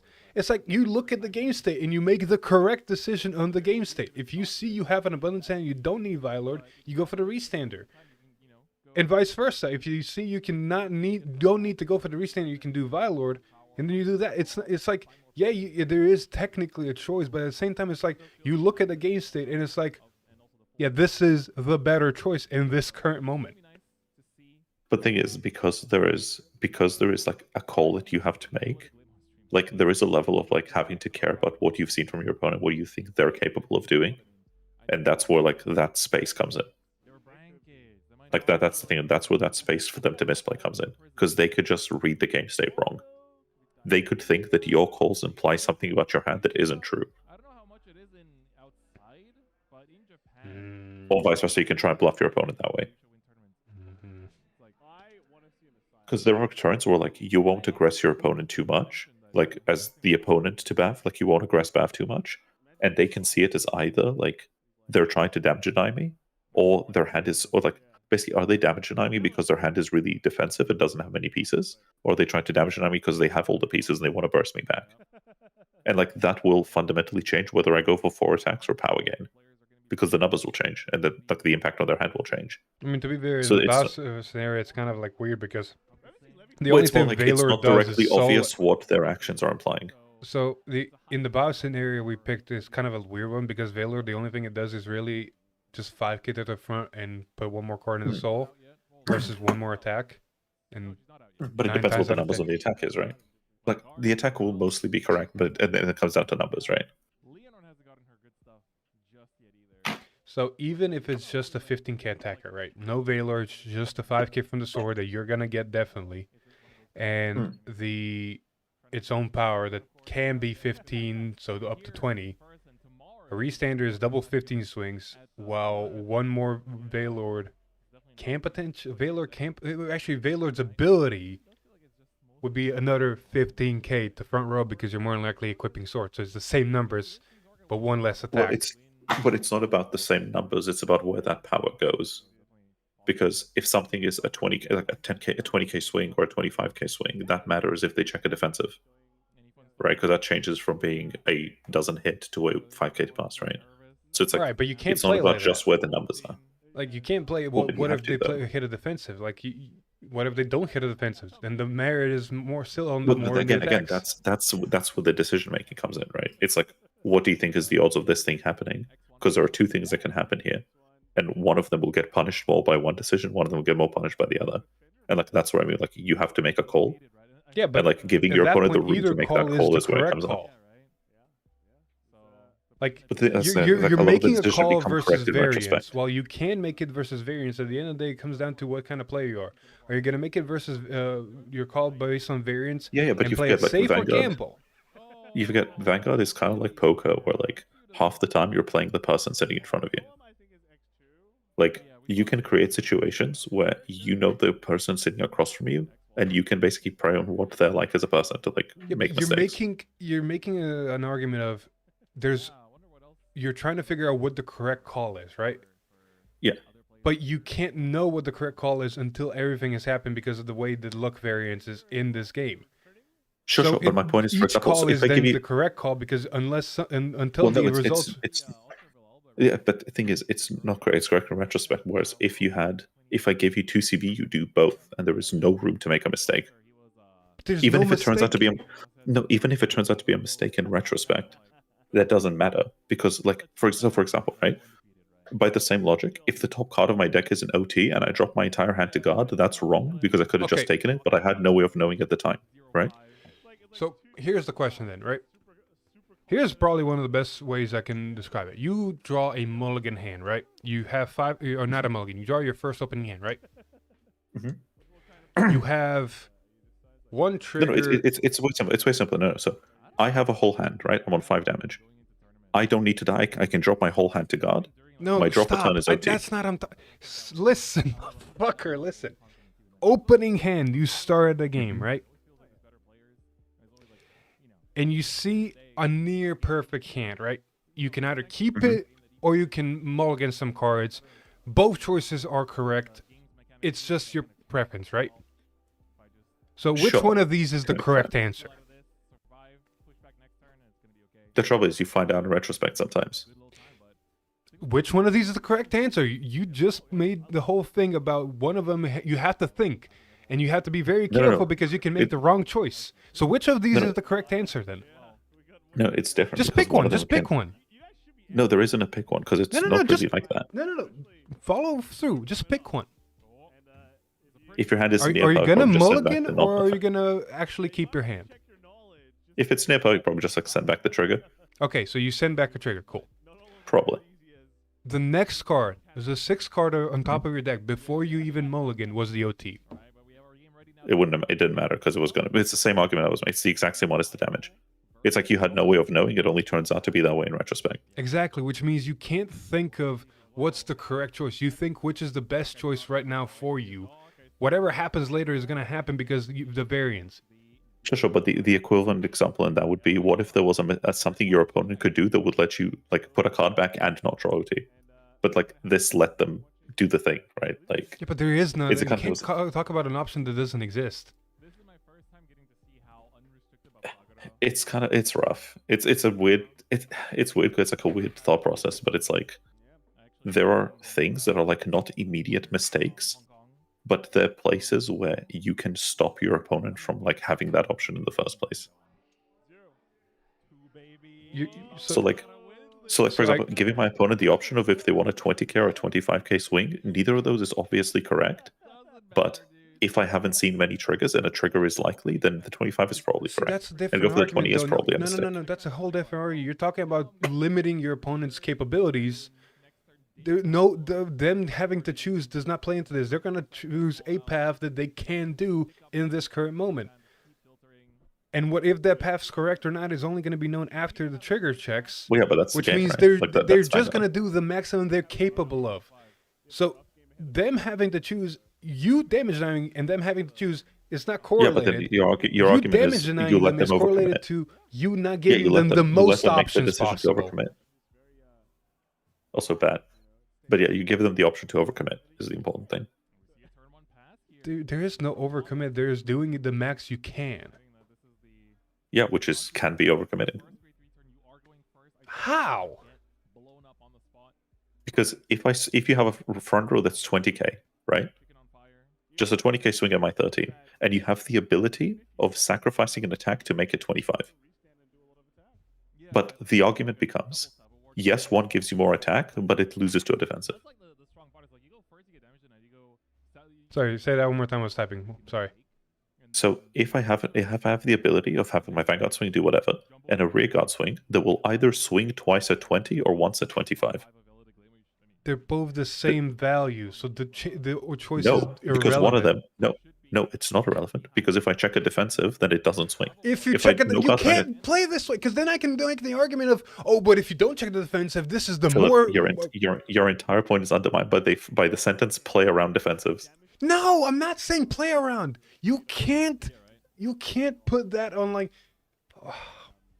both choices are correct. Because you can either gamble and hope they don't hit a defensive, or you can play safe and think they're going to hit a defensive. Yes, regardless and gambling is a choice. That is a choice that you choose I to will fucking kick you out of this call. Shut up for a sec. Regardless of what choice you make, you're making your choice based on the play you want to do.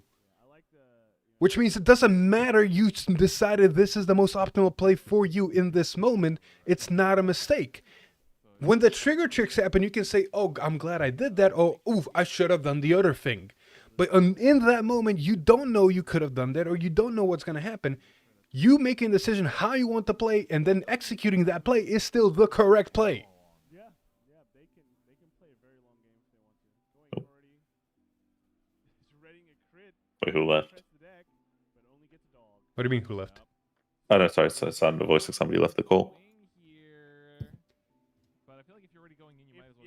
Because the trouble is, like, the thing where you're saying, like, that's how you want to play it. Like, that's the point, right? It's like giving but them there's that. no like you damage the 9 is like, okay, cool. Now you just put your opponent into a position where they just play the way they want to play. Nothing's changed. You didn't hinder them with damage 9 by him making a choice. You hindered them of them deck not performing the most optimal that it could with more CB. They're still gonna do more stuff they want to do with the resources they have at hand. It's not the best thing they can do, but Yes, their but if choices don't get hindered one bit. But if I have 3 options and each one takes a CB, giving them 2 CB means they can only pick 2 of those 3 choices. Okay, they're gonna pick 2 of those 3 choices that are the best 2 options in that current moment.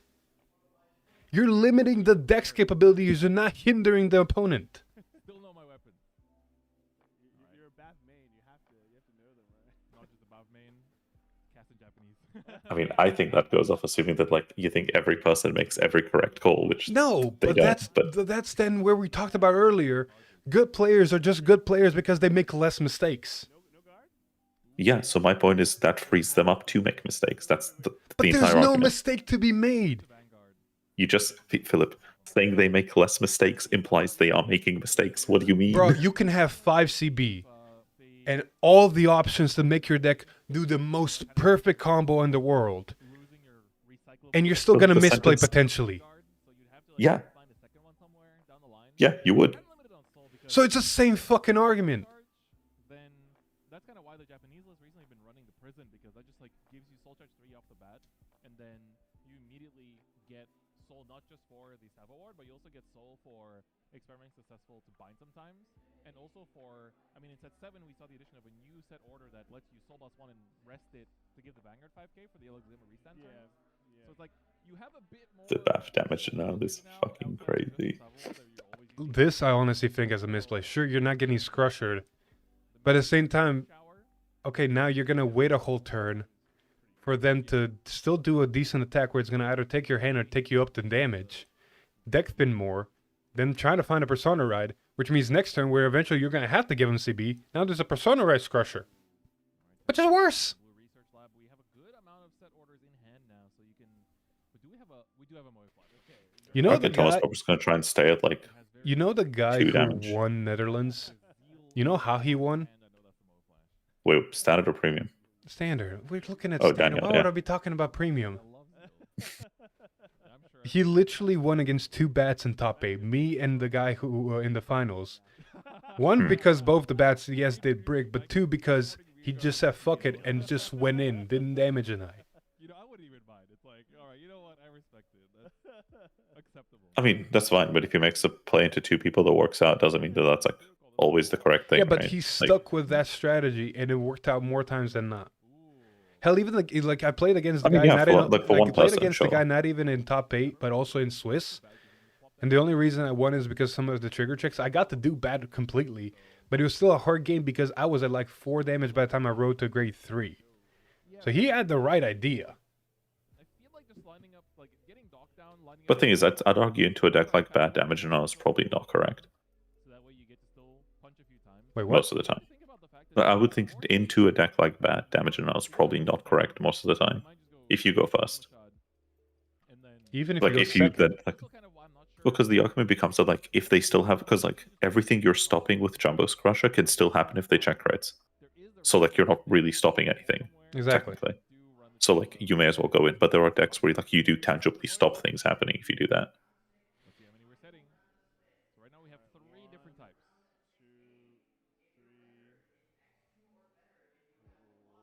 Oh, come on, one more different. There we go. Poof. He's got it, maybe he's fine, he's fine. 3 different types. 4 different types. That's more That enough. top 5 was rough though. Types of set orders right now, actually.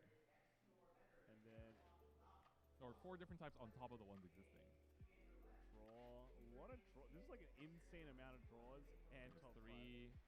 I love the fact that each order basically replaces itself almost. Yep, draw 5, and then we're gonna. Moe flash ban, Moe flash ban.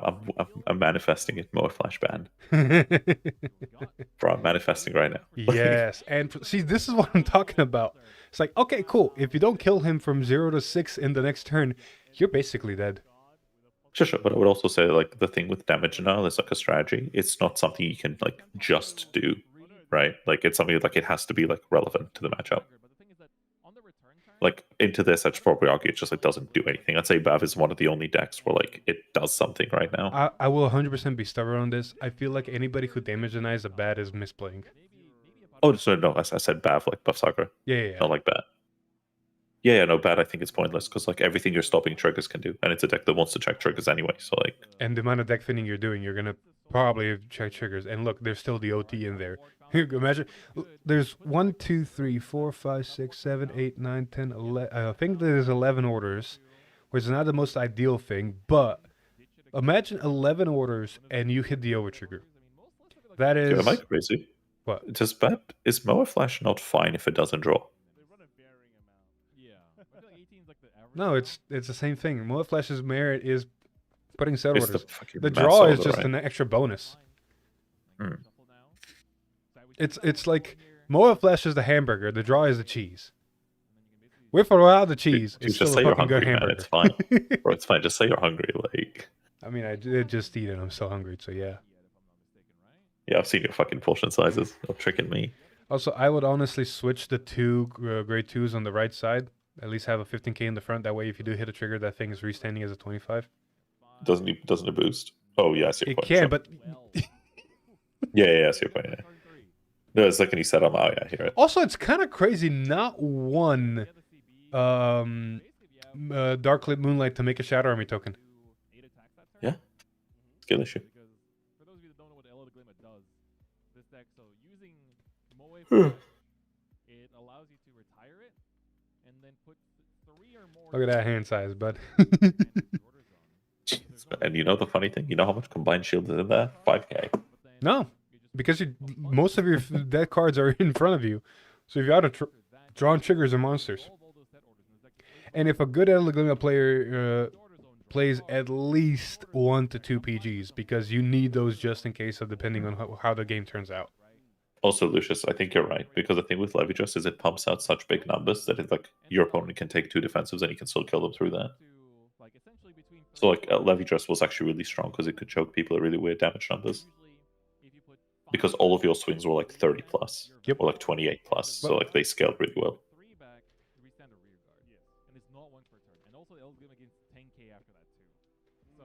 So 1, 2, 3, 4, 5, 6, 7, 8, 9, 10, 11, 12.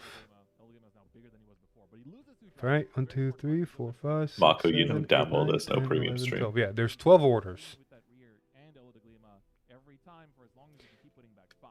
And once you can put back 5, The other column should have been fucking switched. like how they're, you know, Yeah. Michael's sorting out his order zone by the different types of orders. And so this way you're basically Blaze, no, they didn't. Oh, you go ham here. you can actually commit. You go a little bit crazy. You go all the way ham. You stop if they hit too many defenses. The pressure of the crit even without the drive. Crit Van Power. Crit the Vanguard, power Yes, to sir. rearguard.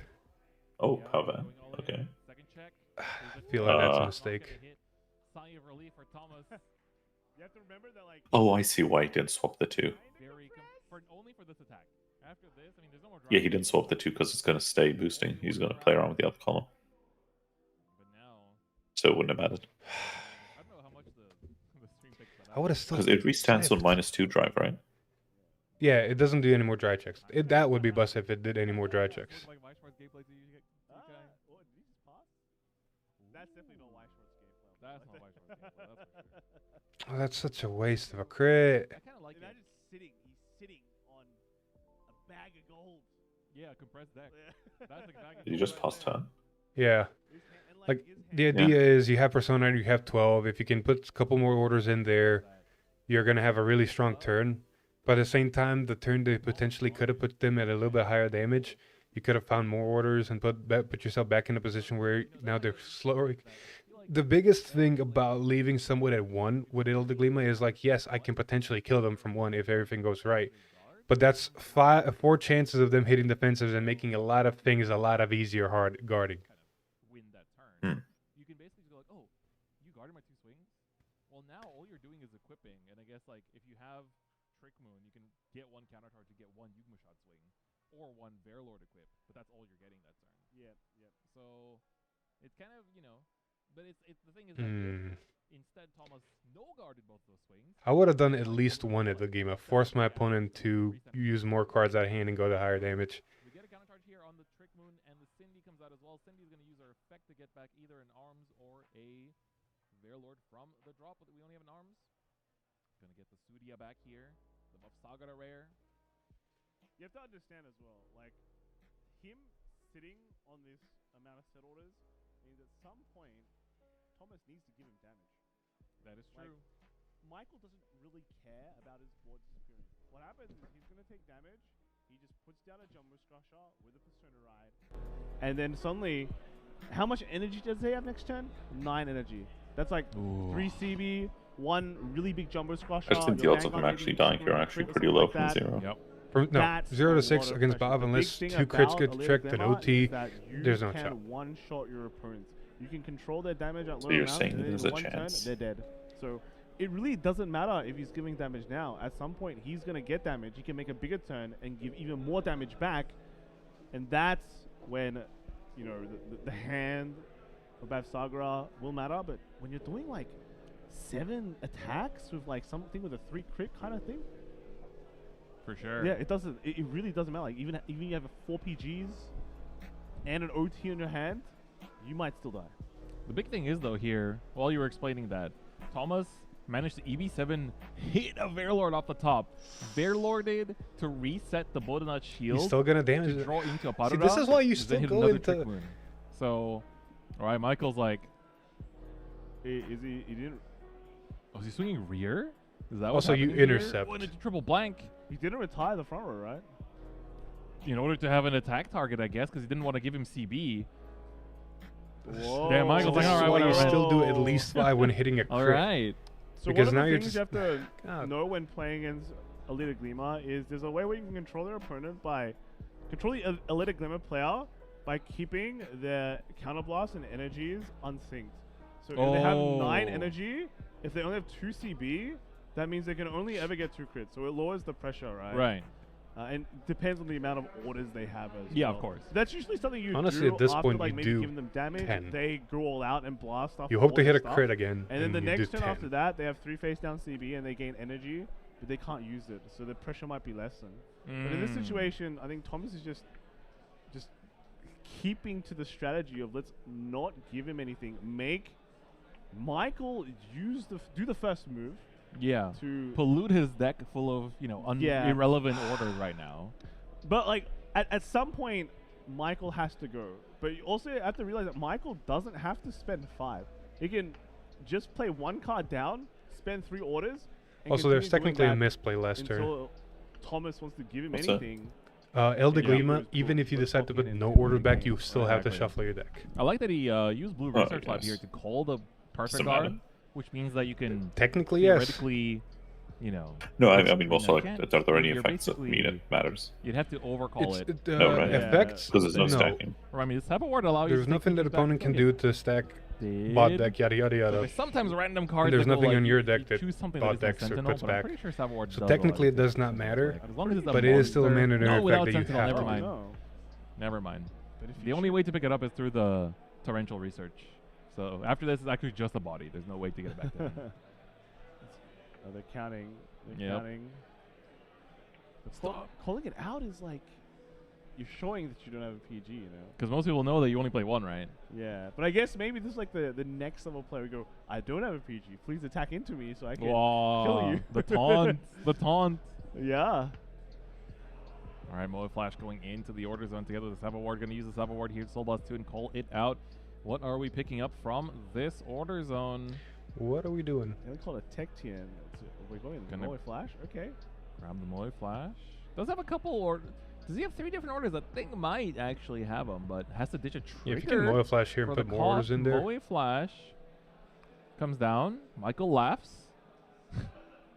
Moe Flash does not come down. It depends how many cards in the deck as well. Moe Flash has to draw, if I recall correctly. Mm-hmm. And then you also have to draw off some of the orders. So I feel like there's one more misplay here. Maybe depending on the Thomas's deck list, I angle don't is know. I want to see if I feel like in this situation you need to prep another. Just like overdraw and deck out. No, you need to prep another persona, right? Polluting your deck just to not deck out, and then that way it becomes much easier. Unless he has one in hand, right? Yeah, exactly. Most bad decks right now run only 2 persona rights in deck. Which means with one currently getting persona and one still in drop, there technically by normal deck standards should not be any left. We're playing that game, Kai. We're playing that game. Like I would have played all these turns a lot differently. Last turn, because I hit a crit, I would go at least 5, depending on what my opponent dry check, maybe even 10.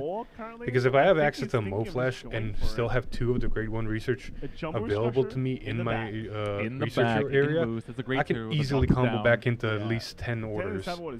Especially if I know what my cards in hand is and I have a persona right. This is a persona right as well. He's got so he's going to be at least some pressure here. You wouldn't be putting down this much if you weren't going for it. This sort of happened last turn. Yeah, surprisingly still, right? Oh, it doesn't matter because he's not getting rid of the Jumbo Scrusher this turn. That's fine. Yeah, but if the opponent plays the arms hard again, that can retire the back row. It's like, why waste Jumbo Scrusher? You have Bowden at least, right? A 20 shield is going to be very instrumental. To be fair, I like the idea here. Use the Bowden here for the Vanguard swing. Like, oh, are you going to kill Crusher or Moe Flash? Which one is more important to you? Oh, and game done. Wow, look at him, he's powering up. Okay, game's done. All right, I think this is gonna be a turn game of all over. time. I don't think 100 million is enough. Don't you love OTs? Oh, because so he's what? He's only 23. This is 38. So 23 goes to 36. So the double is not enough. I do love his immediate like raw. Commit the 100 mil to Vanguard, I think. That was a strong 100 mil to rear guard because the Vanguard's gonna keep gaining 10k power. Rear. This is not enough yet. Oh, so this is only a 23 that's doubling into a I do 36. think I just second check so T feels like raw. Oh yeah, you're so right. It's 46. It has doubled out. My bad. Yep. What is something times 2? Yeah, I think game over now. The thing is, isn't it just? Yeah, that's rough. Yeah, I mean this is. The only way Bob has to live now is hitting their own OT. 5-5-4. Yeah, there we go. Everything's hitting for 2. As we say in Darksphere, just say God, bro. And that's also one of the other reasons I always boost my first Whoa, swing we got the second one. to make it harder the great for the debut opponent to of guard the the second first 100 one. million counter. And it just And the crit, yeah, he's powering up. over. Hold up. You got the Good play. Dude, his hair is red, dude. You should have known. Oh, my, that's a 3 crit Vanguard This is the dream for every million. bat player. I mean, 200 million. This is the gonna be a dream. big one. 3 damage. Here comes 3 1, 2, damage. 3, Is, yeah. is that That's pretty good. no What? OT Yeah, the 10K is on not gonna help, Thomas's buddy. Side. So got 2 Yeah. more damage checks. Pay 5 to restand. Yup. I mean, who This needs is Jumbo dirty. Crusher? Oh, Jumbo God. Crusher. 200 million Jumbo Crusher. At least it's Dude, only this is 2 why I damage. keep saying That's why you damage can just denying look is at not the right this, your strat, 6 because, damage OT, like and you the said, it rest of crits and crits I mean, can the fall. thing is, Vanguard, he's that No, thing the is that's annoying what thing you is, see. I if see you on the hit other side. I 6 see damage that him OT, you have to passing deal with turn a last 200 turn, million leave Salvo choking ward Thomas that's gonna at keep 1 damage, resending. potentially Yep. winning the So game. you still have to have Because if you PGs went all for in each on of Thomas those and you had attacks. 4 CB, you don't know if Oh, Thomas at had least to a couple restand of his times. hand. This is why Yeah, but And two if he did, he resends could his just hand, kill him. Drag even two beta. resends Because his hand Michael's from hand 0 was to all 60. orders, right? No. That is It was like true. 3 There's orders, no that's reason it. for it. Bro, Oh, he had my God. 12 cards in order zone. Played At OT. max, The a most bad played player nation plays OTs. 20 Yeah, at yeah, yeah. max. Okay, He, this is- he, What was his he hand? has Second is a PGs. heal, but it's not okay. Which enough. means because he has PGs, and more likely he's not running 20 orders, This which is- means you at need a max he heal could have had OT on this 6 next orders one. in No, hand. no, you need like a heal. What was his on hand this size? one. Like Oh my 9, God. 10, 11, And something he's like that. damaged 2 PGs too. So Sure. it's like, But we also saw that be like Moa Flash Yeah, plus oh, like and he has a Jumbo Drake Crush, in right? hand. No, No, Thomas. because he had no reason to call Mo Flash Oh, from runs the- from drop. The Kalgafran? I think Oh, was it the needs name. more. Wouldn't you do it Pay to keep 5 hand in again case his for opponent your defensive cards. OTs? Wouldn't you want to keep that in hand? Uh, Like, if you think you're going uh-oh, to try and like uh-oh. push the game this Here turn, comes like, wouldn't you want to 200 conserve million hand? Yep. Put back the orders. What turn are we talking about? And just do it all again. Like this one just Yeah, now. you still want to keep guarding as much as you can, but Oh, what are you talking about? This turn right now, This if the is OT didn't hit, pretty tough. No, there's- like, you'd still try and go for feels game, like even if you impossible at won't, this right? point. You're still going to try and Yep. go in. I'm so Because you can't confused hold where just you're special. what you're Players talking are about. either Who's X1 attacking or what? undefeated, Because so at you the said very you calls least, Moa Flash from this drop. isn't I'm saying, the would you end of the not, if you could, do it anyway just to conserve hand if you have one in hand? So when I say called Moa Flash from drop, I mean he put Moa Flash in order zone, called the grade 2, grabbed Moa Flash from your drop into the yeah. his hand, into the order zone, into his hand. Yeah, that's what I mean. I was saying, like, his hand from beforehand probably wasn't like super high quality, or he would have probably tried applying more pressure last turn. No, or all triggers. It really is happening. Michael. So with that, I think if it was all triggers, he's 'Cause actually you in a gotta better think- spot because he could guard the hand. Because you got to think he discarded a heal trigger for getting Moa Flash into hand. Yeah, but no, my thing is more. If his hand is all triggers, he could have pushed more last turn to He make sure should he have, but kills he this turn. didn't. That's the misplay. Well, unless his hand wasn't all triggers because he thought he couldn't survive the clapback. That's the thing I'm saying is like His there is a hand world where was he at damage denies least it because one he trigger doesn't have because it. he try checked a crit trigger. We know that. Sure, but a couple triggers doesn't survive a full bath turn, right? So I'm saying I don't think his hand was like that good, which is why he damage denied. I don't 'Cause, know like, his otherwise- hand. All I know Sure, is but you I'm can- almost you can try and 100 assume I'm his hand almost from his 100% behavior, right? sure he had only 3 orders in a 9, 10, 11. I'm not sure how big 9, 10, Yeah, but 11 card hand. whether the other cards are 5Ks or 15Ks matters, right? Because like the argument here becomes Yeah, like but you you're also trying got to to imply his hand then from you his also got to behavior. account. There's a Mo Flash out. There's a Crusher out. There's 2 Persona Rides out. We already used 3 Tech Times. We already used 3 of the grade 2. There's not many 5Ks left in the deck. But the thing is, then you got to start thinking one turn ahead, which is if his mentality is you can't play the long game into Bav, right? You can't, they'll kill you. So otherwise, he would have tried to get himself set up last turn to kill this turn, like irrespective of OT. But he didn't do that. So the interview is going to happen now. We might get some answers. But my honest thought, I think what happened is there's no way he's going to damage deny me another turn. I'm just going to save my orders, Persona Ride, and then kill him because I'm going to have at least 1 to 2 CB Force Crusher. Yeah, so I That is think what I think that would have been was correct. the mentality. I could be wrong. So, because what that guarding pattern tells me is he goes, I could push the Bavsargra player to more than 1 damage, but I don't think my hand can handle them at multiple CB, so I'm not going to, which I think is a mistake. But I think that's a judgment call that he makes, because I don't think his hand is good enough to survive a Bavsargra clapback. Because otherwise he would want to push to secure the kill the next turn, but he We'll doesn't. find out now. How does it feel winning that game? Winning that game. Second time on stream. That was first time round I lost, 6, I think. display. Right? Second time, OT came out. Beat damage deny. Doesn't matter, you know. If the deck wants to show up, it shows up. That's it. When your opponent was just damage denying you the whole game, like literally the whole game, you're in 0 going to that turn. What was your mindset? My mindset was, as long as he's damage denying me, there's a low chance that I will damage check my orders, and I'll be able to assemble them anyway. So that's the trick. All right. Although it was kind of annoying at first, you know, but just tech thin. That turn, you had a whole setup ready to go, but you had 0 damage. You passed. You passed that last attack. Yeah. Tell us why. I passed the last. Oh. My hand was pretty fake.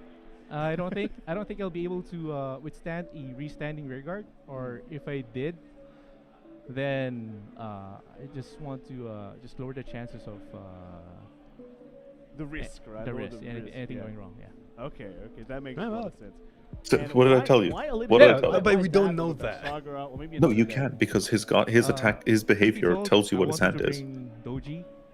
That's the whole thing, because like I was a lot of Vanguard is not just an odds thing; it's their behavior. Because you know how you said earlier that like a person will do what they think is correct, and like will do the best play. So their best play tells you what their options are. And if his best play is pass, it's because he dies to the clapback, which means his hand is fake. Not valid. No, you probably good, right? That's like my thing earlier when I was saying like it's about like options. It's like you do the correct, you do the most you can, but like it's about you getting a read on what is the most that they can. Those who know me, they need ask no more. It's ramen. Okay, because ramen. Because if you think about it, because he knows as the bad player, he can't play the long game into Bavsargra, right? Like Bavsargra will just kill him over time. If you give them 1-2 damage a turn, they'll kill you. Well, you have to blow them out every turn. They only have to blow you out once. Like over time, they will just keep going, right? But like, what if that's the mentality? You as the bad player would want to push Bav to like 2 to 3 damage, and then kill them next turn because they're probably dead from 3. But he doesn't do that. He puts his opponent at like 1 and passes because he doesn't think he can survive his opponent being at 2 damage and hitting him back. Because if his opponent has a restander plus Viaload, he probably goes to like 5 or dies. So here's my other mentality on that situation. It might be just a playstyle thing, right? With hitting a crit and having access to 10, that is 1, 2, 3, 4, 5. Wait, 1, 2, 3, 4, 5, 6, 7 attacks, right? I'm mapping some. Wait, use 5, restand. But he gave 1, 2, crit ban, so they're all 1 damage. Yeah. That's fine. That's still 5 attacks, 2 of which are crits. Yeah, but they're both 1-call gods. Even at 1 damage, that eats hand. Or it doesn't, because so the Vanguard will always get guarded, right? Like the first swing is always getting guarded, right? The way he distributed power is like the first. You also got to think it was a grade 2, and Bob player also probably has somewhat of a false hand because the way Bob plays with the ride line adding 2 orders to hand, maybe one of them was discarded, but still, you still have to have a really good guarding hand on turn 2 after already playing 2 rear guards down, to where now you have to hope for defensives because the bat player with putting 10k in crit on the Vanguard, you have a restanding 10k rear guard. That's why I say you put the 10k on the rear guard, because if they hit a defense, at least that rear guard can still hit. But still, 10k rear guard, that column's still 25. Vanguard's now a 43 double crit, and it's going to restand into a 53 double crit. Sorry. No, we'll restand into a 33 double crit into a 43 double crit. So either you take all that damage and go very, very high, or that sounds to me like a lot of cards out of hand. So, but the thing is, it's a lot of cards out of hand, except like, not even really, so from Bavsargra's perspective, right? You swing a 10k, right? First swing, you check a crit. You're always guarding the first swing, always, right? Because you don't want to get crit for game, right? Because you know how we came back to like making decisions? Yeah. If I no guard the Vanguard, it's always going to be crit Van power rate, always, right? Right. Because like your Vanguard restats, right? So by guarding, you first have to make him make decisions on power distribution.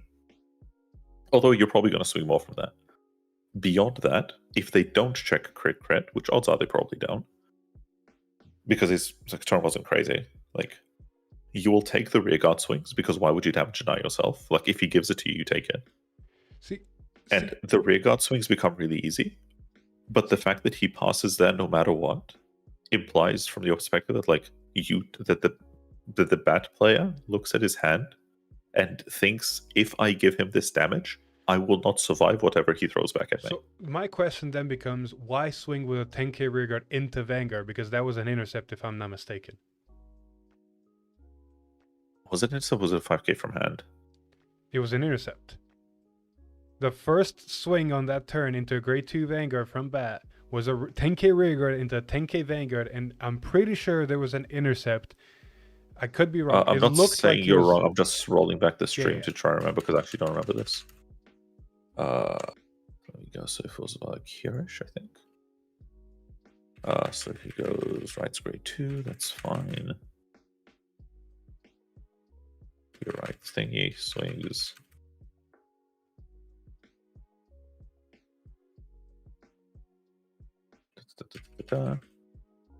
He makes a whole ass thing. He has a big ass order zone.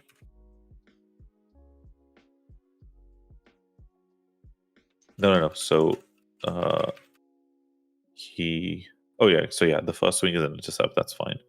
Which means if he's swinging with a 10k into Vanguard, he's in the mentality of, I'm going to attack him. I'm going to attack his Vanguard. The fact that Bob intercepted and denied itself ACB is like, Would you say that was a mistake that he let him make? So look at it this way, right? Bob intercepted and then guarded the Vanguard. If you have the hand necessary for your full combo that your 2CB could give you, why not take one of those hits? So the argument becomes, if you're Bav, that the reason you intercept there is because then next turn you get to revive it and do another search. From the bat perspective, if you do intercept here, that basically gives him a free, like, quote-unquote pass. Because this turn doesn't super matter, but like this attack doesn't matter, but if he checks triggers, the next swing is going to matter. So like he lets him have the intercept here. He arguably should have taken it, I think. Because I think if he takes it and checks for defensive, he's kind of high rolling, so like he's living a good life. But like the fact he doesn't here means all of a sudden the option for Michael opens up to just pass. Well, like that option wouldn't have been very good before. Yeah, but then why got the Vanguard? Like even if the Vanguard hits a crit, you're taking 2 damage, you're going to 3. If you're that confident, you can 0 to 6 them with 2 CB. Well, no, so that's the argument from before, where the reason you always got the Vanguard is because you're basically, so say I go 2 to pass on the Vanguard, right? Mm-hmm. If you check a trigger on the first swing, you now have to decide how lucky you're feeling. Like the correct call is crit Van power ray guard, right? Right. Almost always. But again, when it comes to like giving your opponent the room to make mistakes, if you think you've thinned enough, you might feel ballsy and all effects Van. But that means your opponent's guarding led you to make that mistake. And it's like, is it correct most of the time? Probably not. But like, it's the fact that he opened up he opened the doorway for you to make a bad call. However likely, right? You're succumbing to like your voices, right? Like, as a part of your body says, I think I can check your this. opponent opened the door to you making a bad call. If a player makes a bad call, they made a bad call. If they have the most options or the least options, that Sure, player but your will opponent make can influence what looks appealing to you. That's such no. Yes. Your opponent can absolutely impact what choices you think are good, because they can lead you to make bad reads. Because like this is a game of reads, like exactly why like he passes turn, and that could either mean his hand is full of triggers or his hand is full of orders, and those two things lead to drastically different turns.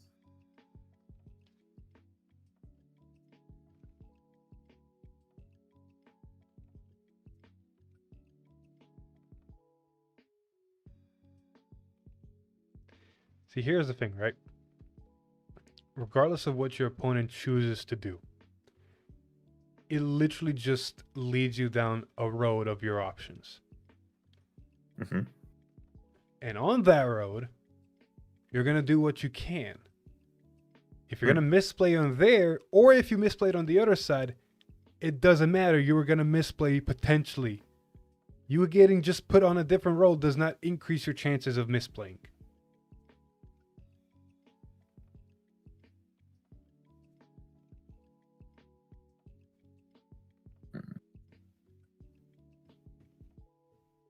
It's a give and take. I think it depends on you as a person, because like some people play the game off of just like reads. Like you try and read your opponent. So like some people will go like, what is mathematically the best option here? And some people will go, yeah, that's important, but also like look at how my opponent is behaving, because his action sequencing will like tell me a lot about what their hand looks like. So like you can then make reads based off of that, and then you can use that as a factor for your calculations. But they're two different ways of acquiring information, and both of them are like susceptible to mistakes. You're talking about opponents baiting opponents. Yeah. But baiting only works if it leads them to make an incorrect call, or a suboptimal call, or however you want to call it.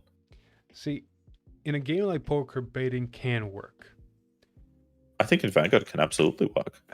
In Vanguard, that one of the it's a weirder thing, because yes, it can work. The only difference just comes is, into form in different ways.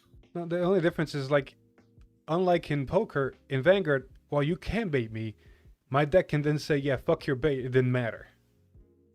Sure, but I think that like one of them is like, the thing with triggers is triggers can happen whether you want them to or not, and you kind of just have to accept that playing Vanguard. But like, if triggers will happen irrespective of me, then I'd rather influence the aspect of you that I can influence. Because like you say, I can't stop triggers, you're right. But I can maximize the chances of like you making a fuck up so bad that your triggers don't matter, or like minimize how much they matter.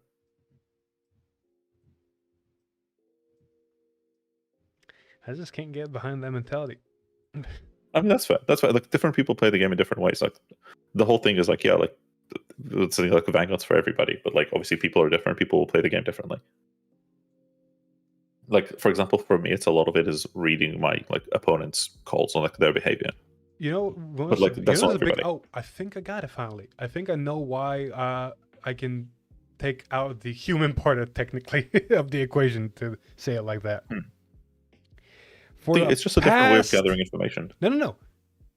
One of the reasons I see this in a completely different light, for the past 2 to 3 years, I've had to play Vanguard where I have no idea what my opponent looks like or is doing. I have no facial reads. I have no body language. All I have to go off of is the board thing, state. yeah. Or like a remote thing, or in your case, proxy play thing. Exactly. All I have to go off of is the board state and the decisions they made. Because for me, it's a lot of like so it's body language, but it's also like, it's kind of like, you know how like on some turns you can draw and you can search, right? Right. And obviously that will affect your odds of drawing different things. So assuming so if I go off of the assumption that my opponent isn't incompetent, right? If they're incompetent, it doesn't matter. But if I assume that my opponent is a good player, right? Whether they choose to search for things or draw things blindly first will help me get an idea of what their hand looks like, right? That's yes and no, but it's very much like playing bad. You hit this example very much a lot, so there's no correct answer, because in bat, when you set orders, you have the option of setting at the same time not only the EVA research order that looks at top 5, the monster research order that looks at top 5, and a buttload of orders to draw. And your mentality goes off of what is my hand and what am I missing. So if I start drawing cards first, let's say I draw 3, I'm going to draw 1 through 3 cards, and then I'm going to look at top 5, which means I have top 8 cards in my deck to find the thing I'm looking for. On the other hand, though, if I look at top 5 first and find something, I deck pin my deck for more cards that potentially I might look for, but then it always kind of happens the opposite. Like every time I choose something, it happens the opposite. If I looked at top 5 first, I would have drawn into my better pieces, but if I draw them first, I would have looked at top 5 and saw the other stuff. So it's always like there's no correct choice sometimes. You just got to do one. So, but you have to play the odds, right? And like the correct choice would be playing the odds favorably. So, if you say hypothetically you had two orders, right? Right. One said top 5 call one said top 5 call a monster, right? And you resolve both of them. Yeah. Would you agree, saying it's mathematically correct if I need a monster to top 5 a blank first and then top 5 for a monster? No. Because you have because the No. top 5, the first one can call anything. No. But it can also thin a non-monster that the monster No. is then more likely to So hit on the second. any top other example, I'd say yes. In this current example, no, because your whole deck is monsters. There's nothing else to search. No, I didn't say in bad. I mean, I said hypothetically, like if you had it Okay. outside of bad, like in a deck where you have a top 5 and a top 5 for an archetype. Would you say it's correct if you need the archetype to search the blank top 5 first and then the archetype? Because when you search the archetype, you've potentially thinned one non-archetype. So you're more likely to hit it in that 5, right? You mean the opposite. If you search the on-archetype first, you're more likely to search the archetype. Because if the Yeah, when first you top search the 5 archetype. didn't find the archetype, now you have one less of the archetype Yeah. for the yeah.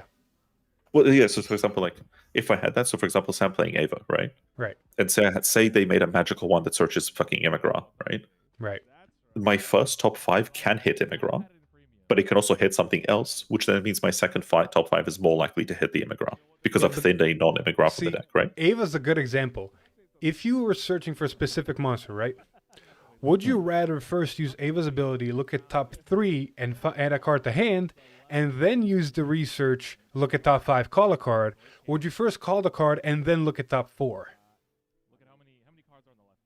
Like which gives you the better odds?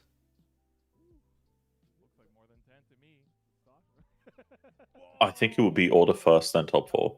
Exactly, because it gives you more on the second one. Even though the other one can give you anything to hand, while the other one gives you anything on the board. So if you want, let's say, if you wanted a perfect card in hand because you needed it for, let's say you're fighting Bavsargra, it's like, well, if I look at top 3 first, there's a less chance. But if I play the order in deck fin and then look at top 4, I have more chances. Well, because that was the thing from earlier. Is like the whole point is like there are these kinds of like not mistake, but like decisions that you make in sequencing it, which tells me what you're like looking for, which tells me what you don't have. If that makes sense. Yeah, but like I can. So here's the thing, right? I can communicate these decisions all day long of how my choices go. I'm always gonna do these choices because in this current moment, that is my best play to do. Yeah. But what I'm saying, like me as your opponent, I don't know what's in your hand, right? But Right. what is the best play to you gives me hints on what your hand looks like. Exactly. Yeah, that's all. That's the only point I'm making is like me as a player, I try and make reads on my opponent based on their decision making. Yeah. So that's like, and that then factors into my calculations. But like, it just comes at it from a different perspective. It's not like a right or wrong thing.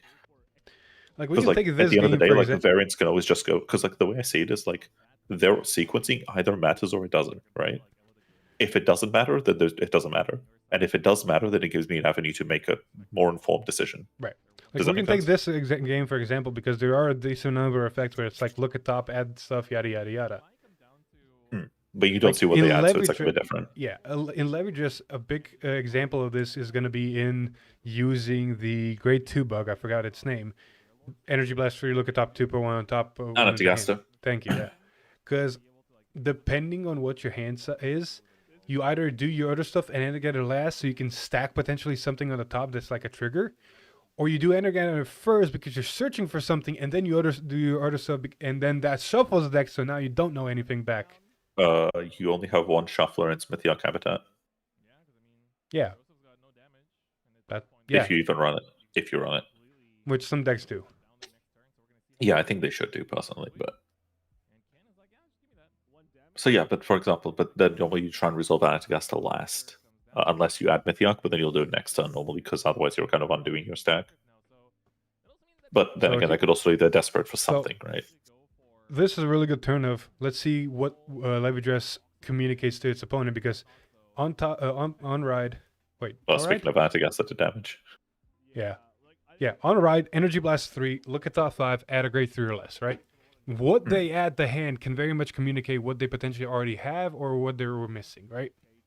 Well, actually, so for example, if you said with your example earlier, right? So you know how I said, what if the Anatigaster and then Mythiarch Habitat? Mm-hmm. Well, what that would tell me is like, well, There's turns the are other going to end. Anatagaster, by the way. Sorry. That's an Anatagaster, the glare card. Yeah, no, I said first damage Antagaster. Yeah, Because no, it was but like the speaking ag of. card they currently added is another Anatagaster. Oh, good meme. So yeah, like the thing is, like if you stack and then shuffle the deck searching for something, that would probably tell me your hand probably doesn't have PGs, because you wouldn't be in this much of a panic for anything else. Right. Because like what in your head justifies like negating a card you left on top? If you put it to bottom, that's a different story. But if you left it on top, it's probably a trigger, right? Exactly. But like it's not a PG because you would have drawn it, right? So like the only thing you'd be this desperate for is a PG, which means your hand probably doesn't have any. So I can feel a lot more comfortable rushing you next turn, or like just try laying all in. Because like you wouldn't have been this desperate if you had the shield value, right? Anatagaster was used and a card was put on the top deck now. Doesn't Anatagaster need to be called to a fucking... No, it's probably just call, right? No, Anatagaster needs to be on a marker.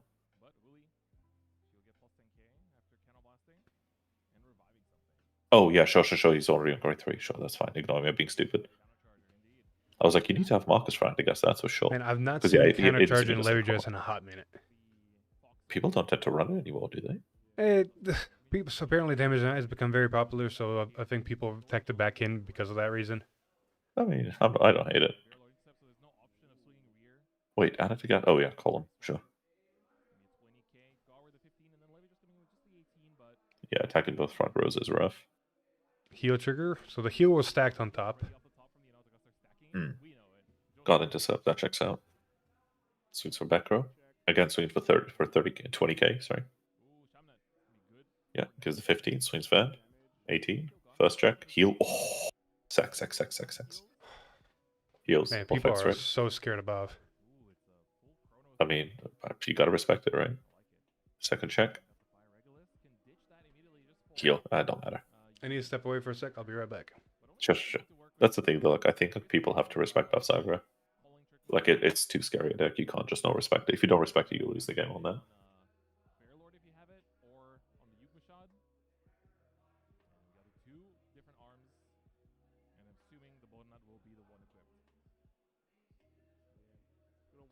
Because the thing as well is like the reason those two the Grana and the two are at the front is because like inevitably Joseph is going to pop it, and when Joseph pops it, I don't think Ken wants to be negging too hard, so he's going to leave the Anatagaster there, and then next turn he's probably going to revive like Sharmu, and call the Foxtail and the like little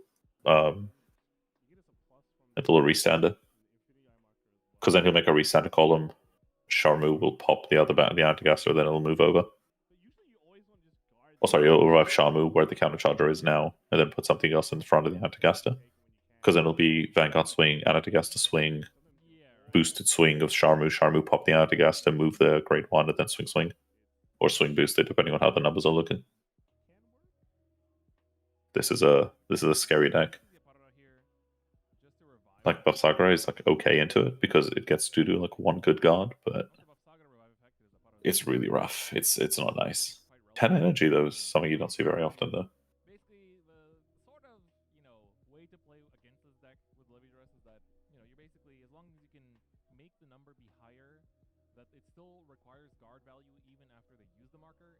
I have returned. Yeah, no, I was just saying like what I think the next turn is going to look like. Because I think he left a front row that he doesn't mind losing.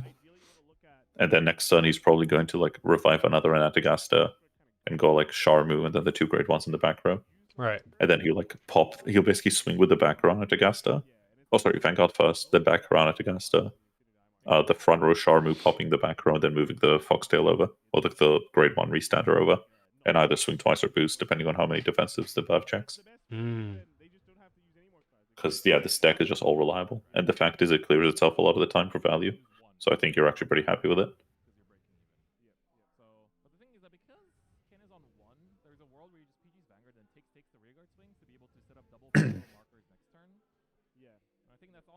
Like, the trouble is, I think Bav will perform well at Worlds. I don't think it'll perform like as well as it would at like a BCS, though. Because I think in a room like this, because you know you're facing the best players, and you know they'll be on Bav, you can comfortably tech for it. Whereas I think at an event, you kind of have to a lot of players kind of fall victim to under-teching or like teching too hard for one matchup. I mean, I get what you're saying is, but what is even the anti-Bav deck? So Ava can have a really good Bav matchup. I know that's a good matchup. What's the anti-Bav? Sorry, what do you mean anti-Bav matchup? Like deck that literally counters Bav. So there aren't directly So I'm saying like people can run individual cards that like help them into a Bavsargra. So for example, Bavsargra will be swinging for 2 damage, right? Right. Which means there's going to come a point in the game if you're on 4 damage where they can choke you out because they'll swing Vanguard, swing Rear Pass, right? And they'll only swing Rear Guards when they check crits, right? Because why wouldn't they, right? So for example, in this situation, you could see like Levitrous players starting to run the counter charger, right? Because like all of a sudden, if you're going to get choked on damage, you're going to need that CB. But like you might not play it into a blind room where you might not queue into any Bav, and then you're giving up good cards, right? Right, because you think there's going to be a critical mass of Bavsargra players in the room that justifies running like specialized tech cards. It's the same way as like, I know you weren't playing at the time, but in Premium 2 years ago, when like Ripples was happening, do you remember in like Germany and stuff? So Narukami could run Gauntlet Buster Dragon or the follow-up to that. He's like, wipe the front row, gains a crit for every open recon cycle or some shit. I forget the name. But you could only run it and have it do well because there were so many Ripple players in the room. If that makes sense? Yes. Like there comes a critical mass where tech cards start coming up. Well, so like I think you see a lot of these decks perform really well into that. Because like you got to think if this is round 6 or 7, right. Like Ken probably played into 3 or 4 Bavs today. Armor Break, that's the one. Thank you. I was going to say, I can see the card. I'm just like blanking on the name. Ken probably played into 2 or 3 of them today, at least 3 or 4 maybe. But like, because he knows there's going to be that many, he can afford to run cards that he doesn't mind losing, but they can come up late game. Right. But like, you probably wouldn't do that in a BCS because you're not only going to queue into Bav, you're going to queue into any all random shit, right? I feel like a marker on a booster is weird because what's stopping him from just not boosting with that call and putting something on the other side? I would have potentially. Is there a world where putting 2 markers in the front row is more? There's a higher chance of them working both. Well, you're basically. Well, no, by calling it to the booster, you're basically negating one Firelord proc. No. The Vanguard booster, I can agree with. It's not gonna do a lot of difference, but it's a good idea because you're basically there is a Firelord over there already. That's almost a guaranteed draw card minus 10k. I'm talking about the back row both right of those river. Firelords. Both of those Firelords. Does Firelord need to be in overdress state in order to activate? Yeah. So the other Firelord is actually, just a vanilla right now. Wait. Well, yeah. So basically, what you're doing is you're making them go -2 power if they boost. So you're basically telling them if you boost, not only are you losing power, but I'm drawing a card. Yeah, exactly. Which means it's more incentive for the player not to boost with that column at all. Yeah, that's the point. Yeah, which means it would have been better than to put instead of putting that marker back there, putting it into the front row. Because while yes, you're preventing them from boosting, that Valor was just a vanilla K booster anyway. You're also now losing on a draw card. No, it's super worth. It's super worth because you're making their numbers way worse.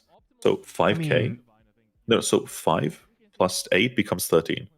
So even if he gets front row 5k, 25. So if he goes Persona Ride plus 10k on the Firelord back row, right? That would make it 25, 33. This means it stays at 25, which A means it's a 1-card card or just an easy card if you check a defensive. And you basically tell them like this card doesn't exist anymore. Like you basically turn off an entire booster and you go, this card isn't real. Like it doesn't exist. Nothing's happening with it. It's just going to sit there and do nothing. I think it's worth because you've already put the markers on the front rows, right? And you're basically telling that card that it's going to have shit numbers for the rest of the game until he overcalls that heal, right? And like the fact he called that heal means he probably has nothing, right? So like you're pretty comfortable telling him that, which again is like how his decision making is informing your plays. So the fact there's a heal there means there's fucking nothing. Oh, bro, 2 to pass could have been 4 damage. What the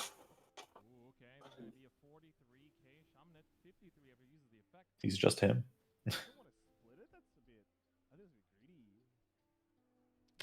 understand the mentality here. I don't know if it's the right choice because you're like, you're gonna either take 3 damage or I'm gonna leave you at 1. Which here's the whole damage and thing again. It's like, how long can you just prevent your opponent from having CB and doing things where you think you can just, you know, gas out Well, here's the game? question. So, did he call the Vilelord that's on the rear guard on the side from hand? Yes. Okay, so that's actually crazy then. Because what he did by leaving him on 1 is he tells him, what you need to do right now is you need to overcall the Vilelord behind the Vanguard, and you better have another Vilelord in your hand, which you probably don't have because you called it a rear guard. No, wait. There's a fire regulars happening. Which basically makes him go like -3 to countercharge 1 and do anything. Which like he's not going to do, right? And then that just leaves him with like a shitty heal that doesn't do anything. And even if it does do something, he just drops a 15k and guards it. And he's like, yeah, okay, cool. That. Kai just said it. You're not winning the game. Have won so far? What now? How many Bobs have won so far? All of them we've seen. OTs exist. No. Oh yeah, one of them lost. That's right. Sorry, one of them lost to OT, a OT bat with 0 damage. Oh, then one of them lost to Rezo. Smile. Damn. Wait, didn't Rezo play into bat? No, it was Bav. Oh, sorry, Bav. Sorry, it was Rezo Bav. Yeah, so Bav lost that game too because Dominic won. Oh yeah, that's right. Because defensive OT just stopped the whole turn on first swing. I love standard, baby.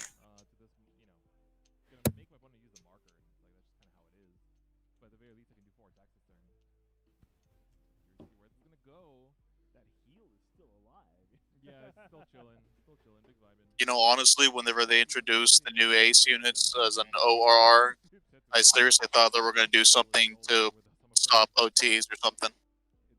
Man, I'm not going to lie to you. I'm not going to lie to you. When I saw Cindy getting reprinted in FFR, I wanted to kill myself. Yeah. I'm like, bro, my max rarity Jiva, bro, not like this.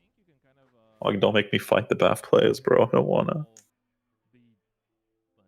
Yeah, that Vilelord in the back is basically useless. Yeah. So he's basically like, the reason that's really good is because Joseph committed it so that he can call the heal in front of it. And because he got greedy, Ken got to punish him for it. So basically, Joseph did what he thought was the best play available to him, so he could aggro with good numbers and magic numbers. And then Ken just went ENO. He was like, "You're going to pay for that." Well, there's Vilelord in hand, so if a Trick Moon gets somehow spawned. I mean, yeah, but that requires you to go -1, right? Because like, you have to overcall the back row and then call from hand. But you still have the other column open.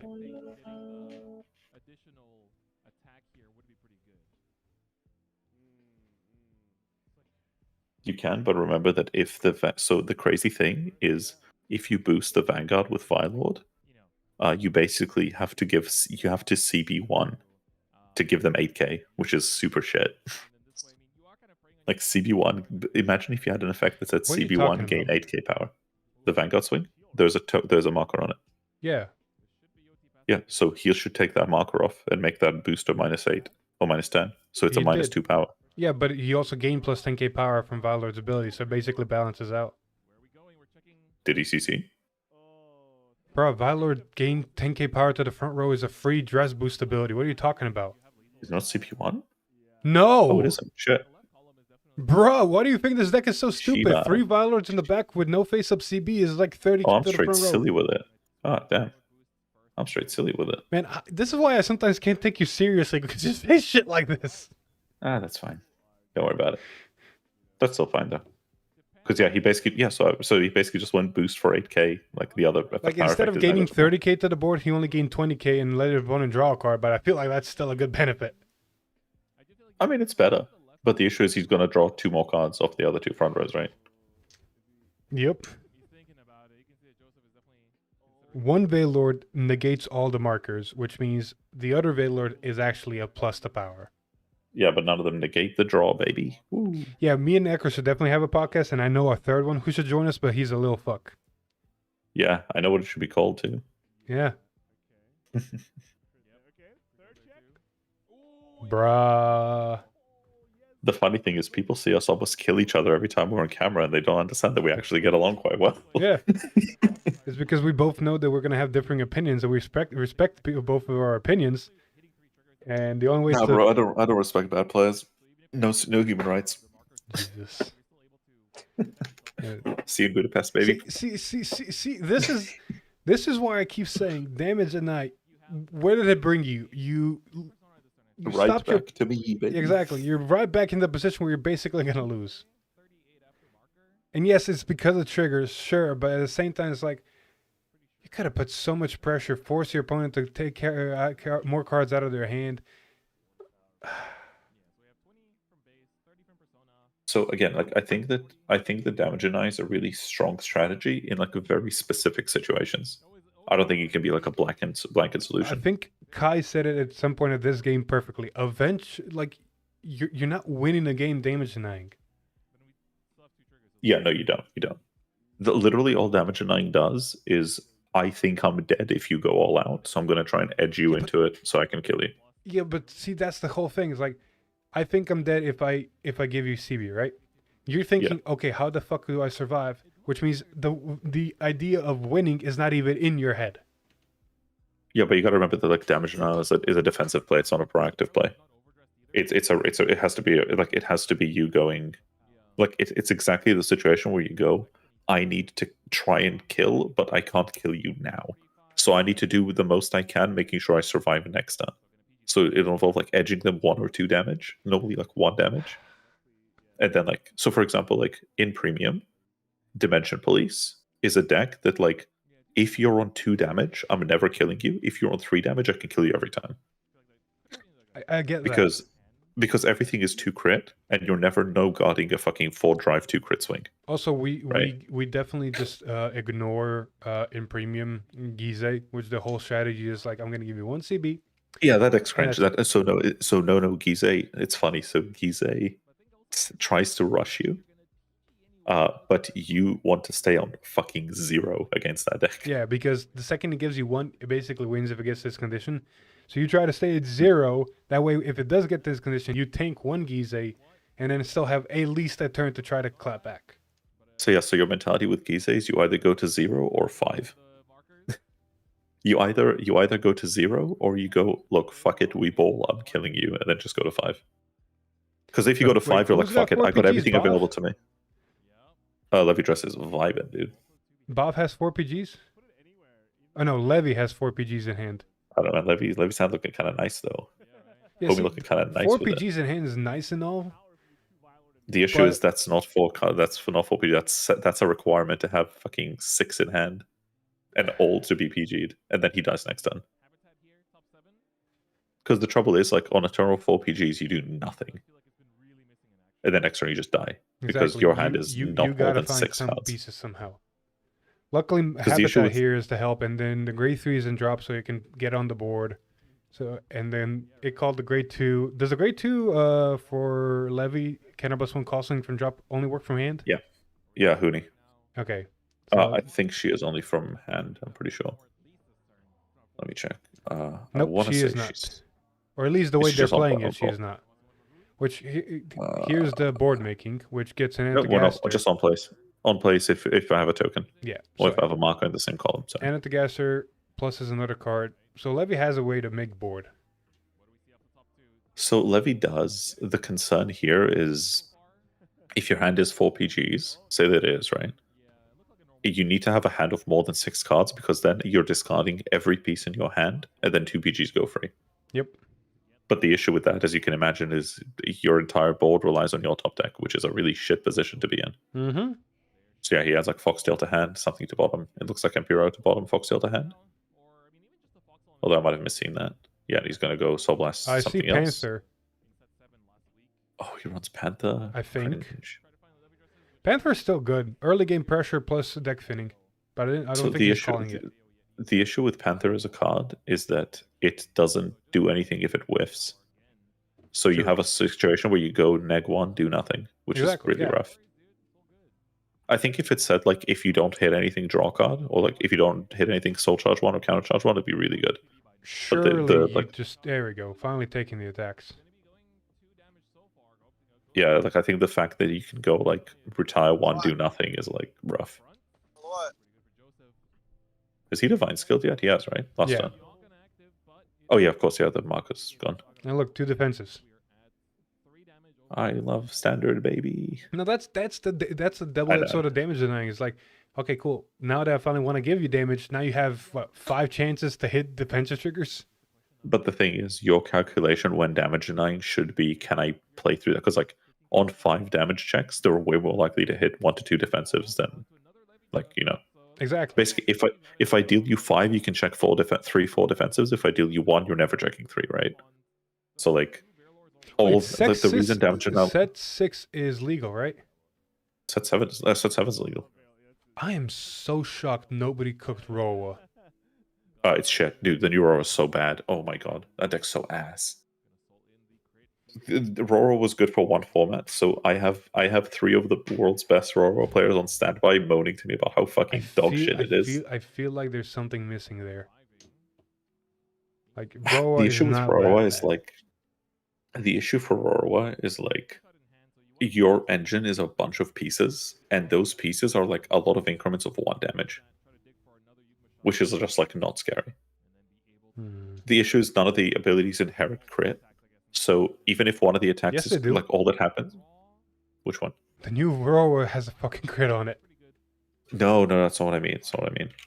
I mean like your Momoke tokens and shit, because like I'll guard the Vanguard because the number isn't very big.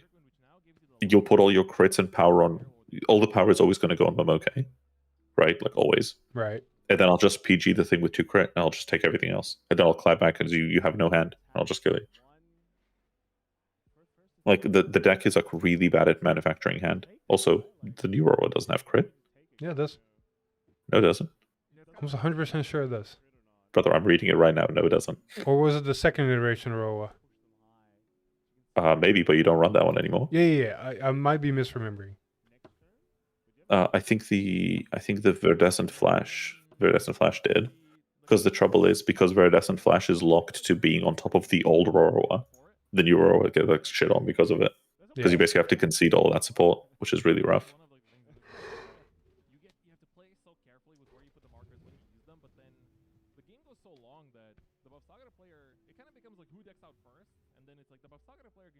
Also, yeah, so it gave 5k and a crit, but Yeah, the old one, not the new one from set 6. yeah, the trouble is I had to bind the base Roroa, Yeah. which is not great. Well, here come the PGs. But the trouble is the right skip has to be into the new one. Into the old one, there's no reason to go into the new one. Oof. What do you do? Drag I see Veda. it.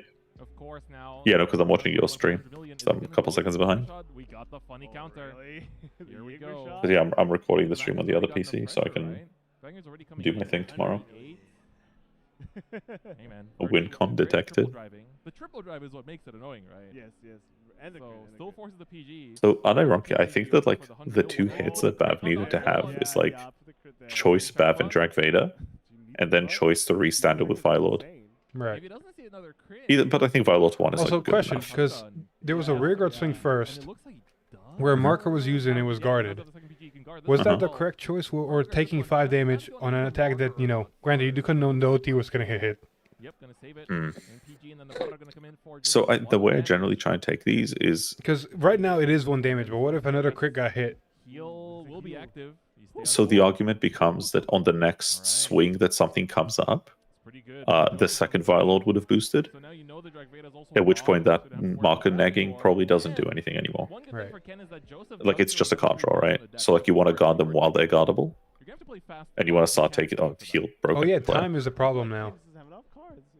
Being for the Levy Dress marker. So hasn't really been using. So because he hasn't been using the Fox. Like I think you're okay trying to guard these. Like I think the heal there is like huge. Because like we were saying earlier, because like you're only like the only life that matters is your 6th. You basically have to treat like earlier life as like PGs basically. Magnolia Elder Tech. So I think So it's if like- they don't kill this turn, they're dead because, you know... Oh yeah, most they're of the- fucking cooked, bro. They're so cooked. That's actually really cool, yeah. No, above Bavsargra with 1 CB versus a 4 damage Levy Dress is so cooked. Also, I never understand why people swing with rearguard first and levy. Swing with Vanguard, see where the power is. Yeah, it's always Vanguard first. Always Vanguard first. When it has Boda now, they can kind of just like go like, okay, well, 20k shield. Although I guess the argument here is like the rearguard will be bigger than the Vanguard, so the Vanguard just wants to burn the. You just want to burn their shield. But the Vanguard is like 38 or something. The rearguard's only like 30. Yeah. That's why burning the shield there is really tempting, which means they don't have the shield for the Vanguard swing. Valid. I think that's the argument. Because otherwise you drop a 15k and intercept on the rearguard, and then you burn a shield plus a trigger on the Vanguard. But you'd rather, I think, do it the other way around because you're not costing anything from I haven't seen in a that. hot minute that card from Maggie. You can't guard with grade 1s or 2s. Oh, the God. Gab. It's DBT3, I'm pretty sure. It's God. What is his name? Yeah, I know, I'm blanking myself. Gabrek. Gabrek, yep. Soulblast will gain 10k. They can't guard with the same grade as rear guards you have. Yep. So the funny thing is that card is actually for the mirror. It's to stop PGs. Yep. So knows that the deck size count is part of the Because the fact it's like 10, 20, 30 means it hits really weird numbers into like triggers where they have to have like, if you swing for 40k, right? They need to have the 2 triggers, but if you hit 50, you need to have 3, and they can't just drop a PG on it. So And they can't go like 10 and like 15 and a 5. They have to go 15, 15. Persona Ride with 2 Veilers, even though there is like 5 markers on the board. Oh, Think he's that's so enough? dead. Bro, no, he's so... Ken is so dead. I don't think Ken's so cooked. Is OT out for Ken? I think OT's is only out here. I think he's cooked otherwise. Wait, what the fuck? Wait, that's such a weird addition. That's cool. I like that. Did you see that on Ken's board? 1 sec. Something's weird. 28, 38, 18. I feel like some guarding fuckery happened. Did you see the card on Ken's board though? What? He has the Magnolia card from set 4. Continuous back row during the battle is attacked. If your opponent would call from hand, they call 2 or more. So he has the battle door in the back row, or had one. It got popped. Yeah. The little little ferret looking guy, little bunny looking thing, like bunny with horns, like a little Dow. Cute fellow. Jesus. So this is gonna go to it goes to 51, and then I think. The funny thing is like a lot of decks try and so the funny thing into Bav is you want to leave one front row and that's why Levidrus is really good because if you give them. Help me! I didn't see him guard the rear guard after removing 2 markers, unless I missed it. Which one? The rear guard. To be fair, he might have just like negged enough power because remember he healed as well. No. So Persona Ride, so that's an 18k column on its own. Sure. Persona Ride puts at 28, and then Valor puts at 38, which means minus 20 is still 18. Did I miss something? Defensive minus 10. Didn't he go with a? Didn't he set? Yeah, but still, that's you know that's 13 versus 8. That's 18 versus 18 still. Wait. Was it the column with the Valor behind it? Yeah. Did he not have 2 markers? Yeah. So remove. So yeah. So he goes minus 20 plus the defensive because he's 5 damage healed. Oh, he 5 damage healed. I didn't see that. Yeah. So he just next 2 markers time. and drop. It's kind of awkward because Double game loss. We are wrapping up without knowing. That's rough, buddy. Oh, they timed out. Wow. Okay. Double loss. Right. So they were kind That's rough. Double loss is such a shit fucking solution, man. It is. I feel That's like so at ass. Worlds, double loss should have been taken away because double loss was initially put in because at venues games will go too long because of the extra 10 minutes, and it was more of the venues telling the organizers, "Hey, you guys gotta get out." I think though Navi did make it so like this season was much faster. It was because we didn't have the double loss because the second games ended, all games were recorded, time ended, all games were recorded, the next round was immediately up. There was no extra 10-minute extension. Because think of it, it's 7 minutes, 7 rounds, 10-minute extension each round. Exactly. So but the counter argument is like I think that the general player like vibe is better. I mean the vibe is better, but it's one of those things like quality of life would have been great, but I feel like too many venues But I told think them, "Hey, it's- you guys went over time. You need to get out at this time. You need to finish whatever you're doing at this time." So I agree, but I think quality of experience is really important. Quality of Like for the experience player, is like for important, players, but I mean. unfortunately, I don't know how venues operate. Can you imagine if the venue said for every whatever time so the amount trouble with over, you have to venues- pay more? So no, so with venues, that is basically what you have to do to an extent, because you book it for the day, but they need to staff part of it, right? Yeah. So like that's kind of where the issue comes. But the trouble is like, it's why it's a balancing act between going, look, we don't want to make it a shit experience for our players. Dimension Police might go. DP versus Steammate, and that's What are you Dave. saying That's about Dave's. being a 3 That's damage, you're Dave Vect, basically baby. dead? That's Dave Vect, baby. No, that's Dave. He wins. Dave always wins. Dave doesn't lose. I've seen Dave lose My because goat. his deck fucked him over. Not like this, boss. Not like this, boss. That's a goated deck right there. No, that's the deck I've been cooking. That's a goated deck right there. He's on the Reinnovate. Okay. So no, we were considering going on the Reinnovate, but it's a really weird place card for the deck. Mm-hmm. Because Reinnovate is the card we used to play in MFD, which is also Dave's cook. Right. So you see the card in Bind Zone there, the little Gear Dragon looking guy. Yeah, I know. Kind of charge one. No, so it's Soul Blast 1, Bind it and something else. Top 5, Bind something, and Call 2. Oh, you're not talking about the crit trigger. No. I'm talking about the Grade 3 Dragon looking thing in his Bind Zone.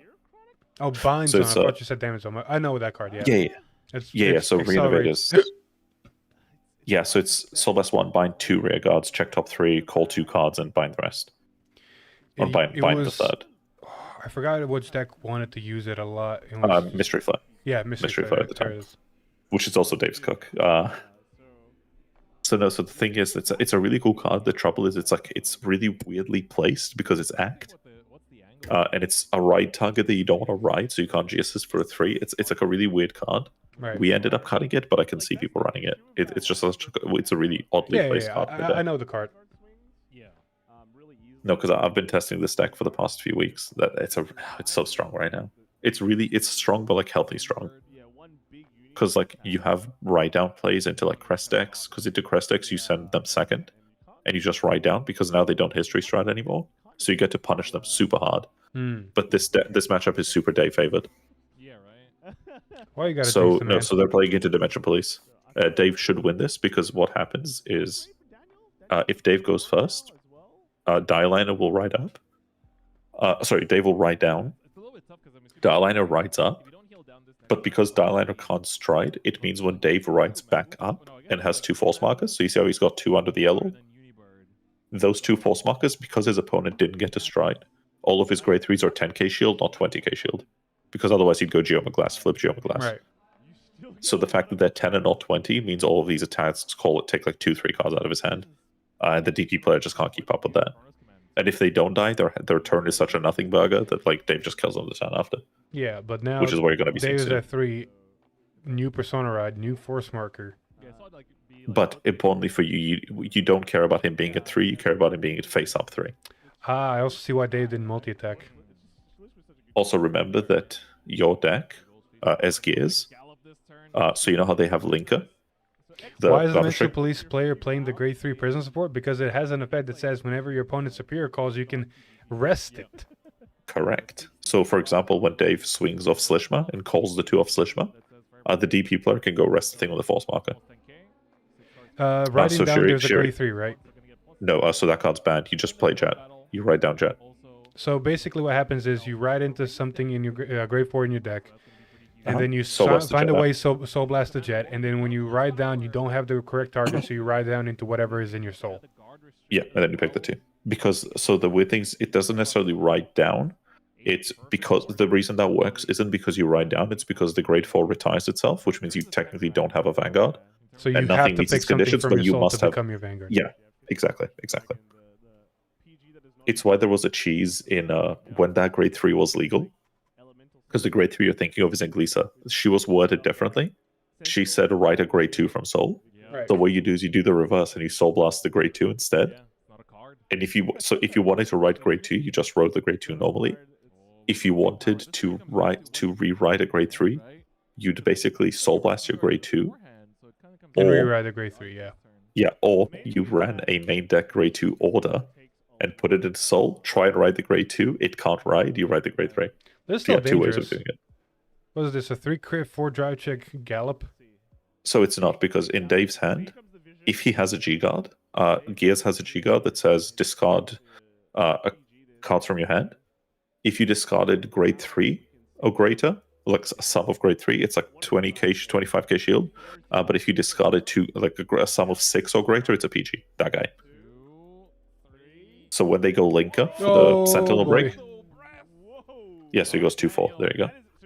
That's a Dave moment, shaking the camera, goddamn. So yeah, so literally, like, yeah, so you know how Linker can break PGs?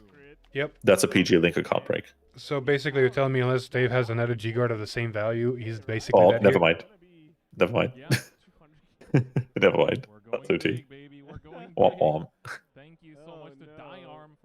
Actually, no, that's fine. You take one of the. You just take the Taser Age. Yeah, You both of them PG are the 4 rear guard, damage. you G-Guard the Vanguard. Vanguard swing. There should be 0 drive, I think. Because, yeah, he's got to give the OT power to the 4 crit swing, and you just PG that one. That's safe. Because you'll take the Taser Age. And if Dave has one more G-Guard, he should be fine. It's a 4 crit attack. Do you have another PG? 100 million. What does Dave got? Yes, he's going to swing again with 1 drive. Oh, no, 0 drive. Yeah, and he goes PG, because no drive, he can't break it. And then rear guard swings. He probably should have a PG for this. With a hand that size, he should have a second PG. Yeah, so because Linker breaks it on grade 3 checks, it means because his Vanguard goes -4 drive, a PG is safe because he can't break it anymore. Yep. And then Dave's sinking, he looks like he has another PG in hand, so he can just drop it. He does. Yeah, and then he takes the Taser Age to goes to 5 and then kills his opponent. He can dust his opponent and just kill them on the spot. Because if you dust them, they have no shield. Actually, no, they will because they have Geomo Glass face up. Yeah, there you go, that's a PG. And then you just take the They Taser have at Age. least 5k grade 3s. I think it'll be... no, I think he flipped it off there, so it'd either be going to be 5 or 10. So I think it'll be 10 because normally your Unibird will flip Geoma Glass and then this will flip Geoma The Glass. fact all of them are swinging for 4 damage is kind of fucking insane. So no, so that Taser Age is 2. Nope. Crit. Then OT. Did you check crit then OT? Uh-huh. Womp womp. But this one's at least manageable power, so you can Uluru for it. So Uluru says, basically you can guard it from hand or you drop put some stuff if it's back drop to some. bottom. Bot deck or bind. But you can also proc it by discarding a heal, so it's like a pseudo G-Guard. Yep. And then she binds herself at the end. Could make it hella big. But yeah, Dave is actually still in a pretty good position here. It's got a... Oh my god, that's Daniel. That's Danimus. That's my goat. Did you just now notice that? I didn't look. The one I queued it, the names weren't there yet. Thinking about it. Dave Beck. There it is. Yep, he's going I never want to hear a word from anybody about my stream camera being Oh, off center he's again, binding by his the way. rear guards and guarding from G-Guard. That's With a G-Guard. Belloc, baby. Belloc, baby. So yeah, so Belloc And basically another has an G-Guard. Jesus Christ, how big was this rear guard? Yeah, so Belloc has an alternate cost for people interested. Because you got to remember, Laurel also doubled the Vanguard's crit and power. Lamau. Double the power +1 crit. So what Belloc does is it has an alternate cost saying it can be played by binding a cards with sum of grade 3 or greater. And then it has a continuous +5k for every card bound for its cost. Oof. And then he's going to drop Rafana, and Rafana is going to spin a card from his rear guard into a grade 0, a grade 1 or greater into a 0, and that 0 is probably going to be a TikTok. It is. Because that sets It up as a isn't a tech TikTok, extension. it's a crit trigger. Oh, okay, so he's going for the soul and draw, sure. He's still got the annoying grade 3 on the board that anything he superior calls is just going to whoop. But yeah, so the thing is, like, Not you try 2 and just go billion, for 2 game, yeah. million. 200 million, 2 billion, whatever. We're checking I don't think the number that matters Man, once it's over 200 100 million million. is 800 million away from... Actually, is a 1,800,000 billion. away from 2 billion. A billion means something different in America and in the UK, though. Is it? Yeah. One of them is a million millions, one of them is 1,000 millions. God fucking damn it. Can we just agree on Which one neither name? of them is a billion, but... Should have binded the Honolulu if you wanted to keep it around. Yeah, right. Is that what I think it is? You bind it from field. Anywhere, right? Yeah. So. It's about to get spun back. Oh, never mind. Apparently we changed it back. A lot of attacks here. What is this stride? Is that what I think it is? It's pretty tough because Daniel's at 4. Which one? That's Chronos Command, baby. Bot deck that board. Suck your mom. Fuck it. Fuck your Taser Age. Let's go. That's D Chronos Command. Because he's going to tell Daniel to bot deck his entire board. And Sea Maidens. Yeah, because the thing is, so he's going to bot deck his entire board, turn that 1 into a 2 for free, and then that 2 is going to CB into a 3, and that 3 is going to go into a 4. Actually, no, sorry. So what he does here is he gives the power to Nabu, and then he's going to go 2 CB1 go into a 3, Nabu will go into a 3, and both of those 3s become 4s. Jesus. So he wins here. So the attack sequencing. You say that the Deep Police hand is still big, and Die Liner as well as 1 Guillermo Glass, which means grade 3s are 15k shields. So there's 7 more attacks this time, by the way. And one of them has grade 1 restriction. And all this time his opponent, so Daniel's only got his hand. So this swings for 30k. This is then going to go into an LL. 33. Sorry? No, it's a grade 1. It's a grade 2. You're lagging a lot. Oh, sure, it is now. That's LL, sure. Yeah, so the LL then becomes a Slishma. Then the Nabu is going to swing with a grade 1 restriction. Nope. Then you Soul Blast, and then you get the grade 4 on the board from the Stride Zone. That's the saying, yeah, so that's what I'm saying, that's Slishma. Yeah. So the 3 goes into Slishma. Then the Nabu goes, draws a card, has Guard Restrict. The Nabu will then turn into a 3 that will go over the Slishma. Slishma goes back to the G Zone. And then that 3 will then turn into another Slishma. Or the same Slishma again. And the Vanguard hasn't even swung yet. Yep. Well, I mean, the Vanguard doesn't reset anything, but it's going to put all triggers on a rear guard. So after this, Vanguard, let's probably start swinging and put things on the so Nabu. We're going for the Nabu first before Vanguard. Yeah, and then you start putting the 3 and the 4. Yeah. So yeah, you swing with this, because then on the Vanguard swing, you're going to put the crit to soul, so it has to happen now. Ooh, you're so right, yeah. And Chronos Command, getting rid of Honolly, getting rid of the grade 3, that is very annoying.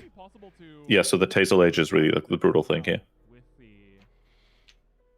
Yeah, so Nabu basically says, on attack, you bind a card from drop, and the opponent can't guard with grade 1 or greater. Yeah, nice DP hand, by the way. Well, that's what we got G-Guards for, right? Nice DP hand, brother. Yeah, so yeah, you're forcing the G-Guard here, though. So Chronos Command first activates, and then... No, Nabu is a mandatory put the soul... No. So Nabu, So Nabu is like Melum. The cost is to bind a grade 1. Yeah, but he didn't. And then... Yeah, he did. Bind a card, sorry. He bound the grade 3 But he heal. didn't draw a card, did he? I didn't see that. Maybe I missed it. No, so that happens now. So it's bind 1. He didn't draw a card. If I missed it, I missed it, but... Oh yeah, he's just... Also, he got a DOT, by the way. Hmm? And a crit. Oh yeah, better have me that, sure. He has a Sanctitude. Yeah. So did he go to a Shlishma? God damn, on my check COT, what a god gamer. Yeah. But apparently it's not enough. Yeah, thanks to Dieliner and the Geomaglas, you're able to... I think he has like, what, 2 face-up Geomaglases or 3? Yep. So this But the thing is for Daniel is like his hand is jack shit right now. A 10k shield on its own too. Or like whatever his hand is, it's not going to be much. Daniel survives. Because he has 1 CB is to like work 5 with. Right? cards. Huge. And still Yeah, has like with a hand like that, like the trouble is, even if he goes Excalibur, Yeah, but Like, I think there's cool a and bigger all, but- problem, right? They might just deck out. he has a G-God that puts things back, technically. Also, why does Dave have his OT in hand? So again, a reminder for the viewers, Standard did time out, but Is that in his hand? Oh, no. They might be timing out. I think they're talking it over. Yeah. Yeah, I think they're just figuring out who would have won that game. Uh-oh, we know what happened last time this I happened. think they're just discussing it. Oh no, these lost rounds, timeouts. Hopefully not. Are they just talking it out? They just shook hands? Ooh. And I feel Either way, I'm happy with whoever wins this matchup. I like both of these people, both friends. Big W. Also, Boyang, yeah, D Chronos Command is good enough. Yeah. It's not I like think your they main decided condition. the game. When it comes to these like last minute decisions, sometimes it might just Yeah, but Boyang, so the thing with D Chronos Command is it's not like a broken card. It's just like really good for It's like it's a good consistency. option to have. It's just a lot of the because Gear Chronicle lacks removal, having a whole board wipe, because when they crack Honolly, it doesn't matter. But because, like we said, a lot of decks can farm the hand to just chill on a cracked Honolly turn, the fact that you're able to basically punish their fear. Because if they don't crack it, it's because they're scared of you just playing through it, so they're going to leave consistency. But the ability to wipe it, it's the ability to play around resistance, play around resists, and play around interruptions. Bruh. It's period. The consistency isn't a period. Thing. Like, it doesn't help your consistency. Gives nothing. Really. Do not make it. It gives nothing, right? But now because your deck teammate and such as itself almost Bro, I'm fully. trying to listen to Chris and Kai. I don't got it, but I want Oh, you yeah. to have a chance to Find make it out what cut, happened. so he concedes and gives Dave the chance to make it through. So, good to see it. Good It's to see just a it. chance as well. They're X2. Yeah, so, you know, it's not even confirmed. One right? person might have a better chance than the other, but at least there's a way to say rather than a double loss. So Exactly. Good sportsmanship. Always good to see. 100%. Okay, Daniel concedes, sure. Games can go long. It's just Daniel how the conceded? game is. Yeah, because he knows he doesn't win that game. Has a chance to make it through. So Yeah. Yeah, that He had a matchup is chance. like Also good for super. Dave, I mean, No, that you know, matchup is super he Gears favored. Was the world champion? Like super couple favored. years The fact back. he bot decked his entire board means Well, that's Daniel fine, probably yeah, doesn't but kill him. It looked like Daniel had a decent enough hand to make some of the board. He's got a stride. Dave's at 2 with a not that big of a hand size and barely any deck. I feel like Daniel might have had a chance. But you got to remember that if Dave had a single PG, then he wins that game because he had a Rollock. Yeah, but it's no, like I Rollock, said, he had a- the amount of cards Dave had in deck, like any damage could have been just lethal for Dave. Dave has a G guard that puts 2 back though, so like the drop zone isn't Yeah, super. but he already relevant. used 4 G guards. Did he use all 4? Yeah, I'm pretty sure Last turn. Last turn he showed us he used 3. He used at least minimum of 3 before we tuned in. I think he might have used 1 more before we tuned in. But whatever they showed, they walked through it, and obviously Daniel scooped. So I'm sure there was something that we didn't see. Exactly. Because yeah, like it's rough because that matchup is generally like super Gears favored. Just because like the fact you get to write down on them, and we saw that Dave did, so Dave did go first because he had 2 false markers. Because otherwise you'd have 3, right? So the fact that he had the 2 means Daniel was like super behind.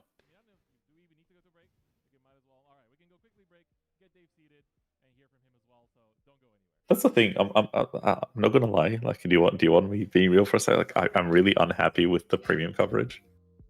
I don't like that. Like, whenever they go to them, they just like, because it's like the secondary stream, they have like no face cam for them.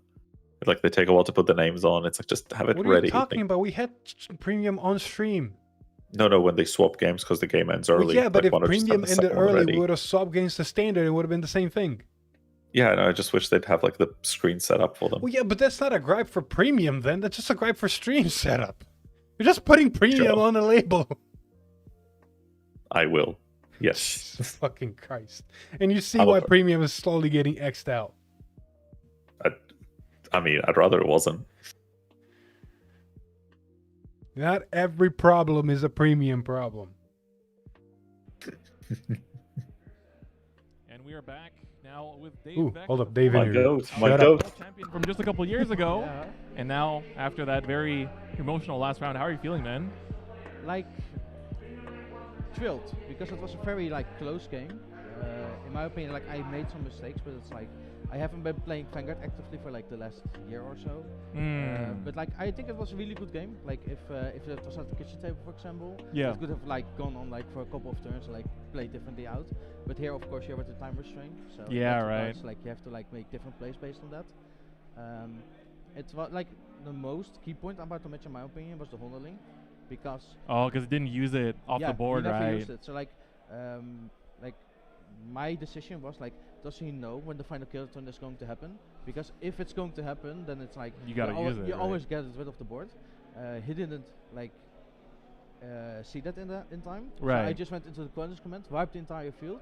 Yeah, rid of I the was thinking, I was like, I saw the Chronos command in your G's, and when you flipped it up, I was like, oh, he's running Chronos command. Yeah. I was like, what is he running it for? What is he running it for? And then when you went into, right before you went to, I was like, wait, that can wipe, that's the only way to wipe the Honolly without having to go into the battle, right? Yeah, you have like multiple different actions that you can do with Chronos command. It also searches your deck, so like even if you brick, you can do like different stuff. Right, Of course right, it's CP3, so like the time that you brick with it is like a little bit awkward. But I really like it so far. I just put it in, never used it, never like did it on testing or anything. But it just come up because, like of course with the ban list, like more like like you don't really need the Vanguard recents anymore. So you have more space for like the G guards and more like potential strikes that you can use. Right. So that's why I want to like use the close for that. Yeah, because you were also going. Because you were going so aggressively with like your G guards as well. Yeah. So, but I'm like, you're not playing crests. Was there anything else you're doing that for? Because, you know, the GB8 for like for not Gears really. It isn't was exactly. more like the less attack was just huge. Like Okay. So just like cash everything out. Yeah. Because you already know that like the next turn was do or die, right? Yeah, and it was also like with the time constraint. Like I forgot that like Tic-Tac was already out of the deck, so I wanted to like use Antarana or like Rafana to go into it, and then I forgot it, and then like I wanted to use the bonus command multi-attack, and then there was no Butcher in the deck. I'm like, awkward. Yeah. So. It's a little bit of an awkward situation, but you know, still managed to get the dub. How are your chances for top 8 though? You're X2. Yeah, so I already checked. Yeah. Not good enough. I got 12th.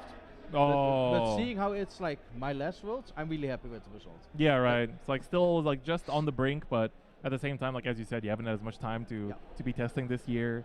So I think it's still really good. I mean, you are one of the world champions that left your mark on Vanguard's history. So at the end of the day, you know, you have a really huge legacy for yourself. Is there anyone that's been like helping you test and like or helping you just along your journey throughout these years So that you want to give shout outs to? I have a friend of mine, like Jamie, and he has like, I started playing with him at just the kitchen table where I didn't know like what Vanguard was, for example.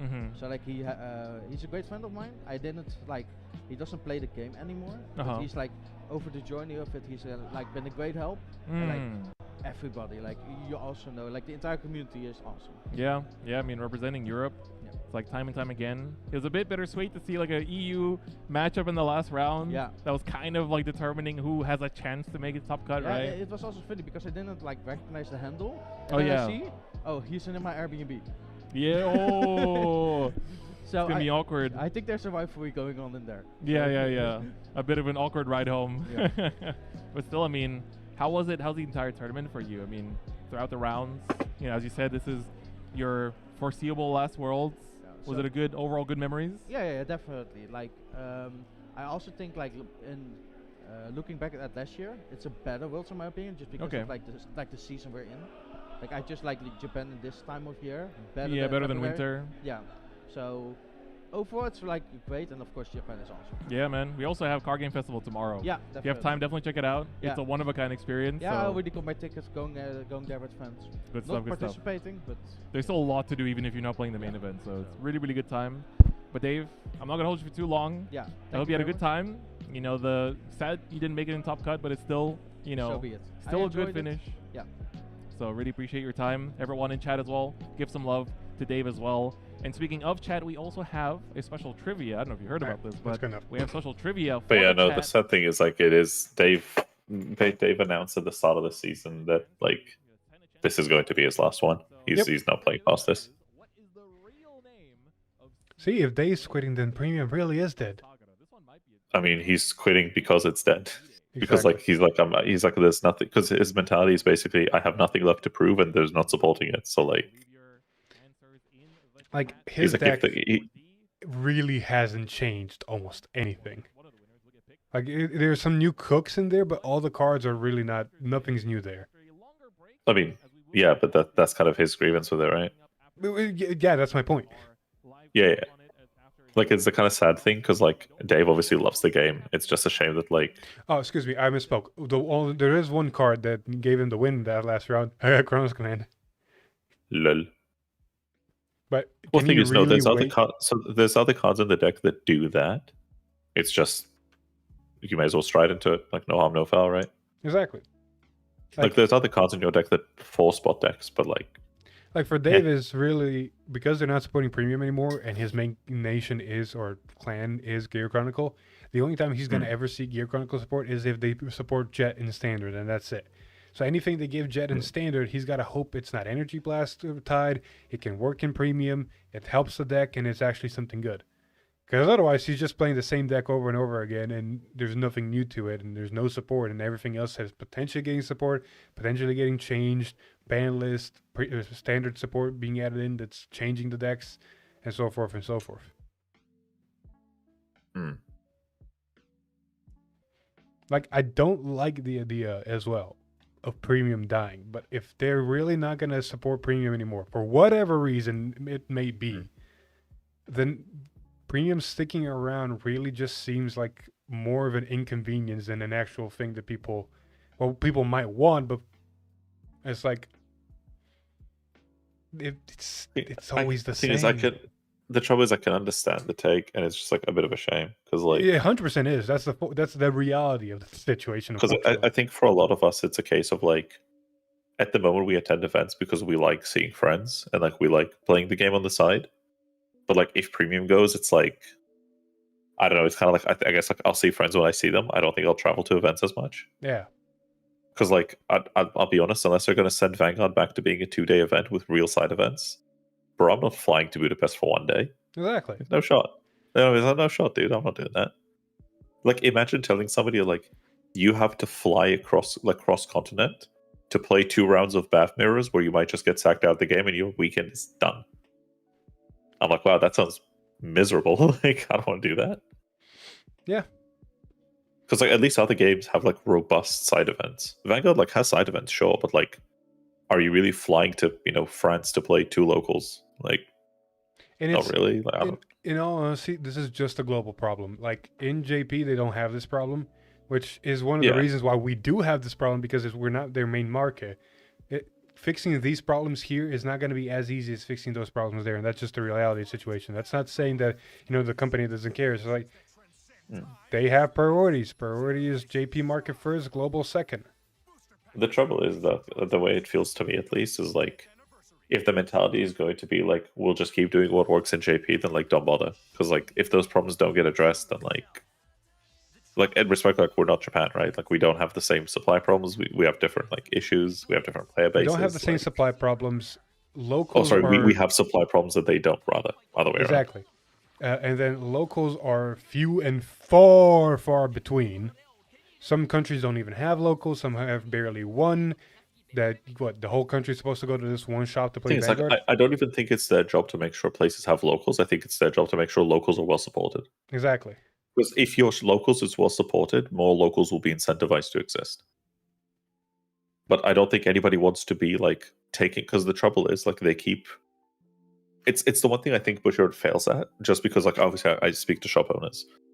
Like it's the fact that like Bushiroad doesn't go out of their way to make it appealing to pick up their games, if that makes sense.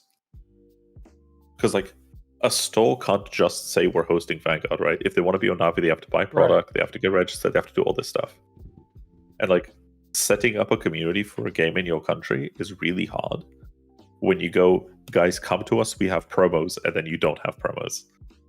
Yeah. Or like you just don't have product on time, right? Like realistically, when people aren't invested yet, it takes very little to stop being invested. Which is like the tricky part, right? And like I think that's a major failure of Bushiroad at the moment, is making themselves basically like going out of their way to help stores. It's like help you, help me, right? Like you see people post while in Japan all of these advertisements on trains, on billboards of Vanguard, which is fucking awesome. But I've never, and I probably never will see a billboard or in a train or on a poster or somewhere on the street. I think that's a cultural thing, because you don't see that for Yu-Gi-Oh either. Exactly. But like, imagine if every BCS, instead of having the same like Blaster Blade sleeves from 2019, had like a character in like a local landmark. Like it's like the way the Japanese WGPs do it, like or like the VGCs. Like these things are an expense, but they're a quality of life expense that makes the experience better for the player. Because at the end of the day, when you go to an event, like respectfully, like I don't care what the person says. Like you don't remember your run, you remember what that trip felt like, right? Like 3 months down the road, you can't repeat every matchup from Vienna and how every game went, probably. Yeah. But you remember the experience, you remember the weekend. And having like a little pack of sleeves or some random shit that like makes you remember that fondly is like, I think, way more important. And like I think that skimming on stuff like that, it's the kind of stuff that like a finance department wouldn't allow because it's a bad idea. Yeah. But a marketing department would understand that values the experience. Because you will remember that and you will want to do it again. Yeah, but unless you quantify that in some way of being a somehow either net or positive, it's not worth it. Well, but the trouble is, you say that, but then like the very existence of high rarity cards supports that, because high rarity cards serve no financial purpose besides feeling nice to own, therefore promoting sales. Yeah, but okay, but here's the thing, right? Wait, presentation. What are you talking about? Summer's conference happening on stream. Oh. So you'll be able to start playing straight away. Core Start Deck Pack will go on sale later this month on May 13th. Right. Well, do you reckon any good announcements? Oh yeah, this is the English conference. Shit. Yeah. With Vanguard fever like so, well, I'm sure you will be with Knights of Rebirth, featuring new Grade 3 units. I am excited for playing my. We're gonna get to see the playmatch for Knights of Rebirth. And the units this set this theme after: Youthberg and Blackmire. What's more, look forward to collaboration cards from Bang Dream Morphonica. Okay, so we're getting the Morphonica collab. Okay. Here's a look at the illustrations of Remain the is happy. collaboration cards. Knights of Rebirth begins wielding its powers come June 27th. Wait, so make sure Morphonica to place your is in orders set with 8? your local game store. Yeah, it is in set 8. Fans of Leonon and Dredgewell, rejoice. Okay, These so they're two obviously units are making a reconfirming the comeback master deck with sets. brand new That's deck fine. sets that are So playable the straight out the of Bang the Dream box. and the Each deck set Lock is Bang complete, Dream is in the next competitive, set more and likely. contains a promo pack Should that be, yeah. may contain a special So they're signed confirming the versions signed of crits? trigger Cool. cards. Master deck sets Urara Hanayama and Michiru So yeah, this is Hazama just like go them on confirming sale a bunch of June stuff from 27th, JP for so us. be sure to order in advance. So like to they're avoid confirming that the crits disappointment. are going to exist and stuff like Festival that. Booster makes its return this year, riding in Okay, with the Festival king of Booster, knights cool. himself, Alfred. But Look no forward date. to new generic triple rare cards as well We as have the brand date, don't we? new Ace units. Ace units are powerful Isn't it like cards that are August limited to one per 27th? deck No, July and could 26th? just be the Maybe? ace up your sleeve. It's like July 26th, In addition 27th, to some 24th, new something in that cards, region. a variety of PR cards Blast will the be League of Vanguard, included baby. as Let's special go! events Let's as well. go! Festival Booster 2025 Yeah, July 25th. releases on 25th, there July you go. 25th. I was gonna so say, I don't remember it's a forget week to before place my your orders birthday. with your local game store today. Super Brave Detonation! Units from across the Vanguard universe are making an explosive You know comeback this in was a gonna ninth happen. Booster pack, Super No, Brave but come on, announce the Detonation. collab, announce This the collab, set announce features the collab. cards Come on, from the come on, Cardfight come on, Vanguard come on. Youth Quick manga, the Craycross Epic Novel, and the Sea-Built side story on the official website. A certain Battleroid is about to become supercharged as well. Cool. That In guy's just addition, cool. Give me the collaboration Brave cards collab. from Bang Dream Maigo and Ave Yep. Magica will be So that's where available that is in gonna this be. set. Here's a look at the illustrations of the collaboration cards. Cool. Don't care. Give Super me Brave Brave on. Detonation releases on August 29th, so place your orders if you haven't. Come on. Whatever Yep, happened nope. in your past doesn't change the fact that you're here now. The Ancient Magus Bride Cup will be held throughout June, so Oh, bro, I do don't remember care. I to don't apply care on about Ancient Shinabi Magus if you Bride. want to Shut get up, I this don't very care. special promo card. You Fucking Stockholm Vanguard Syndrome Day anime. returns this June. don't know what's All good for you. participants can look forward to receiving this energy card featuring Megumi. The King of the Hill can roar Honestly, that proudly playmat as goes they hard. receive a playmat of the Those same illustration. playmats have been looking really good. That's not all. Vanguard Day will be held in August as well. It's Akina's turn What's to the playmat? shine. Oh, as that goes all crazy. Okay, I participants like will that, I like get that, I like this energy that. I'm card winning that. featuring Akina. The winner will walk away with a playmat of the same How do you beat illustration. Keter and still a Dragonhead at the It's same time? time to hunt for treasure after dark. Take part in the Moonlit Treasure Cup using Right Lines Huh? released in the 7th booster pack, Moonfangs and Cerulean Blaze, and receive Yo, this show me that Persona Shield playmat. card. The champion Oh, walks okay. away with an exclusive playmat featuring Mirei Minai. The Moonlit Treasure Cup will run this June and applications are now open on Bushinabi. Sparkle like fireworks in the Fireworks Festival Cup this July. Participate with Right Lines released in Knights of Rebirth and receive one of July's monthly tournament promo packs. The chosen Knights will receive this exclusive Oh, that's a playmat good one. featuring That's a good Megumi. one. That's crazy. I For want our it. fans in United States, you're in luck.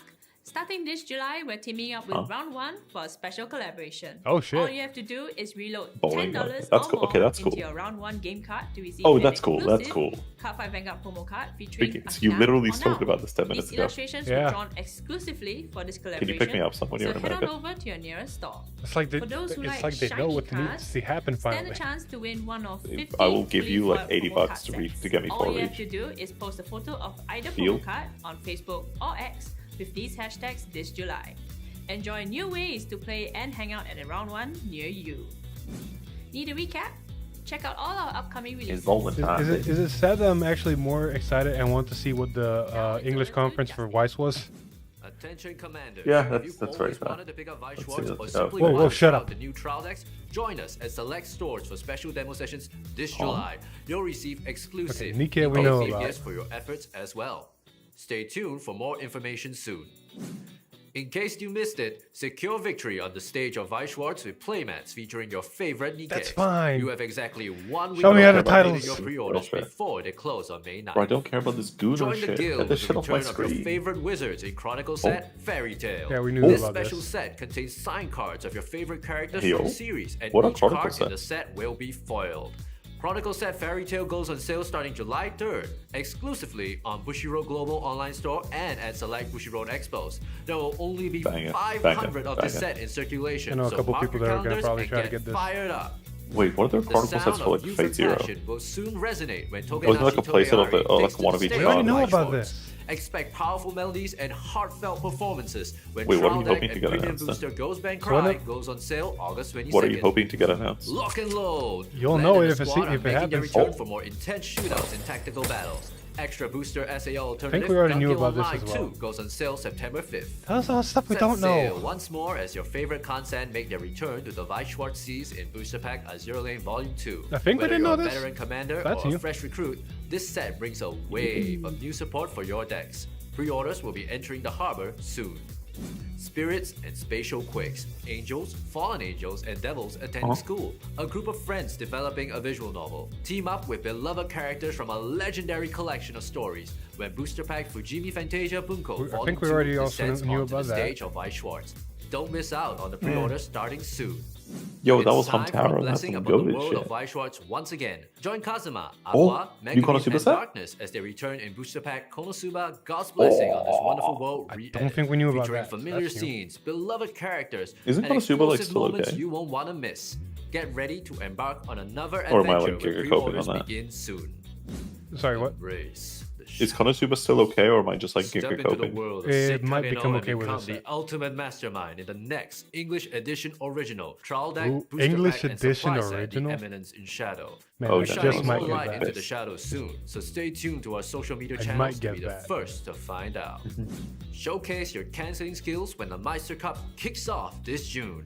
Whether Oh, you're come a on. veteran Come or a on, fresh-faced don't Meister, blue ball me. stake your claim for glory in this new tournament hosted by only 50 No, shops come worldwide. on. The top 4 players at each Meister Cup will receive a special promo card, while the champion will receive an even more special foil promo card.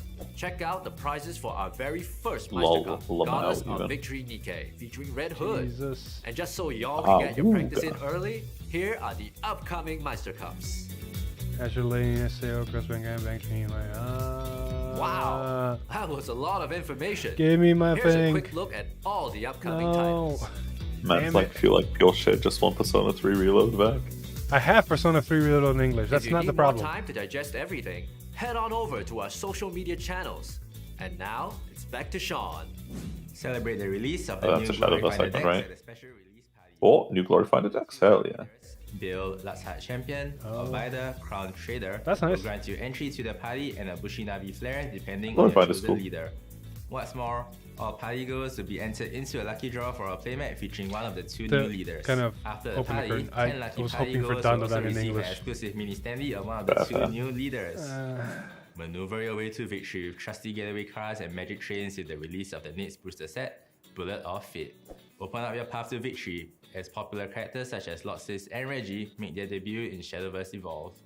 Test your luck as special rarity versions of Dark Dragoon 14 Ayo. and Not Cursed Queen have a chance of making their appearance in God. each card pack as well. That's the Call me set Sophie final. Bell. Each box will also contain a random pack of card sleeves featuring artwork of Fanny, Resplendent Phoenix, or Mazer Have and you still been Selena. playing Shadowverse, by the way? Starting from Bullet of Fate, super legendary cards are also receiving a fresh new look. Peek these gorgeous new borders that will make your favorite legendary cards look Yo, I'll more be back in super a second. than I gotta use the before. bathroom. One Grab sec. your firearms and join the revolution at your local stores as pre-orders will start today. Head to the seaside and create precious new memories with your favorite characters this October with our first special set, Seaside Memories. Oh, that's finally happening. Whether you're Team Orchis or Galmio's Strongest Warrior, there's something for everyone with tons of popular characters making their appearance in beach-appropriate attire. Certain characters like Alice will be receiving brand new cards with brand new abilities as well. Stay tuned to our social media channels to be the first to know when pre-orders begin later this month. With our second anniversary fast approaching, we'd like to take this opportunity to thank all our players for their support over these 2 years. As a member of the Pioneer team, I'm genuinely heartened to see the community grow. I'm excited to share that starting from the 12th booster set, we'll be accelerating our product releases to reduce the gap with the Japanese edition Oh, to Jesus. 6 months. For a start, we'll be combining the 12th and 13th booster sets. New sets are planned to be released at a much faster Jesus cadence as Christ. well. We're still in the midst of firming up some details now, so stay tuned to our social media channels for more details next month. See, why can't Before we Vanguard talk do about this? events, we have a guest to share an update for Hololive official card game. Kikeriki! Hello, card gamers! I am Takanashi Kiyara, your resident manager of KFP, and Eternal Phoenix from Hololive Production. Hololive Production is the VTuber idol group where we stream games, have fun karaokes, and connect while chit-chatting with everyone around the world almost daily. I hope you're excited today because welcome to the very first conference segment for the Hololive official card game. I was not expecting this. In this trading card game, it will combine the collab aspect of being around us from Hololive Production with the competition aspect of the many card games that you are familiar with. Players will play against each other with one of their Oshi Hololive. Yeah, this is English 20 format. cheer cards, and a main deck which consists English of 50 Hololive cards, official card game hololems, releases July support 11th. cards, and tools. With this collab and compete concept in mind, I hope that you will produce many unforgettable stages together with your Oshi Holomem in our Hololive official card game. To get everyone started, we will have a few different basic products ready this summer. For example, the Start Deck, which will have all the essentials you need to get playing. Booster packs to get started with upgrading your decks, and each card pack may contain very shiny special foiled cards. Then we will also have cheer sets for all types Not of everything cheer is cards premium you'll need related. in order to build various decks, and official supplies like dices and counters to complete the look on your playing mat. Kicking off the very first line of products of our Hololive official card game is Start Deck, Tokinosora, and Azuki, featuring our very lovely Tokinosora Senpai and our pioneering Azuki Senpai. For you card gamers out there which are looking to make Sora Senpai and Azuki Senpai shine brighter, we will also have the first booster pack releasing on the very same day too. And the booster pack includes my card plus a gorgeous secret card with my signature foil stamped on it. And I hope everyone at KFP will be able to pull my card. Good luck! There it is. Beautiful, huh? Now, to all of you who are waiting for news on official events, it is time to announce that we will be off to many exciting places this year. How many of you know the term Demo Caravan? Our staff will be going on tour to many different places this year for our Hololive official card game. To all who are new to Bushiroad events or even to card games in general, this demo caravan is specifically for you. Godzilla news is Whether under the you're ocean. experienced or new, an old bird or a little chickling, you're welcome to take part and learn how to play from the folks at Bushiroad who will hit the road to tour card shops around the world in person to introduce and teach you how to play our game. At the same time, for you veterans itching to show off your best deck combinations, official shop tournament support will also hit the ground running from the day of our game launch. July 11, Hololive drops in English. To those who want to Oh play yeah, bro, and be premium the is so very good. best Premium is so in your region, But no regional tournaments are also in events. planning. So sit tight Literally for more right now info explaining how Hololive is going to have a caravan going to events to teach people the card game. So nothing for spring, so Summerfest. Bro, we're gonna lose premium to this dog shit. Oh my god. Fuck. Hey man, if it makes more money. God, I hope this fucking VTuber shit burns. God, I hate VTubers so much.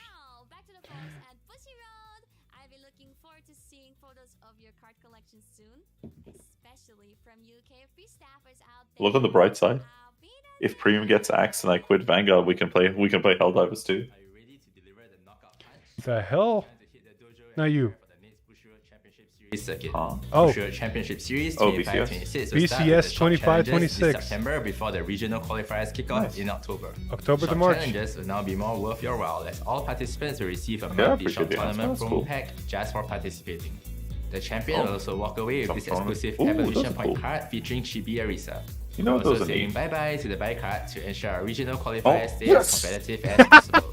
Stay Yes, tuned no for more buy information card. on the Fucking regional go! qualifiers in the Let's next fucking go! Get this are an dog shit integral out of my part our game. events, and without them, our events just wouldn't be the same. That's why we're adding a brand new reward for our Eric, most if you want to hardworking jump on a judges. call, you can do that Starting too, from you know. Bushiroad Summerfest 2025, judges who judge at least one event at both Bushiroad Summerfest Judges at least one 2025 event and the at next both Bushiroad Championship Summerfest and Series BCS. circuit will be eligible to redeem a new Get. exclusive Oh. playmat for 25,000 points. Oh. Each game will have its own That'll exclusive design crazy. and there will only Oh, be no, 50 okay, that's a of crazy each playmat. design That's really available good. for redemption. Then you start judging more If you're events, looking to apparently. become a judge, start Hell studying yeah, because baby. the next round of judge test will start tomorrow. I'm gonna do my judge test We'll this be time, right and along. unlike last time, Philip, We'll I'll be returning submit to it this Anime time. Expo once again for Bushiroad Expo 2025 in Los Angeles. Because I realized Look forward last to time all because the you content passed, you've I would have come to learn passed, from but I forgot to Bushiroad submit it. including demo sessions for our latest trading card game titles, Joke's on you, I Godzilla could have card been a game, judge. and HoloLive official card game. We'll see you Bro, no, on they July didn't announce 3rd the at the Godzilla Los card Angeles game, did Convention they? Center. Apa kabar? For our fans in Indonesia, Wait, Phil, here's did an they announce update Godzilla just in for you. English? Nope. Phantom Nanami and Mortis Fuck, Mitsubi that Wakaba shit's so will be happy dead. to hear that both Yu Kanishio and I'm like, Yuzuki don't tell me Watase you're will be gracing spending the event for a localization top money on this stage. shit. Join us on Saturday as Yu Kanishio talks about all things Bang Dream Girls Band Party. And Sunday, Bushiroad Expo! talks about all things collaboration. Be one of the first customers each day to spend Whoop, above whoop, whoop. 250,000 rupiah to join the daily autograph sessions as well. For our Cardfight Vanguard fans, artist Nomisaki will also be joining us for an autograph session. On Oh, Monday. that's cool. Be sure to bring your Estroyas down to get your own Nomisaki does cool shit. signed I respect it. And lastly, I don't need a signed card. I need a green card. will be joining us as well. Damn, that's so real. You can challenge them in Cardfight Vanguard and Shadowvers Evolve. Take part in the quiz show or be the first in the world. Hey. New ambassador The Chris Energy, hello? Different Fight will also be giving out exclusive energy cards featuring himself. Yo, different energy, my goat. and Comic Frontier this May. Sampai jumpa lagi. This is for the expo that's in Indonesia. Yeah, that's. Different energy. Bonjour. We'll also be making a pit stop in France for Bushiroad Expo 2025 in Oh, nice. Yeah, because like it's kind of crazy how much art for Vanguard Nomisaki does, and it's really good stuff as well. to the Bushiroad Expo experience with demo sessions, merchandise, and more. It's basically like everything Unica and some extra stuff. Down under to smash this July at ICC Sydney Exhibition Centre. So France is the closest one. Got it. For her very first fan meeting, and you'll stand a chance to receive Wait, an what's this about France? overcome the trial of the moon. Oh, let's go. Man, France No, is such a it's Australia. disappointment comparatively. Wait, what's the French one? I missed Nothing. it. Fuck. Oh, is there nothing special in France? No, not that I noticed. If so, I hope you're enjoying the work Man. Shibal. Oh, it's some voice actress. you later.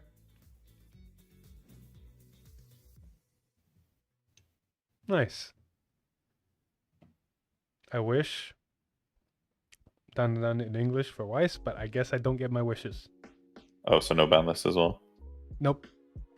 In fairness, that was probably a bit hopeful. There's no reason for a ban list. Summerfest hasn't started yet. Oh, they didn't announce Buddy Fight. Oh yeah. Womp womp.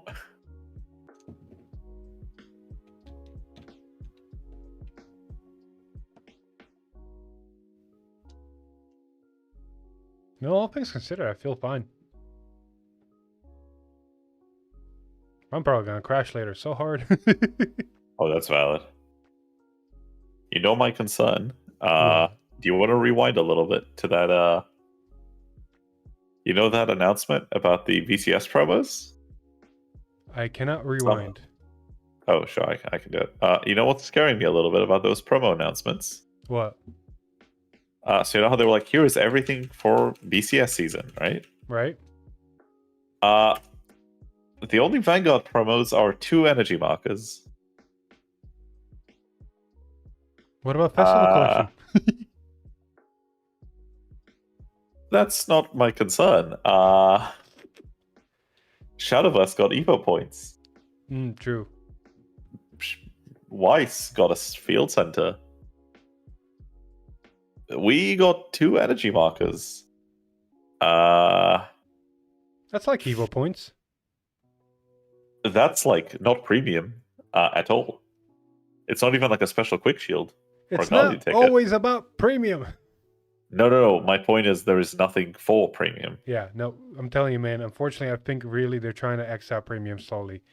With Summerfest being premium and Lyrical Cup one singleton format, and then some phases having lyrical, some having premium, it's slowly getting.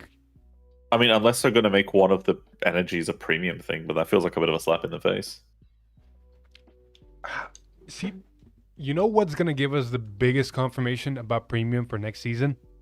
When they announce premium support or not. No, if the world champion for premium for this BCS gets an invite for next year in premium. Yeah, probably. Because it'd be very pointless to give them a free invite for that format. Yeah, for real. Oh, the price card for the champion looks really fucking good in standard though. It's Eric, the full everybody knows this. Just people do not want to accept it. And do not agree with it.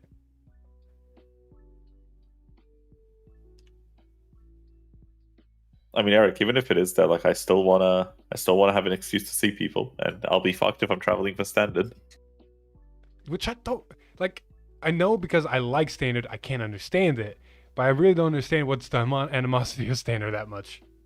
It's not that it's not even standard. I just don't want to travel for a 1-day event in like that format. I just don't like standard enough to travel for it, especially not for 1-day events. Actually, Eric makes a very good point. Did the last year's V Premium player get a free invite? And if so, is he actually at the event right now? I think he got a standard invite. Because I know Nuno got a standard invite. Because obviously the event after Nuno didn't happen, right? Because COVID.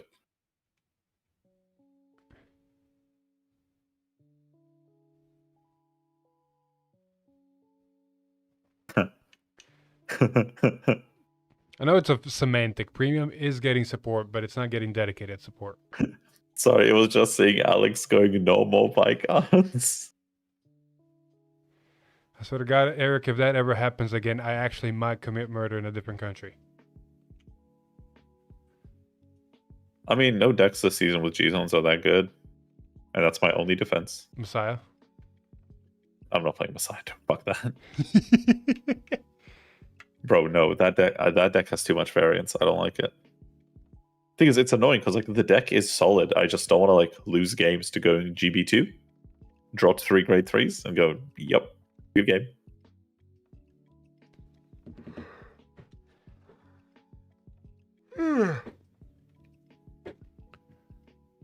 Also, Eric, didn't you say you gotta go to work in 15 minutes? What are you doing, buddy?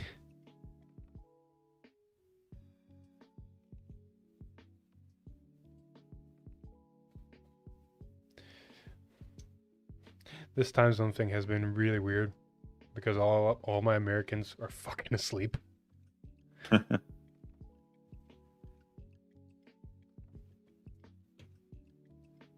Like the schedule is cool. It's just like Core is going to be fine. Knights of Rebirth's like sure.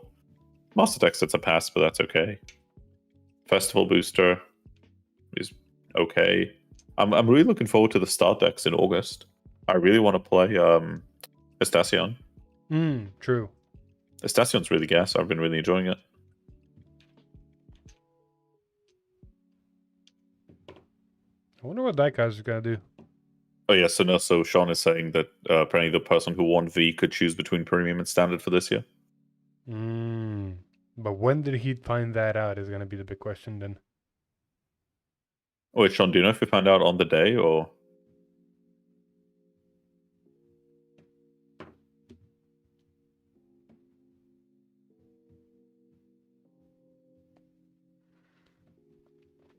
Asians have an afternoon, we have a morning, and Americans have a fucking dead of night. Yeah, that's not a fucking excuse. I had to be up at 2 in the morning to be here. I mean, same. No, Estacion is just good. Not even for a start deck. That deck is just good. Oh, the tree? The dragons? The tree dragon. Yeah. Yeah, that thing is... To be fair, I played it... That thing is just good, I think. It's not even like good for a start deck. It's just good. I played it against Alex. We recorded a video. It needs to get edited. I see why it's good, but I don't see the threat. I can give you some games on it if you want. Like, not now, but like in general. Yeah. Because we've been testing it quite a bit. It's scary. It's a good deck. I know. I do agree it's a good deck. I just don't see the threat.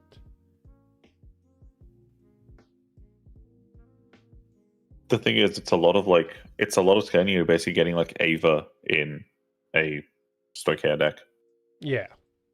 Which like Stoichea has like the most broken generics. Like almost objectively. Yeah, mushrooms in Like- that deck become very much a staple card. If you see mushrooms, you're fine. If you don't, you're kind of struggling. Even without mushrooms, like the deck just kind of like has the ability to it just has the ability to aggro really well. Right. So like you kind of put them on 3 damage almost immediately. So a lot of decks just don't get to like pick up speed. So like oftentimes, for example, if you play into like say Blank Maya, for example, right? You basically get to like put them on like 3 to 4 damage immediately. And so they either never hit Nexus or they hit it on like 5 damage with 2 cards in hand, which is basically dead anyway, right? Well, I got a newsflash for you. That's not true. I mean, I don't know. Build the Stassion better, I guess. I don't know, man. Like, I don't know what to tell you. That shit's scary. Like, Estacion can be like a really scary aggro deck. And like, it's just inevitably going to scale bigger and bigger. Like, the thing for Estacion, it needs to hit 2 orders by turn 3. Right. Because it needs to hit 9 gauge by turn 3. If it does that, then chillin'. You're vibing at that point. Because the thing is, you run the T-Fault order, right? Mm-hmm. Okay, yeah, I was gonna say that card's crazy.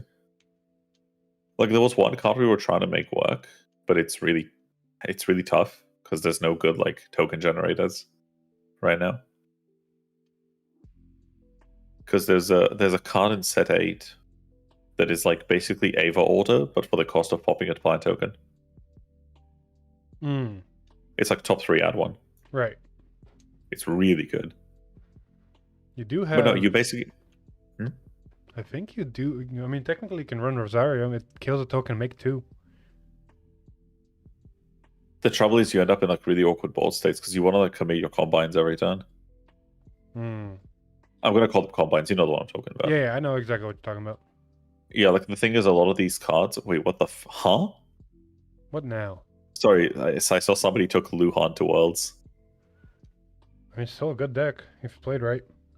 My goat.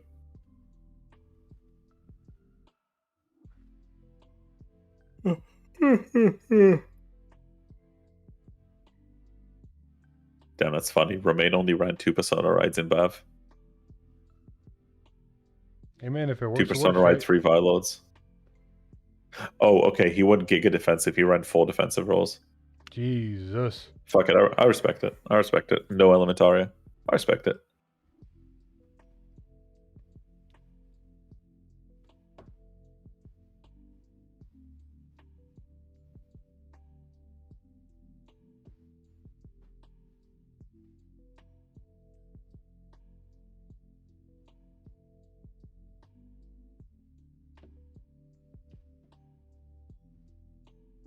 I'm gonna step away for a split second.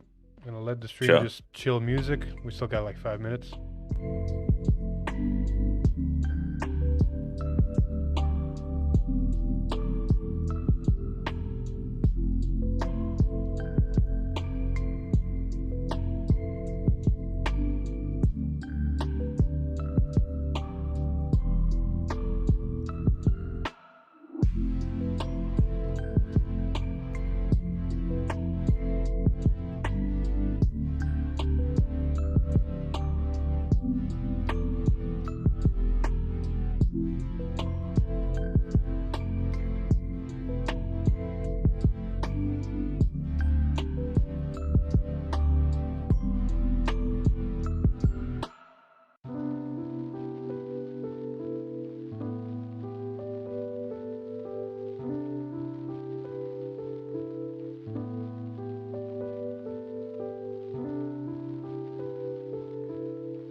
I have returned.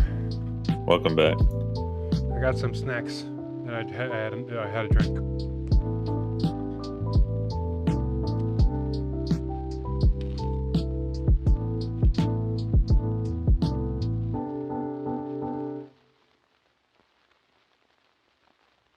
Wanna play a game?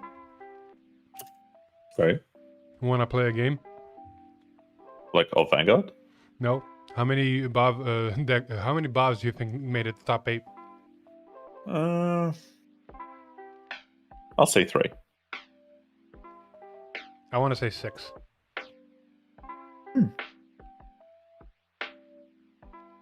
Oh yeah, it looks like top 8 for premium is about what we thought it was going to be. Do we have the results? Fenrir OTK. So it's a Fenrir OTK, 2 Spike Brothers, and a Grand Blue. We don't know the other 4.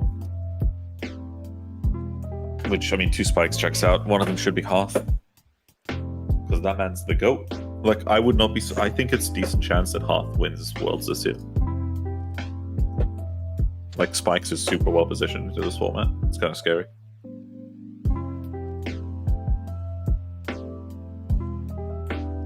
Where are you finding this? People on the ground.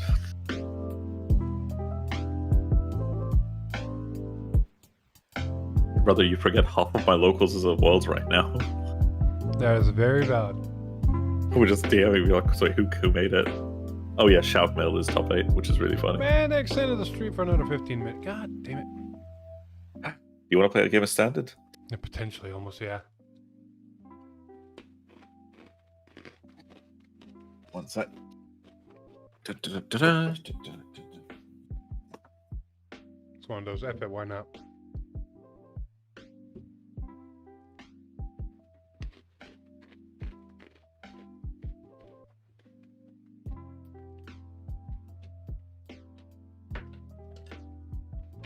Was my setup supported is the question.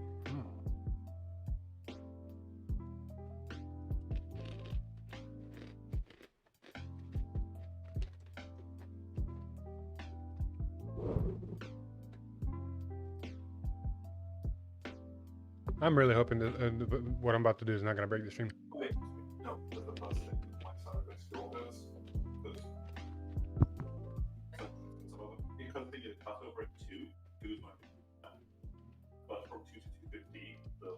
Is this going to work? Until they come back?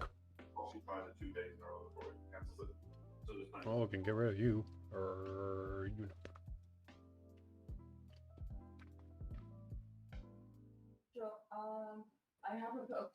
Man, this is really going to be a real quick question. Is this going to work? Or is everything going to break?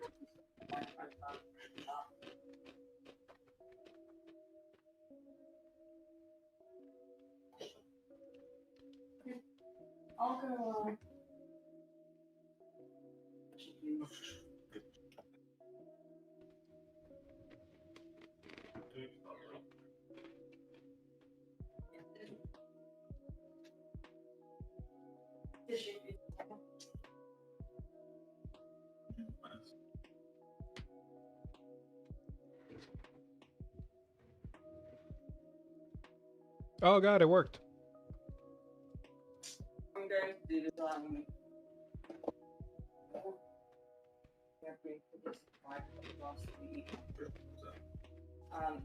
just like a piece. 5 Bob, 1 Bat, 1 Razel, and 1 Levy. Really?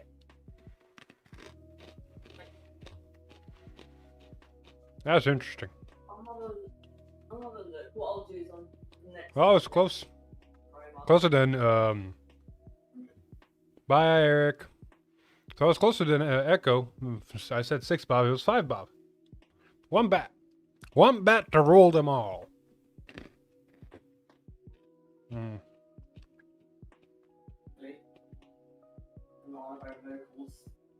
Have mercy on me.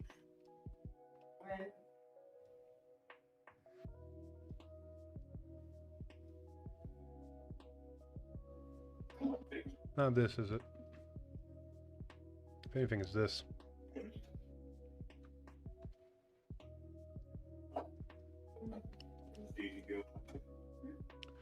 Well, there we go. If we're gonna fight while we wait on stream to start up, there we go. Until then, I guess I'll be over here. Hey, look at that, nothing broke. Oh.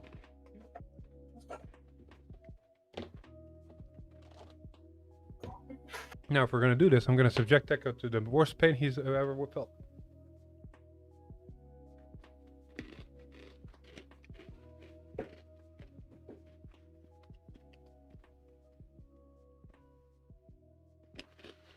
While we wait, how's everybody doing? I actually haven't been paying as much attention to chat as I probably should have. How's everybody doing? It is currently 9 a.m. where I'm at. We started at 2 a.m. Japan is in the afternoon, and America is still dead asleep. Where are you in the world? Haha, if you want to share.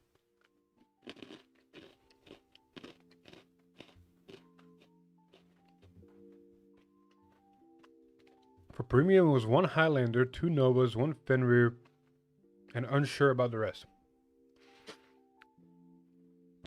Oh, okay. I feel good right now, which is the problem. Seeing how I had only 3 hours of sleep, I'm scared I'm gonna crash later. But for right now, I feel good. Yay, another 2 a.m. person. 4 a.m. in order to... I'm alive. Had to let the wife out the house. Ah. So are we doing this? Yeah, Joe, fuck it, we bolt. 1 sec. There we go. Then literally webcam goes up. Yep. Yeah, we'll keep it on. Exactly.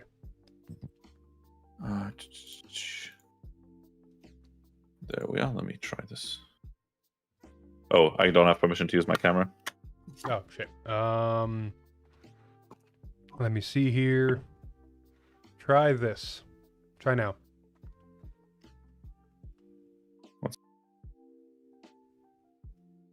Nope, still can't. All right.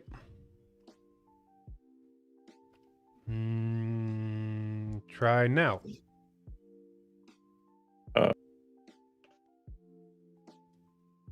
Womp womp. Not yet. I don't think I can. I don't think I set challenger permissions here. I don't know what role you gave Echo. I gave him guest player and I tried challenger. I'll fix. Give me a minute. I'll fix this now. Just give me the same role you have, Smile. Well, 12 a.m. Funny. Joining for the top 8, currently 8 a.m. How is Night Rose? How is Night Rose in the Bob? Oh, that's a difficult matchup. Night Rose is pretty favored. Sorry, yeah, Night Rose is pretty favored. Or into Bob? Yeah. You can always call a PG to back row with hostage package and they can't get rid of it. Yeah, they can. GB2. They can get rid of it. We've been seeing Bob players using Mace to get rid of specific cards on the board. Mace. Yes, they go Mace. And I say GB2 effect, revive the PG. Okay, valid. That's like, yeah, they can. And then I just say GB2 and they go, fuck. Yeah, valid. I go GB2, thanks for the drop zone, by the way. And they go, fuck. Because I go mill 3 and then I put a trigger back. Which party? Just that notion, just that fact, because your board tends to clear itself anyway. So the fact that you're kind of able to, take that swing from them and then just go like, this is fine. Take their Vanguard PG, their Vanguard swing without a card from hand means that because their Vanguard swing is what has the guard restrict. So you basically completely suck up at the guard restrict by just guarding from rear guard, which is pretty strong for you. To be fair, if Night Rose was that good against Bob, we would have seen Night Rose in this tournament.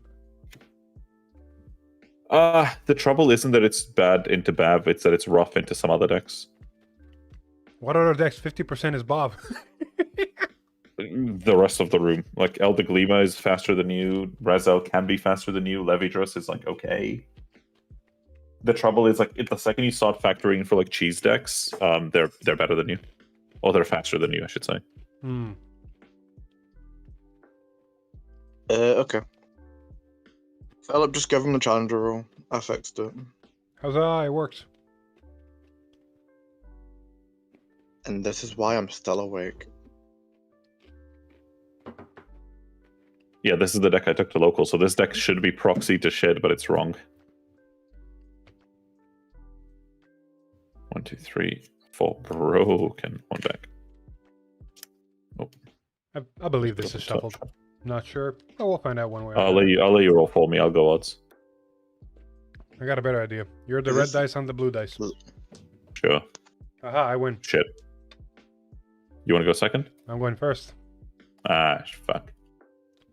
Never mind, chat. I don't think I win this. Echo, what are you testing? Sorry? What are you testing? What do you mean? What are you playing? Oh, cringe. Ew. Silence, bad player. Look, man. I've converted myself. I wish I could see what he's playing. It's super blurry. I am a tree player. Oh, you're playing that cringe shit. Got it. I'm playing Dark Stage Tree. Leave me alone. Oh, that's the worst fucking variant. What do you mean? Ready? No. Yeah, sure. Boop. Anyway, you call me cringe, but look who's playing Bat, I think. Why would I play anything else? You have Welstra, buddy. But Echo loves Bat. I'm scared of that. True. As the kids say, same thing. Look on the bright side, I didn't pull any Tectons. Oh, yippee. Play that. Moving on. Oh, yippee. Flop. He's so good at this game. Alright, here you go. It gets put to drop. Sure. Unless you're just Central. sticking it right into orders on. Discard. Ride. Make test and timepiece. Jump scare. Energy charge 3. Draw off going second. Skill. Soul blast 1. Bot tech it. Draw again. Do you have your set 7 stuff for this yet? Of course, do you think I'd be playing this without it? Shit's ass without it. It's true. Cool. 16. Sure. Go for it. Oh, right. Speaking of that card. Yeah, because my Phileas should arrive in the mail today, which means I'm still in this. No, wait a minute. I was meant to send someone layout cards, and I don't know if I sent the rest of the cards.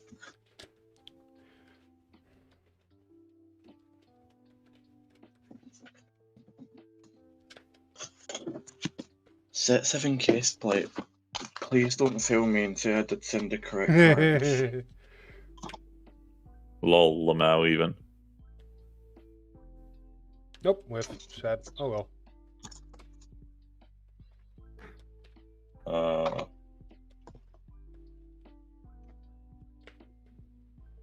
Am I crazy? Why? What's stream looking like on your side? Like the Bush Road stream? It's still counting down. Is it?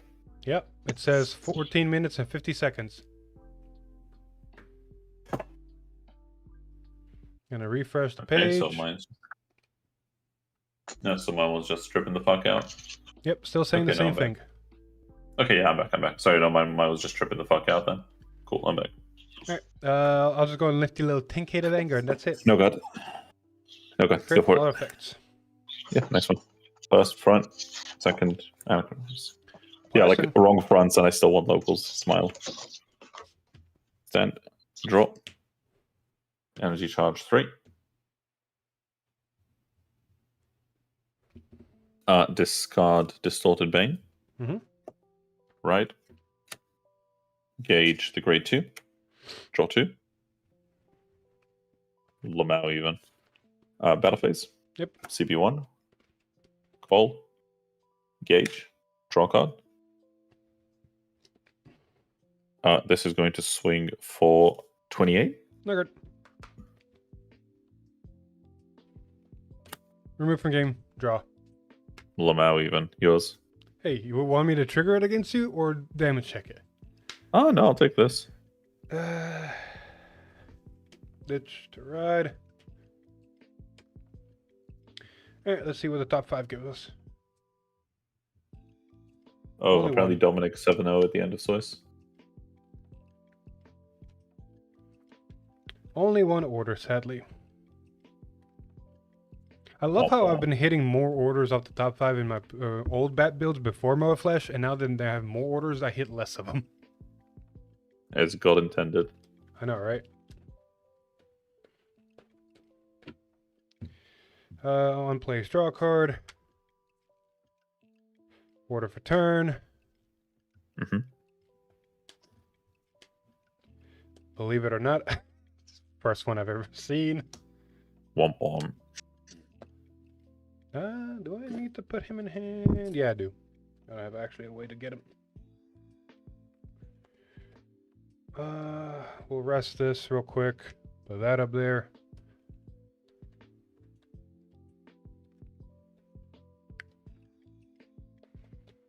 What are my odds looking like? Odds are decent, but because they're decent, they're also really good. Oh, wait. Oh, cool. That happened. Yeah, my luck is the same as it always is. Nifty.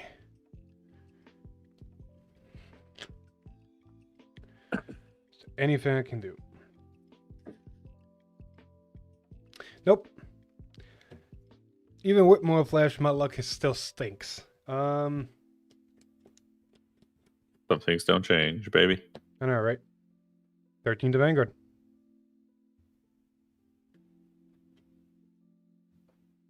To the pass. All effects, and I do not heal. Womp womp. And that.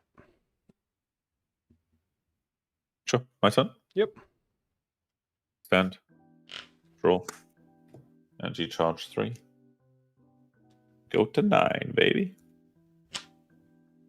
Discard Distorted Bane. Right up.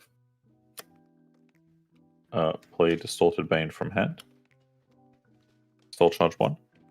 Draw card.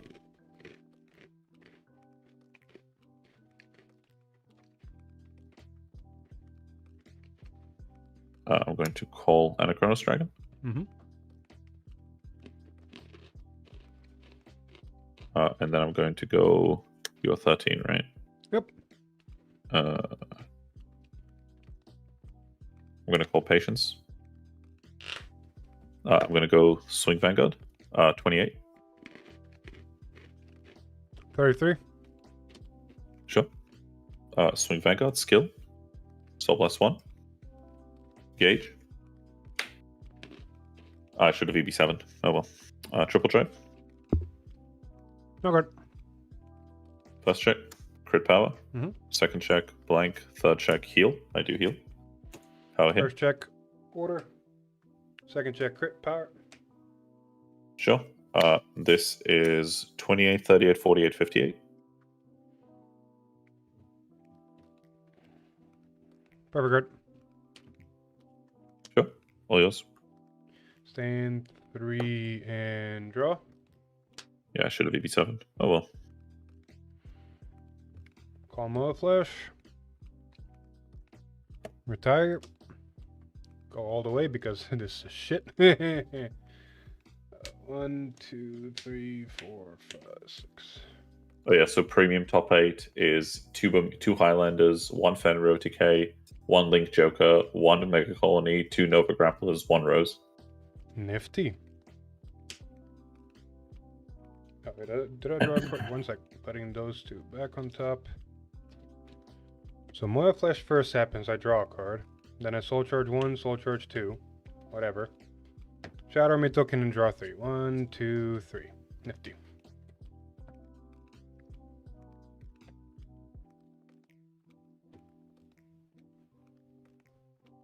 Wow, deck.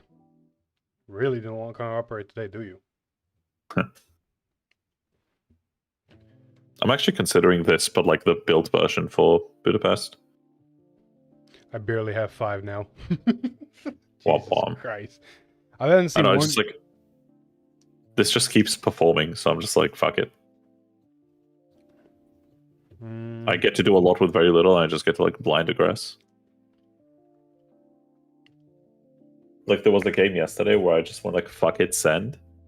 Because I had 1 order and drop, and like nothing else.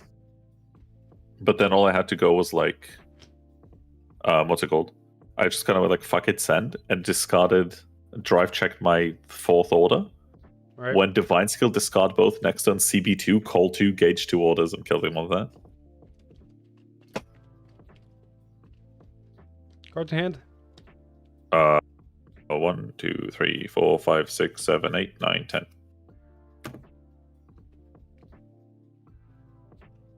Yeah, I don't have an option. This is gonna be a very weird turn. Turn +1, play order, draw a card. Yep, did not work. Sweet.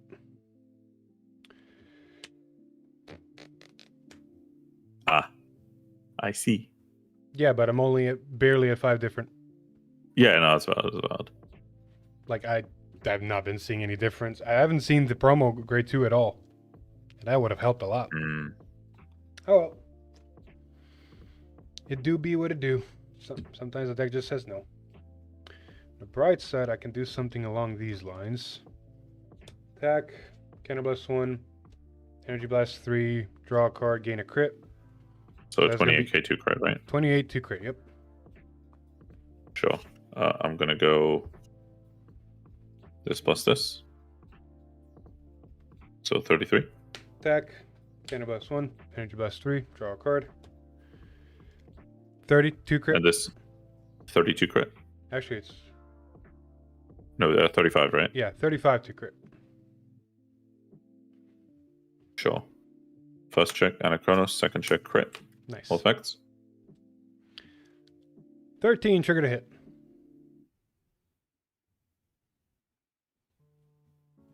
Two to pass. First check, nothing. Second check, no, now all the orders show up. Jesus Christ, deck. Is there a world? No, it gives me no benefits. Pass turn. Sure. I basically died here. Yeah, because central. Under charge. I have a Sunride, so. Oh, that's funny. Next card was so it would have been front OT if I took one more hit. Nice. So like in that sense it didn't matter, but that's okay. Play Distorted Bane from hand. Soul Charge 1. Draw 1. EB7. Draw 1 more.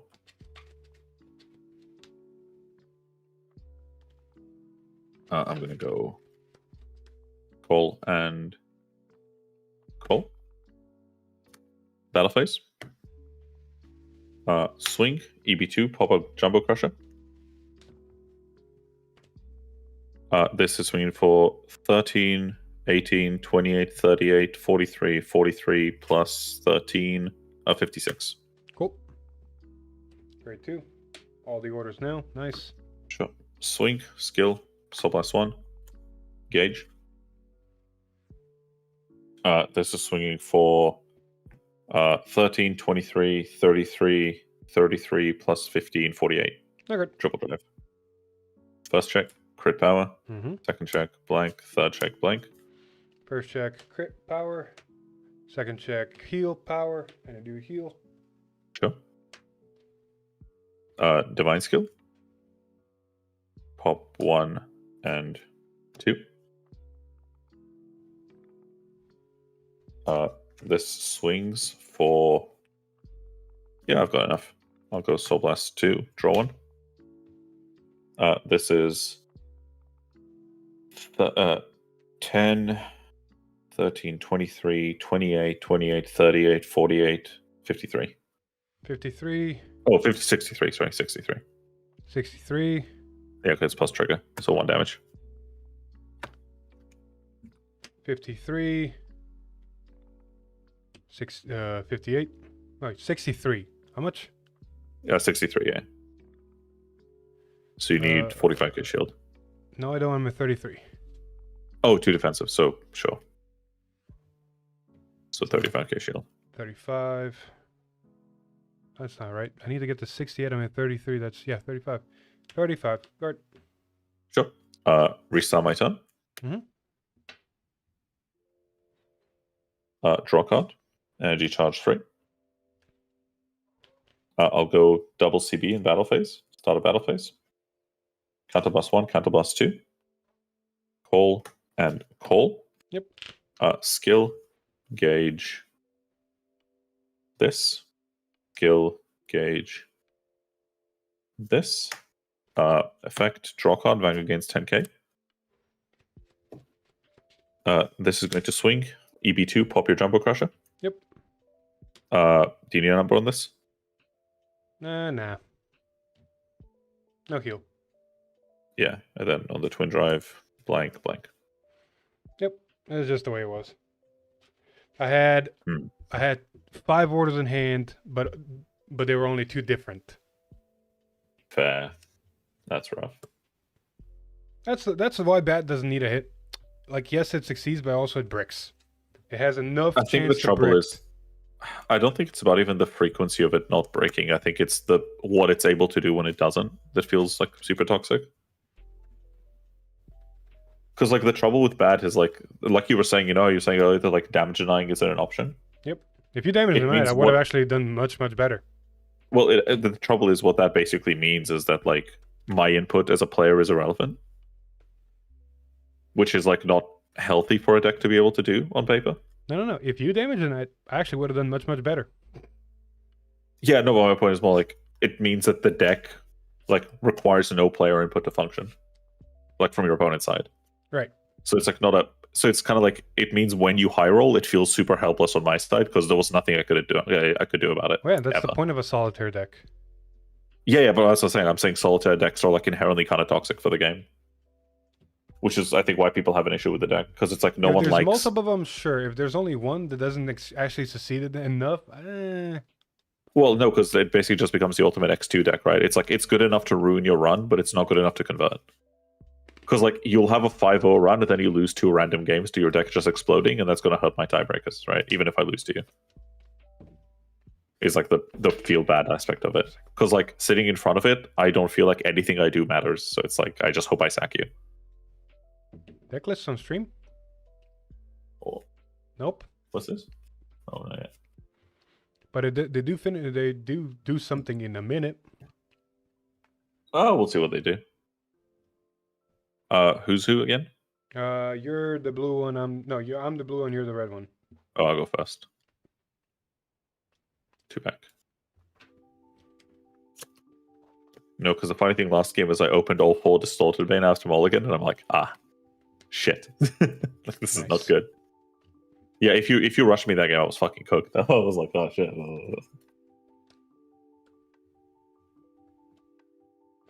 Like my hand going into turn 3 was 3 Distorted Banes and 3 of the Avarice. Like the grade 1. Yeah, I was like, I can't even deck then. Yikes. And I'm like, there's no bluffing because I would cold discard something and whiff the search. So like, I go first, right? Yep. Sure. So draw for turn, discard Distorted Bane, ride, gauge, yours. Stand and drop. Tech I love when they have a 15-minute timer and they just reset the 15-minute timer. Very cool. I know, right? Add that. Search. Add that. I like the people going like, when are they going to advertise the Godzilla game? Like, no one cares. Like, that account is dead. Yeah. Unfortunately, Godzilla is popular, but it's not enough popular to maintain something in the West. Well, it's the same thing I said to Igni. Like, the viewer base is big, but it's not like a card game viewer base. Right. Because he kept citing the like movies performance. I'm like, but nobody, like, people who enjoyed Godzilla King of Monsters didn't enjoy it as a Godzilla fan. They enjoyed it as like a monster movie, which is like distinctly different. Because like those people are never going to buy Godzilla product ever. Exactly. It's like, I think that account, like I was joking about this and I thought it's like a bit BM, but like, you know the account for the Godzilla card game? Yeah. I was saying to guys, some of my locals, I'm like, that account's follower number is so small. I think I could get a bigger number by just making a blank account and tweeting I love Cardfight Vanguard for a few days. 16. Like, unironically, no god. Tech done. Grade 2. Boys. Oh, okay. That's just a trailer. Okay. So I just like panicked. I thought my recording was dead because the screen was blank. I'm like, oh. There's more trailers happening right now. My turn, right? Yep. Stand drop.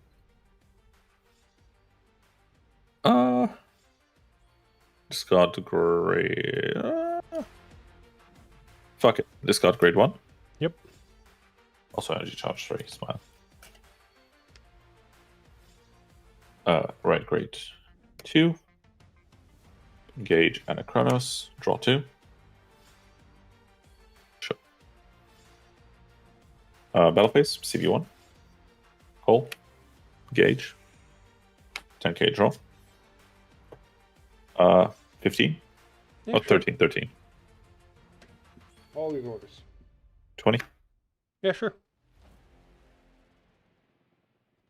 Good power. Sure, all yours. Strain, 3 draw. Tech 10. Welcome back, everyone. It is Oh, stream starting. time for top Yeah. Should we cancel stop the game? World Finals. Sure. Let me just finish what I'm doing. Uh-huh. So I need to search. That's right. Kai, that's right. Yeah. So we had a bit of a break, but we had a lot of. Do you want to leave it where it is, or do you want to come back to it later? I'll leave it where it is. We'll come back to it later. Okay, I'll put this down. But yes, I am in energy. Yay. You could use DF to pay your costs. Damn, that sounds deep. All right, let's see what made it. Oh, by the way, you missed it. Apparently, someone said 5 Bav, 1 Eldeglima, 1 Razer, and 1 Levy, I believe. The new EP was already announced like That someone is April. I don't have that yet, but apparently I'm getting it today. So. Fair, you said 6, I said 3. Fair enough. Thanks everyone that's I was hopeful. You know, throughout the break as well. No, unfortunately, Bav is Bav. Say hi, take pictures and whatnot. I was hoping like maybe a couple deck like high roll their way in, but yeah, Eldeglima. Big one. Yeah. Very big one. That's like a collab deck that I'm really glad got announced properly on time. Morphonica as well. You know, Yeah. coming out. They made sure to show Dark Kaiser as well, just for you. Just for me. Because they knew you'd be here. That's No right. Brave Burn though. Maybe yeah. I'm sad. I wanted the Braven collab. But you know the announcements are hype, and we do have the top 8 decks as well. So it looks like for I'm not sure if we have a visual or not, but at least for the decks, we do have, I believe, 5 Bavsargras that made it into top 8. Not exactly surprising. What's kind of surprising to me is that only 1 Eldeglima made it in. So What's the next 2 deck? Like, it means a good day. Only one. And then the remaining ones were also the decks that were, well, one of them Watch was the one that Eldeglima we win it definitely all. lost to, which is Rezael, is also present in top 1 as well. No. And finally, Levidrus. Yes. 1 Levidrus made it into top cut 2.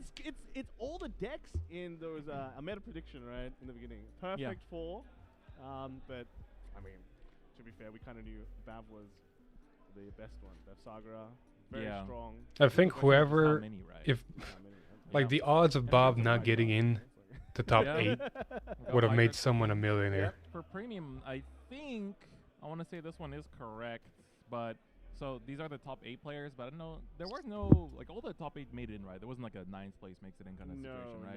So all top 8 were fine. Michael is on bat and Bob is Isaac. We should have 2 Michael? Bermudas that made it in. 1 That's what it says. That's what someone said. Who's Michael? I don't know. I'm just reading what people Wait, say. isn't that the ginger guy you stayed with last year? Maybe. Then we have 1 Victor. Yes. This is like the first time Victor's had like a fighting chance to make it all the Normal way. Victor. All right, normal. Not a funny Victor. Not a funny Victor. Normal Victor. The fact that they have to Like specify. Only 1. Not silly R Victor. 6, I think. 6. Wow. That's crazy. Silly Victor, my god. So it could be Regalia. Not exactly Fenrir OTK. It's Fenrir OTK. Come on, guys, stop lying.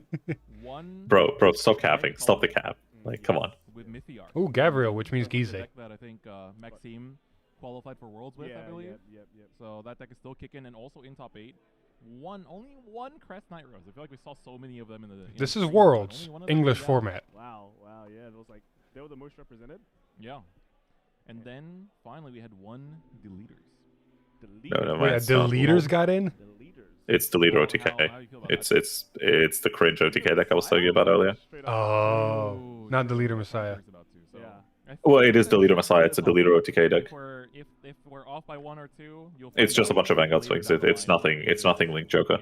Ah. But we are gonna. Yeah, it's all Vanguard restats. It's Overlord at home. What other things were highlights for you throughout the? Hey man, if they got the top 8, it apparently works. Well, we got a new English. Oh no, it works. It's just